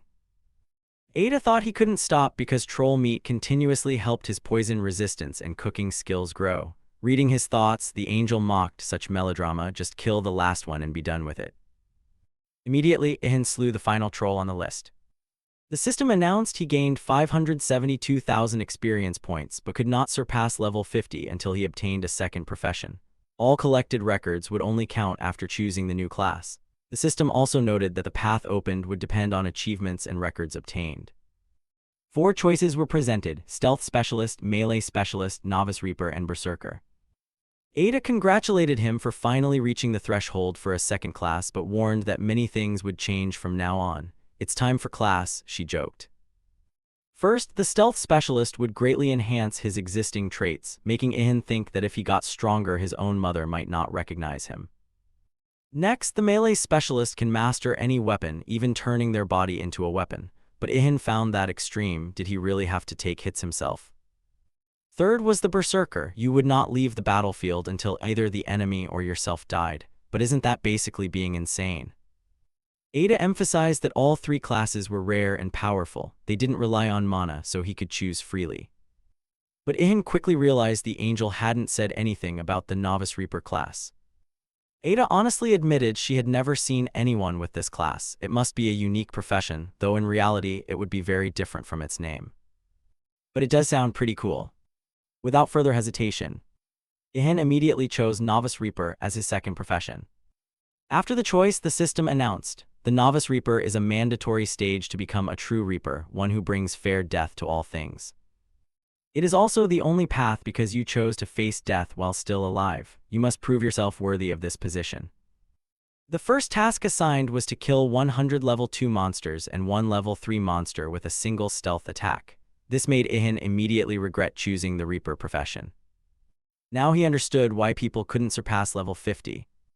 How could you defeat a level 3 monster with a single blow at this level? But after a moment's thought, he realized it wasn't entirely impossible. Ada folded her arms and wondered whether Ihan had figured out a way. Then suddenly a hammer appeared in his hand. "I'll postpone evolving the rest skill because if I use mana stones to enhance a weapon with mana crafting, it might work." At that moment, a powerful surge of energy rang out through the plains forest. While Ihan was still wondering if that would be enough, he heard a strange sound and turned around. There he saw a giant sand scorpion clamping Runa in its claw. And the girl was panic-stricken, calling out for anyone nearby. Bai Tha beside them also shouted, "That's why I told you to be careful." Hajin followed close behind but was completely helpless. The chaotic scene of the 3 surprised Ihan. He couldn't understand why the other 2 couldn't take down such weak monsters. With no other option, he pulled his mask over his face as usual in annoyance, saying he really didn't want to get involved with them. And now the prediction had come true. Ihan could still surprise even though she had watched him closely. The astonished goddess asked, "Are you really going to fight with that roasting spit?" Before she could answer, he hurled the steel roasting spear straight at the monster. The strange weapon struck its mark. The scorpion immediately released the girl from its claw. And Yan leapt forward in time to catch Runa. You'd think a hero had saved the damsel. But then he tossed her toward Hajin without mercy and charged straight at the monster himself. As he ran, Ihan pulled a more serious weapon from his magic bag, gripped the spear firmly, and rushed to attack the giant scorpion. Ihan spun and made a precise throw. The spear's point pierced straight through the target, and it was a critical hit. He had slain the beast and earned 668 experience points. The system recorded it as a level 78 giant sand scorpion. Ada reminded him the scorpion's deadliest weapon was its poison, but fortunately Ihan had lethal poison resistance. It was quite a battle. Looking down at the corpse, he smiled smugly. "A giant sand scorpion, I bet its meat will be tasty." The remark stunned Ada when he intended to eat the giant scorpion. Meanwhile, Juna had regained consciousness with Hajin's cold body beside her, and the guardian angel stood nearby, worriedly offering comfort. The girl was still dazed when her gaze suddenly fixed on the savior. "Isn't that the Dark Prince of Lo's angels?" While Yan was momentarily stunned at that, the other girl lunged forward like a fan meeting a star. Juna showed him pictures on Instagram and asked, "Don't you know you're getting famous on here? People are calling you the government's Dark Knight." Hajin had by then woken up and said some even rumor he was an FBI agent.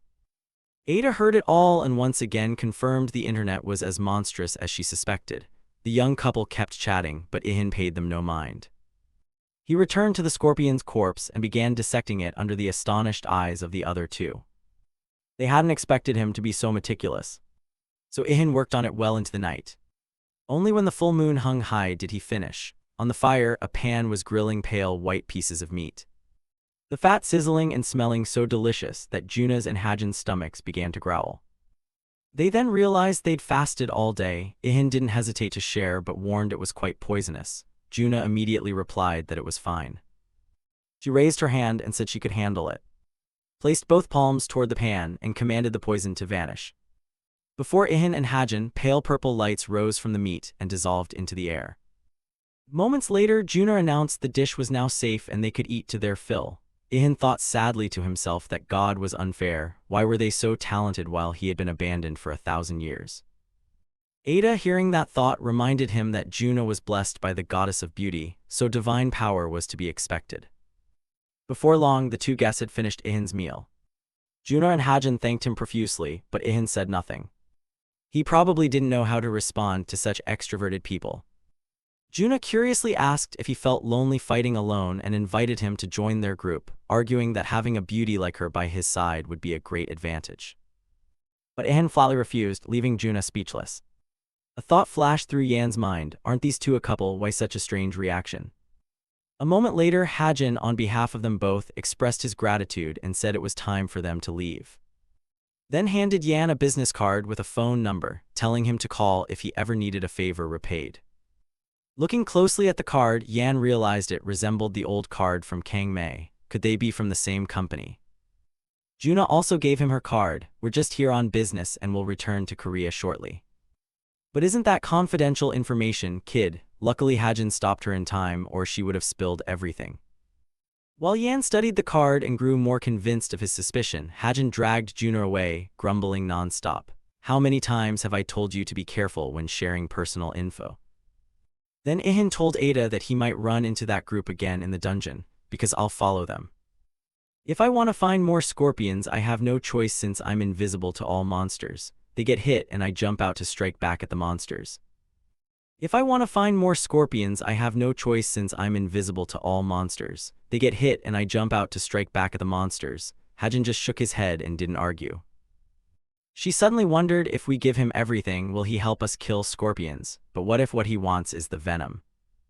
Hajin asked again. It would be bad if he asked what we need that venom for. So you should reconsider your offer. Not far behind, Ihan had heard the entire conversation. Reconsider the offer, he's certainly a cautious one. Rana hesitated. Why hide the quest from the person who saved you? He's clearly a good person. But no matter what Juna said, in Hajin's eyes she was still too naive. At this rate, she'd be tricked into being trafficked to Cambodia with an electric shock and not even know it. The girl simply smiled and replied tersely, that's thanks to you and me protecting me, isn't it? Ihan turned to Ada as if demanding an explanation. The angel had said they were headed to the troll's dungeon, but now it was full of scorpions. Of course, Ada didn't know why either. Suddenly, at that moment, a new scorpion appeared in the empty space behind the group. Unfortunately, it didn't see Yan, and the Dark Knight needed only one strike to gain 697,000 experience points. That roasting spit again, how many of those have you made? Ihan also realized the two had been completely unaware a monster had appeared. He wondered how they could fall into such danger when they always had guardian angels beside them. Ada explained that an angel's power is limited on Earth. They are not allowed to intervene too much in human affairs, only to offer hints and advice. Ihan said guardian angels don't help much, they cause more inconvenience, making the female angel angry. Meanwhile, Juna was scanning the distance for giant scorpions. You mean giant death scorpions, right? Hajin quickly corrected the name. Of course, Ihan heard everything. He was both surprised and excited to hear that name since it sounded powerful. His guardian angel was no less astonished, as if Ada had heard of it somewhere before. Just then, Hajin finally noticed the threat behind them. It was precisely what the two had descended into the dungeon to find. The giant death scorpion they had to overcome. Juna was stunned by its size, while Hajin urgently shouted, "This is not the time to stare, hurry, buff me with strength so I can fight. This is not the time to stare, hurry, buff me with strength so I can fight." A moment later, a magic sigil appeared beneath Hajin's feet. Receiving the power, Hajin wasted no time and charged the scorpion with his shield raised. Nearby, Ihan asked Ada in surprise, they're a tanker and a healer, so I probably don't need to intervene, right? The angel agreed, since they should be able to manage. Inside the battle, Juna tried to clap and cheer as if she'd completed a quest. Appa, fight on. However, perhaps because she was too focused on the fight ahead, she didn't notice a giant troll standing right behind her. Only when she heard a strange sound did she turn around.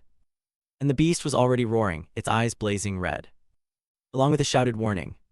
In that instant, Ihan appeared above the demon, weapon in hand, and drove a stake straight through its body, slaying the monster instantly.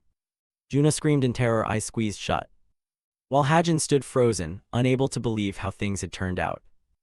Ihan landed on the monster's corpse, briefly disappointed by the system notice that the death strike was a special attack type. Armor-piercing power increased by 50%, but the weapon would shatter after a single use. He muttered, must have poured everything into destructive force without regard for durability. Who makes a weapon like that? The system also warned the attack was extremely unstable, single-use, but guaranteed to take down the target. Ihan wondered silently what kind of tremendous power would be required to destroy a level 3 monster like that. However, not wanting to draw too much attention, he merely turned back and told the others his task was done and they could continue. Meanwhile, the giant scorpion stood still. All attention was focused on the demon that had just been felled. Hajin slowly turned his head to look at it. Immediately, the scorpion swung its massive pincers down. He only had time to roll to one side to dodge, seemingly forgetting he was still fighting it. Juna screamed for help when she saw Hajin in danger. Realizing her friend couldn't handle it alone, she turned to call Yan, shouting, "If you help us kill this scorpion, we'll give you everything except the venom." He agreed at once without hesitation, since it seemed like a mutually beneficial deal. Inside, Hajin was angry at his friend's promise made without consulting him. But what choice was there? He couldn't face that monster alone right now. Just then, the scorpion launched another strike. Hajin barely leapt back but still couldn't avoid being wrapped tightly by the giant tail. Ihan appeared just in time and asked if Hajin had stopped arguing yet so he could step in to help. With a single crushing stroke, the beast's tail was sliced off. Hajin collapsed to the ground like a lump of meat. Not stopping there, Ihan continued to charge at the monster again, intent on not giving it a moment's rest. While Hajin watched from the ground with astonished eyes, he was stunned by the Dark Knight's superior skill. At Juna's urging, Hajin forced himself to stand, gripping his sword with both hands. Used an enhancement skill and brought it down hard on the scorpion. Ada then explained to Ihan that Hajin's skill resonated with the previous strike, meaning Hajin had utilized the very power Ihan had just created to attack. This surprised him as he realized that the skill also required mana. He had assumed Hajin was as strong, but it turned out not to be so. Well, not every human is a monster like the Dark Knight. Yan then looked up and shouted, "Hey Scorpion, do you know what my specialty is?" and repeatedly focused all his power on the same critical point.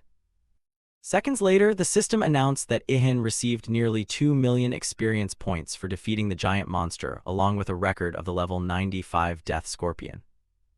Wasting no time, he immediately began processing the scorpion corpse, separating the venom-containing parts and showing the new acquaintances the venom and its glands. This made Juna and Hajin gape in surprise and feel extremely grateful for the help. But at that moment, Ada suddenly rushed over to pay Tha, furious. The angel angrily wanted to question whether she had been the one to lead the scorpion here. Yan was too busy wondering whether scorpion meat would taste good, but then decided to return to deal with the troll's corpse first. At that spot, he discovered a third-grade mana stone, an extremely valuable harvest. He also witnessed it and was astonished at how unbelievably fast things unfolded. When Juna saw the two angels holding each other tightly, she thought it was an affectionate embrace, not a confrontation. Only Hajin recognized the true nature. At last, Ada released her friend. She admitted that the Minaku Mana stone was indeed a wonderful reward for her guardian. Then Hajin stepped forward and said they would return to Korea, hinting that he could come along if he joined their guild. Juna quickly added the invitation, "Lord Dark Knight, please join our guild. Sister Mi-jae will be delighted." But no matter how they tried, Ihan coldly extended his hand to refuse. Hajin kept persuading him, praising his impressive skills. "If you join our guild, you'll go even further. People grow stronger by working together, sharing knowledge, experience, and insights." Juna added, "Isn't it great to go hunting with a beautiful girl like me?" But Ihan firmly refused, slowly emphasizing each word. "I don't want to." Then he explained, "I know how great teamwork can be, but I've never experienced it." No one has ever noticed or cared about me. I've always overcome obstacles on my own and fixed my flaws myself. It's strange to accept offers from extroverted people like you, so in short, leave me alone." Hearing that, Ada realized the wound in Ihin's heart was opening. She understood it was time for her to intervene. Quickly, she told everyone not to push him and to leave Ihin be. Her words were heated, but before they left, Hajin still told Ihin to contact them if he could. Little did they know Ihin secretly hoped this meeting would never happen again. Reaching for the Mana Stone, Yan said it was time to work on it. The system recorded his loot: the heart of a sleeping level 2 monster, 500 Tron health, 100 3rd-grade monster Mana Stones, and some other materials. Finally, Ihin achieved the evolution of his rest skill, which he'd been pursuing for a long time. He converted all those materials into energy and gained extraordinary regeneration. The system announced that now his body and mind could recover quickly from injuries and fatigue. Currently, the skill is only level 1, but even if he loses a finger, it can regrow immediately, and once activated, it cannot be used again until the recovery process is complete. Ada congratulated him on acquiring one of the hardest to train skills. "So how long will it take me to reach that level?" he asked, inwardly thinking he'd just gained an amazing skill. The angel smiled. Her pupil never ceased to amaze her. Ihin then returned to the second profession task, saying he now needed to kill 100 more level 2 monsters to meet the Novice Reaper's requirement. "That's an enormous condition, and right now only you can meet it," Ida remarked. Observing the trolls in the dungeon, he noticed they were behaving rather strangely. They used to rest under the trees, but now they constantly moved, and none of them slept anymore. Were they planning to avenge their leader or something? But they didn't seem the vengeful type. So over the next 2 days, Ihin swept up every troll he encountered. Each one went down with a single critical strike. Even so, he only managed to kill 97 in total. The number of trolls had dropped drastically. Before, you met one every 10 minutes, but now it took an hour to find one. Moreover, their behavior was odd, as if they didn't want to walk into death but had to. It looked like they were being controlled, though I don't think that's the case. You already killed their leader, and I don't think any of them holds a higher rank than it. If anything higher exists, it would have to be a different kind of monster. After dinner, Ihin suggested returning. Ada agreed it was unwise to take risks and supported his decision. She also reminded them that this place wasn't the only source of level 2 monsters. Ihin and E headed toward the dungeon exit. But he immediately realized the path had changed, he told E. Quickly, the angel closed her eyes to check if it was true. She opened them with a look of bewilderment. She informed them that the dungeon exit had vanished, meaning they were trapped inside. E panicked. "The way out was gone and I can't contact the other angels. I've never seen this happen before." At that moment, a thought flashed through E's mind. Could this be an abandoned world? Ihin looked at the angel with suspicion as soon as he heard that. She simply confirmed it. "We are in an abandoned world." She explained, "God governs many worlds and aids when beings are in danger. But sometimes monsters grow too powerful and wipe out all other races. When they have no rivals left, they begin eating one another and drive that world toward oblivion. Heaven abandons such worlds. The halo above an angel's head, meant to contact higher beings, is now useless." Ada asserted she could not reach other angels in an abandoned world, since all connections from here to heaven had been severed. However, Ihin questioned, "This isn't an abandoned world but merely a dungeon on Earth, right?" Before E could say more, Ihin realized the situation and immediately lunged forward, pulling the angel along with him. The massive tip of some weapon had driven into the spot where Ihin had been standing just a second before. A gigantic creature wielding something like an axe rasped, "Found you." Its face was hidden beneath a hood. Its intention was to kill you to obtain the system record. Ihin wanted to know what it actually was, but Ada explained the monster before them wasn't a species recorded by the system. It was a mutated product born when monsters ate one another and evolved. The monster wasted no time and continued swinging its weapon to attack. Yan assessed that it was definitely stronger than the troll pack leader on the plateau right after the first strike. But he believed he could still defeat it, even though it was only a level 3 monster. However, he quickly realized its true target wasn't him but Ada. Perhaps its stealth ability and traits were linked to concealment skills. The angel promised to reward him for saving a higher being if they both survived the fight, but inwardly she was extremely worried and didn't want him to die. Once again, Ihan dodged the opponent's blow and caught sight in the darkness beneath the hood of a single glowing red eye. It kept muttering about the record. What are you babbling about the new record? What does it have to do with you? As he spoke, he remembered his ice spear had been destroyed. Now he only had his spear and relied on his armor as the sole shield keeping him alive. The monster thrust its skeletal hand toward him. Hand it over quickly, I need to take your record. Ada immediately flew over, warning that she sensed the opponent possessed magic. Ihan instantly flattened himself to the ground and touched it to probe. Moments later, that hand transformed into a series of sharp spikes and he barely managed to spring up to escape. From above, he had a clearer view and noticed black mana swirling around the foe's body. So he identified a strike point, gathered all his strength, and lunged his spear at the target, delivering a critical blow. That wounded it. Damn, that's all the critical hit did. Ada was not surprised. The level gap between them was nearly 100. Causing even a small wound was a miracle thanks to his refined skill and weapon. The red eyes beneath the hood flashed as the monster spoke, "Weakling, I will steal your record." They collided, weapons striking repeatedly with sparks flying. Ihan realized the opponent was truly too strong and he could not easily defeat him. But he concentrated more intensely than ever. He was someone who would never give up under any circumstance. In the next instant, his spear struck the target again. The monster roared in pain and uttered strange words. How can you be weak and strong at the same time? Hand over your record so I may gain knowledge. Ihan had no patience to listen further and ordered the creature to shut up. The monster spun to launch its next strike, but he was faster and leaped out of the attack's range, and at that very moment, a violent explosion erupted at the spot where he had just stood. Ihan gasped for breath, his heart racing, a frightening thought crossing his mind. It even used its explosive skill. He realized his armor was degrading. If he lost all his gear, he couldn't hold out. Dazed, he wondered whether this was truly the power of mana. Then a new spear suddenly appeared in the monster's left hand, as if from nowhere. It swung down to attack again. But this time, survival instinct saved Ihan. He charged forward, telling himself that one day he would surely master mana. Thanks to that decisive lunge, he closed in on the enemy and thrust his spear into an exposed part of the hood. The next moment left Yan stunned and Ada frozen.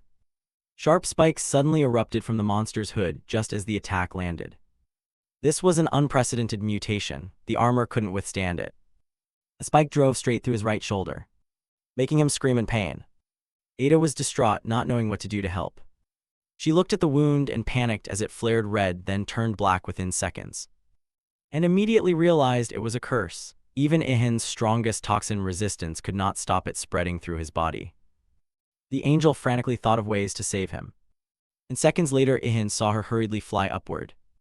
Ada exclaims that he would find it harder to fight if it kept targeting her. It would be better if she left. All right, then you go outside. But sharp spikes kept erupting from the ground, aiming at Ada. Ihan knew this was the moment to deliver another killing blow. Even though his injured arm was nearly numb, he could not afford to give up easily. As always, the dark hero donned his mask, determined that he would win. The memory of the prophecy resurfaced, spurring his will.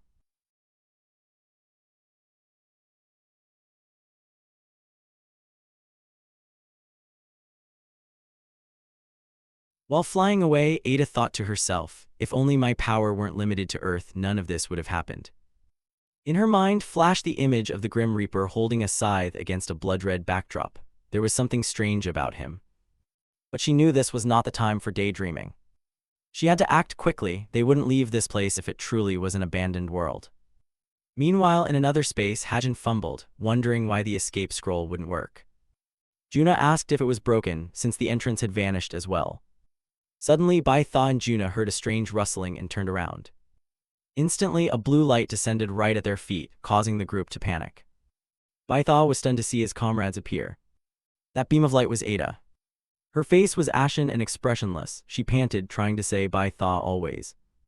Meanwhile, on the other battlefield, Ihin's mask was nearly shattered, and his armor could no longer hold. The monster still couldn't understand why he remained standing. Its mind was full of unanswerable questions. How could such an exhausted human endure? It voiced this, but Ihan didn't bother to argue. He roared in anger. It's been 2 months since humanity returned to Earth. Do you think I endured 1,000 years just to live a few more months? Then he tightened his grip on the spear, determined not to die here. Ihan poured all his strength into the attack, and his spear once again plunged into the enemy. But immediately after, he collapsed, feeling the curse spreading throughout his body. His whole body lost all strength, he couldn't move even a finger. Seeing his opponent exhausted, the monster croaked, "You will die right now." In his memories, Ihan recalled the angel's plea that he absolutely must not die. Then the image of Juno appeared. She had promised and was certain that they would meet again. After that came his parents' faces. Ihan missed them desperately after 1,000 years. He didn't want to end here because there was too much left to do. Deep down, he wished to see Lita once more. He had to admit he missed that angelic girl terribly. Ihan lay face down on the ground, death closing in while his body had no strength left to resist. The Reaper's scythe drew ever closer, when suddenly Lita's image appeared in his mind, calling his name. Ihan struggled to hold on to his fragile composure. He wanted to fight to meet Lita again, but his strength failed him. In the next moment, a violent explosion engulfed everything. When the dust cleared, the monster realized its weapon had been driven deep into the ground. While Ihan had vanished without a trace, it began frantically searching for the prey that had slipped from the Reaper's scythe. At that moment, it heard Juna's voice. "We're not too late, are we?" With her hands extended forward, Juna poured all her mana into pleading with the gods to protect the hero. As for Ihan, he realized the prophecy had finally come true. The curse on his body gradually faded, and the wound began to close. Ihan clenched his fists as a new wave of strength flooded his body. The monster lunged at once, but he rolled aside to avoid the blow. Its eyes burned with savage fury beneath the dark hood. It could not understand how its opponent had escaped the curse. Ihan smiled with satisfaction as he regained mobility. He knew that if they hadn't arrived in time, he would surely have died. Outside, Hajin was still stunned, unable to understand how such a terrifying monster could exist in this dungeon. Before he could think further, Juna urged, "Hajin, attack." "Wait, hey, do you have to attack too?" Hajin gritted his teeth knowing this was dangerous, but there was no other choice. He truly needed support right now. Juna continued to channel power, her blessings pouring over Hajin like a waterfall. But he didn't have time to notice the tremendous recoil force that threw him backward. Hajin stared in bewilderment, unsure if the attack had been effective, while Baitha clutched his head in despair, wondering how that human could withstand such a terrifying foe all this time. Meanwhile, Ada watched Juna and thought in surprise, who is she, after all? Ihan had to drain all his strength just to wound the Reaper a little, yet that girl needed only her blessing to send the monster flying. The angel immediately rushed to Ihin's side and asked about his condition. He replied tersely that he was still alive. Ada said she had found a way, but needed a bit more time. Ihan turned to Hajin and asked, "How long could you hold out?" "You mean I have to face this monster alone?" Hajin blurted. "Yes, I just need you to stall it for a little while." Hajin was briefly frightened, but then looked back at Juna standing there full of worry. Finally, Hajin answered, "With Juna's support, I can hold out for about 30 seconds. "That's enough." Ihan smiled, and the three began the plan.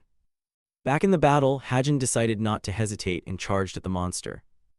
Time and again, Hajin gritted his teeth and endured the monstrous attacks thanks to the bestowed blessing.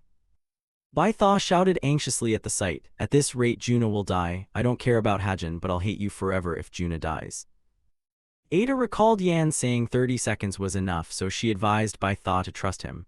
Still, the angel hesitated. What if he's slower? Baitha also didn't know if he had any cards left to play. They waited tensely while Ihan had not yet returned.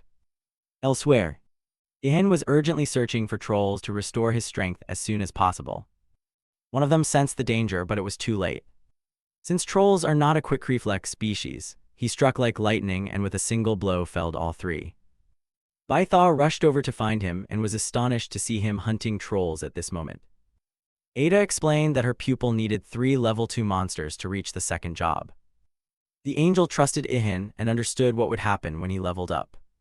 Sure enough, as soon as the system announced he met the requirements for the second job, all of Ihin's stats were fully restored. Objective achieved. Stealth effect increased by 10%, critical rate and attack power on ambush attacks from darkness increased by 30%, attack potency increased by 20%, and the evolution conditions for the stealth skill were relaxed.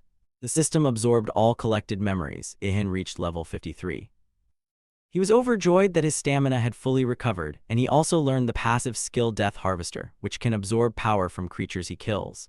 The system also notified him that he still couldn't use mana, so he couldn't learn active skills but was granted the chance to choose a secondary vocation. The system also notified him that he still couldn't use mana, so he couldn't learn active skills but was granted the chance to choose a secondary vocation. All that while, Ihan kept silently counting down, and when 10 seconds remained, he knew it was time to return. Back in the battle, another strike from the monster landed on Hajin, blood pouring from his body. Hajin realized his armor and shield were almost about to fail. He couldn't understand how Ihan could have survived fighting this terrible monster alone for so long. Juna strained to maintain the shield, fervently praying to the goddess that Hajin not die. Then another blow fell, Hajin's shield shattered, and he completely collapsed. Juna immediately rushed to his side, disregarding the danger. Fa hurriedly ran toward his student, fearing that Juna might also be hurt. The monster was ready to celebrate victory, the scythe swinging toward the two heroes. Juna didn't give up, she stretched both hands forward and once more begged the goddess to punish this evil being. Having dared not hope much, she suddenly noticed a light emanating from her palms. A powerful seal was formed, and Juna gathered all her remaining strength to activate the last of her mana. A violent explosion rang out immediately after. Ada stood stunned to see a human able to inflict such severe damage on a Reaper. She truly had extraordinary potential, and Bai Tha couldn't hide his amazement at humanity. As for the Reaper, he was exhausted after the blast but would soon recover. Nearby, Juna tried to rouse Hajin, but he was completely spent and didn't move. The monster regained consciousness and continued to roar that it would kill them all. This time everyone was truly terrified, a bitter belief rising that they might die right there. But at that dreadful moment, Hajin heard a voice say, "Form a party." The system immediately announced that Hajin had accepted the party invite and the current number of members was 3. The group was shocked to see that the third member was a giant question mark. Stepping to stand between the two, he had finally returned. Hajin realized they truly now had a chance to win. Ihan simply placed a finger to his lips, signaling everyone to be silent. The Reaper had by then fully recovered. Hajin gritted his teeth, knowing it was about to attack again. Ihan calmly told his new teammates that they had held on well, and now he had enough strength to finish off the monster. Saying that, he dashed straight at the Reaper to confront it head-on. Everyone froze as they watched him, but their eyes shone with renewed faith. Hajin watched Yan's every movement, a thought flickering through his mind. The moment I saw that back, I knew we were saved. With that, he collapsed onto the ground, exhaling a long, relieved breath. Hajin told himself he'd never realized how weak he'd been until today. At first he felt awful, but the moment the man appeared he felt an enormous relief. As the hero approached the monster, Ihan heard a whisper, a new record for the human race. He realized the monster had not noticed his return because it was lost in rage, and that was his advantage. It was time to activate his superpower. Ihan decided to tap the extraordinary strength of his second vocation. In that instant, his muscles hardened like stone. The monster immediately realized it, its eyes flared even more fiercely. While Yan's gaze also glowed a cold, icy blue, this was the end for it. He lunged like lightning, the spear in his hand piercing the enemy with deadly precision, delivering a critical blow that sent dust rising in a choking cloud. But then he was stunned by the sight that followed. From the monster's body fell the severed head of a young woman with long, glossy white hair. Her beauty was marred by wounds, and deep cerulean tears streamed down her jade-like eyes. She let out a weak thank you, which astonished him even more. Still, Ihin's hand did not tremble. He finished the enemy without hesitation with a final thrust. Before the hero's eyes, the energy contained within that body shattered and dispersed throughout the air. At the same time, the system notified him that he had gained nearly 32 million experience points, reached level 55, strength increased by 4, and agility, stamina, and spirit all rose by 2. Ihan exclaimed in surprise. She really was freed from the curse, and he had never received tens of millions of experience like that before. The system logged a record for Litakari level 157. At that moment, the Death Harvester skill activated, and the hero absorbed and preserved Litakari's life force. His comrades rushed over. Hajin cheered that thanks to Ihan they had leveled up and fully recovered. But when he met the other's gaze, he was struck silent, unable to utter a word. Juno was shocked to realize the monster had actually been human. Ihan ignored the chatter, took out his corpse processing tools as usual, intending to finish the job. Now it's time to get to work. But before he could take half a step, Ada hurriedly stopped him. So you really intend to flay her, huh? The hero had assumed the body before them was that of a monster and needed to be processed as usual. However, the angel insisted it was a human body. Ihan remained unconvinced. He stepped forward and said these were simply necessary tasks. If that girl's flesh is tough, her bones hard, and there's mana stone, I'll only take those. Seriously, Ida's mouth dropped open, speechless. However, a moment later, Yan also stood motionless. What occurred before him filled him with horror. The maiden's body began to dissolve, and he had never seen anything like it. He fell to his knees in despair. The beautiful body was gone, nothing remained. Suddenly, Ada broke the silence. She uttered a single word, the boundary breaker. Ihan turned and asked softly, Ida, what is a boundary breaker? He was afraid the others would realize he was the only one who knew nothing about these dungeon things. The angel explained that those who consume mana stones and become possessed by demonic entities are called boundary breakers. When they die, their bodies dissolve into nothingness. He wondered whether that reaper had once been real, and Ada replied that she might once have been an intelligent creature like the fair folk, though the Fae originally descended from humans. Ihan took a few minutes to think it over, once again disappointed that he couldn't process that creature's corpse. But it didn't matter. Haha, because when he flipped back the monster's cloak, he found something like a gigantic mana stone. And there was also armor and weapons.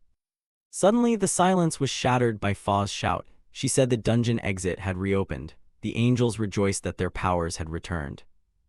Ada concluded that Litakari's mystery was the cause of the disappearance, but lamented that they couldn't hear the explanation from the girl herself. Ihan was startled as the whole group turned to look at him. Were you all going to blame me for everything?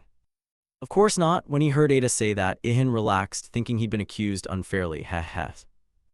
As for Ada, she remained troubled. Although the Reaper had been defeated, nothing had truly been resolved. This high-level dungeon suppressed the power of even the supreme beings.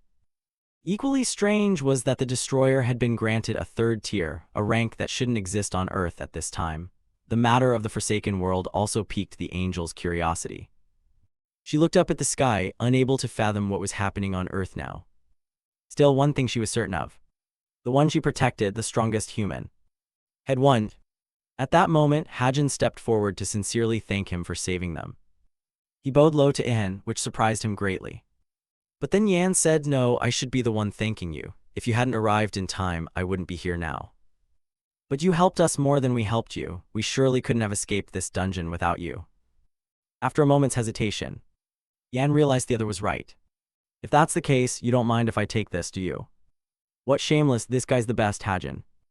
Hajin pressed his lips together in silence, but then sighed. Of course, take it. Juna agreed to the deal, but requested one other condition. She asked for the other's phone number as she parted. Naturally, this time was no exception. The single big word no was Ihin's answer, leaving her stunned that someone of her beauty could be refused again and again. In Ihin's mind, he thought, she truly has an angelic appearance, but I'm never suited for extroverted people. Leaving her stunned that someone of her beauty could be refused again and again. The girl clasped her hands pleadingly for his name, a divine light radiating from her that startled him. Then somehow she blurted his name out, Du Wai Han. Hajin watched silently, thinking this was the first time he'd seen Juna so determined with a man.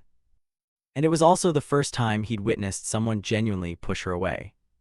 He told himself neither of them were beings he could understand, with the mindset of an ordinary human like him.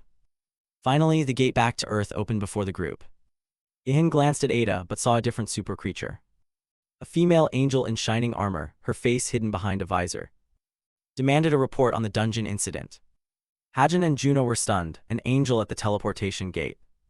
Ada was a little flustered but showed no fear. She nodded to agree to report, and the two began conversing in some high-level language no one else understood. Everyone, still shocked by the arrival of a high-ranking leader from the heavens, wondered if she was Ada's superior. Soon after, the female angel turned her gaze to Yan, and declared that because he had rescued an angel in an emergency, they would discuss a reward for him. We will deliberate on this matter and inform you later, but Ihan paid little mind to rewards. He had never acted for personal gain. The angel added that the incident was extremely serious, so they would take Ada back to the heavens for a time to clarify the details. Yan did not object. The supreme angel also said the dungeon would be temporarily sealed by heavenly power. And at that moment 3 other angels appeared from the void, concentrating magic to seal the dungeon gate. A question flashed through the hero's mind: will dungeons like this continue to appear in the future, or is someone intentionally creating them? But the real question was why this was happening. Realizing he couldn't find the answer by brooding, he resolved that in these circumstances he must only grow stronger to survive. The system then signaled everyone to stay away from the gate. Then the leader spoke: among the countless worlds we visit, Earth is the only one containing such unforeseeable elements. She added that more angels would appear on Earth to monitor the situation. Suddenly she paused and smiled oddly. Lita asked me to tell you she misses you very much. The hero was stunned to hear this, his heart filled with joy that the angel he was attached to still remembered him. But he immediately realized the angel hadn't finished speaking. She must tell me what else she said. Yet there was nothing more. The female angel ascended into the sky, leaving only blessings for Yan and promising to return Ada as soon as possible. Unable to ask more about Lita, Ihan called out, but she could no longer be heard. It was truly a way to torment someone, stopping mid-sentence and leaving the most important thing hanging. A few days later, the group continued their journey back to Korea by plane. Upon landing at the airport, Juna and Hajin quickly passed through passport control and stepped outside. Immediately, Juna noticed a black limousine waiting for them. The rear window slowly rolled down, revealing a bespectacled girl sitting inside. "Welcome back, both of you. Did you get that thing?" Juna was overjoyed to see me, while Hajin frowned at the chilly greeting. Just met and already asking about work. Unbelievable, he thought. They quickly got into the car. Han said he'd retrieved the item, so there was no need to worry. Juna hurriedly recounted that Hajin had been beaten badly in the dungeon. Mi was eager to hear the adventure's details, and Juna proceeded to tell everything. The black car sped along the highway away from the airport, and Mi was astonished to hear about a Korean man wielding a spear who slew monsters. Juna chirped that he was unbelievably strong. Compared to him, Hanji would be nothing but a toenail. Juna's tale made me suddenly recall the silhouette of Ihan with the mask and spear. Hajin noticed the smile on her lips and asked softly, "Do you know him too?" But Mi only smiled again, insisting she didn't know the person. "Anyway, thanks to you two, I can change my job class a second time. Tonight's on me, let's eat and drink." Meanwhile, Waihan also returned to his apartment. He stood silent at the door for a moment, then went in and called out loudly that he was home, but no one answered. He searched the house and was surprised to find only a note from his mother on the table. "Mom went to the Mu world to buy fresh seafood. I'll be home before dinner." He was stunned that his mother had crossed into another world just to buy food, totally beyond his understanding. He quickly went to the bathroom to wash away his fatigue, drenching himself while thinking his mother might be stronger than he had assumed. Ihan recalled times he complained about his own weakness, while his mother nonchalantly said that Mu had countless seafood.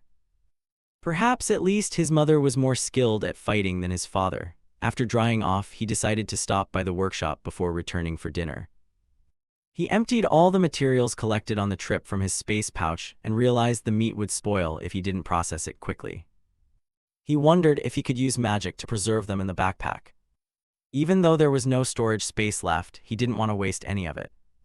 Suddenly Waihan froze, sensing a presence behind him. The familiar voice from the eternal flame. It was surely happy the owner had returned. He understood immediately. It was probably saying it could eat this meat, right? Perfect, consider the pile of meat rescued. So he quickly tossed each piece of meat into the flame, practicing cooking skills while using it to consume the ingredients. The flame eagerly devoured each portion Yan kept throwing in, and his cooking proficiency steadily rose. At the same time, in the distant heavens, a meeting of angels was underway. At the center of the great hall, an angel stood reporting the progress of the investigation so far. Ada was present as well, and the matter began to unravel. According to the report, Litakari was a fairy folk of the world Daru.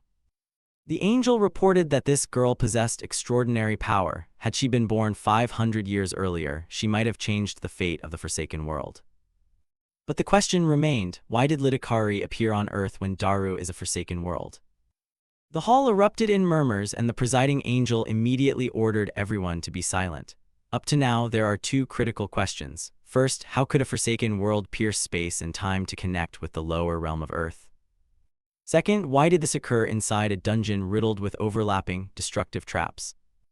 If it weren't for the human Ihan defeating Litakari, we might have lost Ada and Fa. And Earth could even have been at risk of merging with that forsaken world. At that moment, an angel snorted coldly and tauntingly asked how, only 2 months after the catastrophe on Earth, someone could have single-handedly overcome a level 3 world breaker. This is truly absurd. Fa retorted angrily, insisting that the ward she protected, Juna, had also fought alongside Yan. The other angel sneered, asserting that was impossible and even suggesting why Han himself might be behind the incident. Words that made another angel furious. She sprang to her feet and shouted angrily, "Enough, no one is allowed to slander Wai Han any further." The female angel declared that her ward had endured grueling training to attain the strength he has now. The speaker was none other than Laya. She would not tolerate any words that insulted Wai Han. All the angels in the hall turned their surprised gazes to the beautiful young woman, astonished by her fierce reaction. The presiding angel spoke. "The angels who have been beside him are all present here, so there is no cause for suspicion. He is entirely off the list of suspects." At this, Ada also stepped forward to confirm that Ihan had protected her and Fa with his life. And she emphasized that she had repeatedly reported his extraordinary abilities to the heavens and had never detected any malice in Yan. The angel from earlier looked displeased after these defenses, but had no recourse when the meeting's moderator concluded that no unified judgment could be reached at present and announced a decision to quadruple the number of angels sent to Earth to investigate. He added that to restore balance, the Lord had decided to reward humans who demonstrated remarkable progress. Like Ada and Fa, we will send additional guardian angels to certain humans. He instructed the angels to keep a close watch on Earth, because if the Forsaken World and Earth were to merge again, nothing could be saved. After the session ended, the Archangel asked Lita and Ada to stay behind, wanting a private discussion with the two of them. The two angels paused lightly, their eyes carrying quiet suspicion. Golden light streamed through the large windows into the great hall, bathing the space in a mystical glow.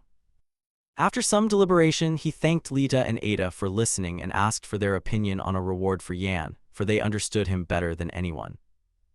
Lita was overjoyed, wondering what to choose to make Ihan happy, while Ada simply said they should grant him something truly useful. The angel nodded, saying he understood Lita's feelings and affirming that by the Lord's command, Ihan's reward would be the best within his power. "Wonderful," Lita cried out in delight. Ada was momentarily stunned, unable to believe her ears, for she knew Lord Mura usually remained neutral and fair, yet now there was an exception. But Mura calmly replied that he was merely carrying out the Lord's will. It was all for the balance of Earth.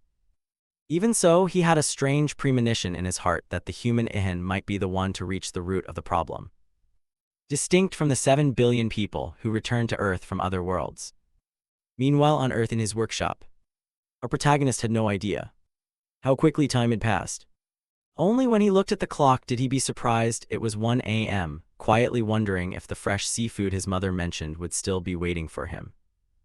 Outside it was deep night, but his workshop remained filled with the sounds of labor.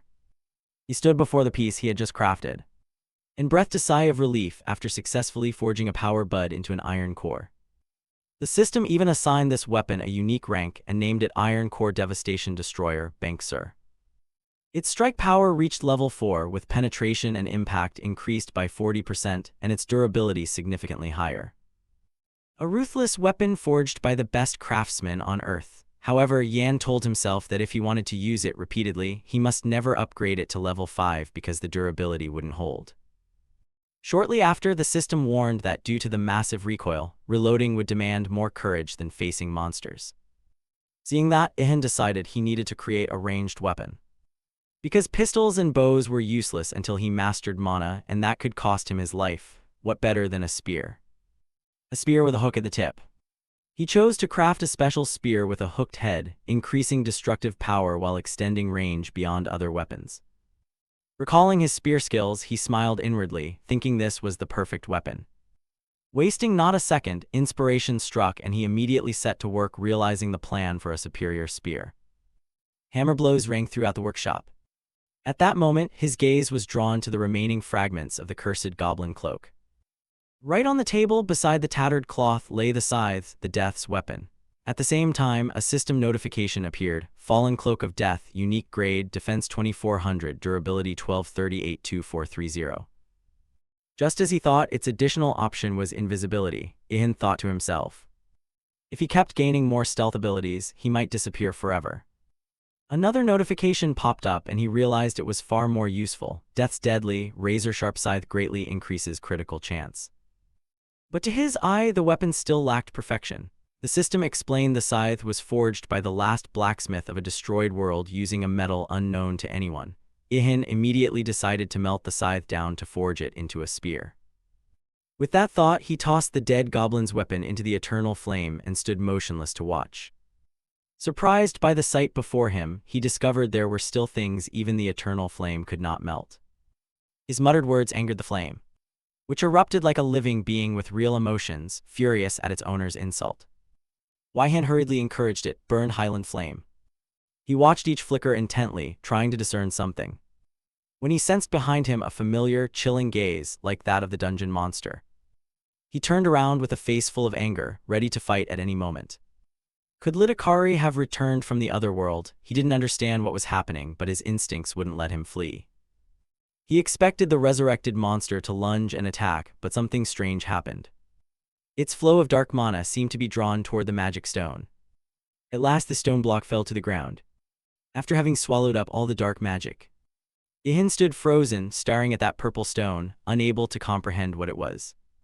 The moment the shadow dissipated, the scythe began to melt. The moment the shadow dissipated, the scythe began to melt. Just then footsteps echoed through the workshop. The angels! Ada exclaimed that he was working with metal. I knew this day would come when I saw you using Hakano. Lita was also astonished, realizing he was so focused he hadn't noticed them. I'm truly proud of you, my Ihan. Before long, a new extraordinary spear appeared. The system named it Thorn Spear of Destruction, legendary rank, attack power 3700, with an option to increase critical damage by 70%.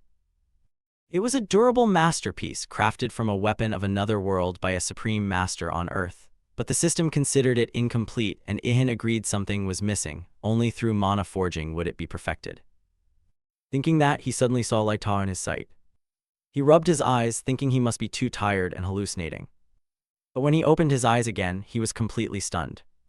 It wasn't a hallucination, it really was Laita. A radiant smile of happiness lit her face. Surprised, I'm back.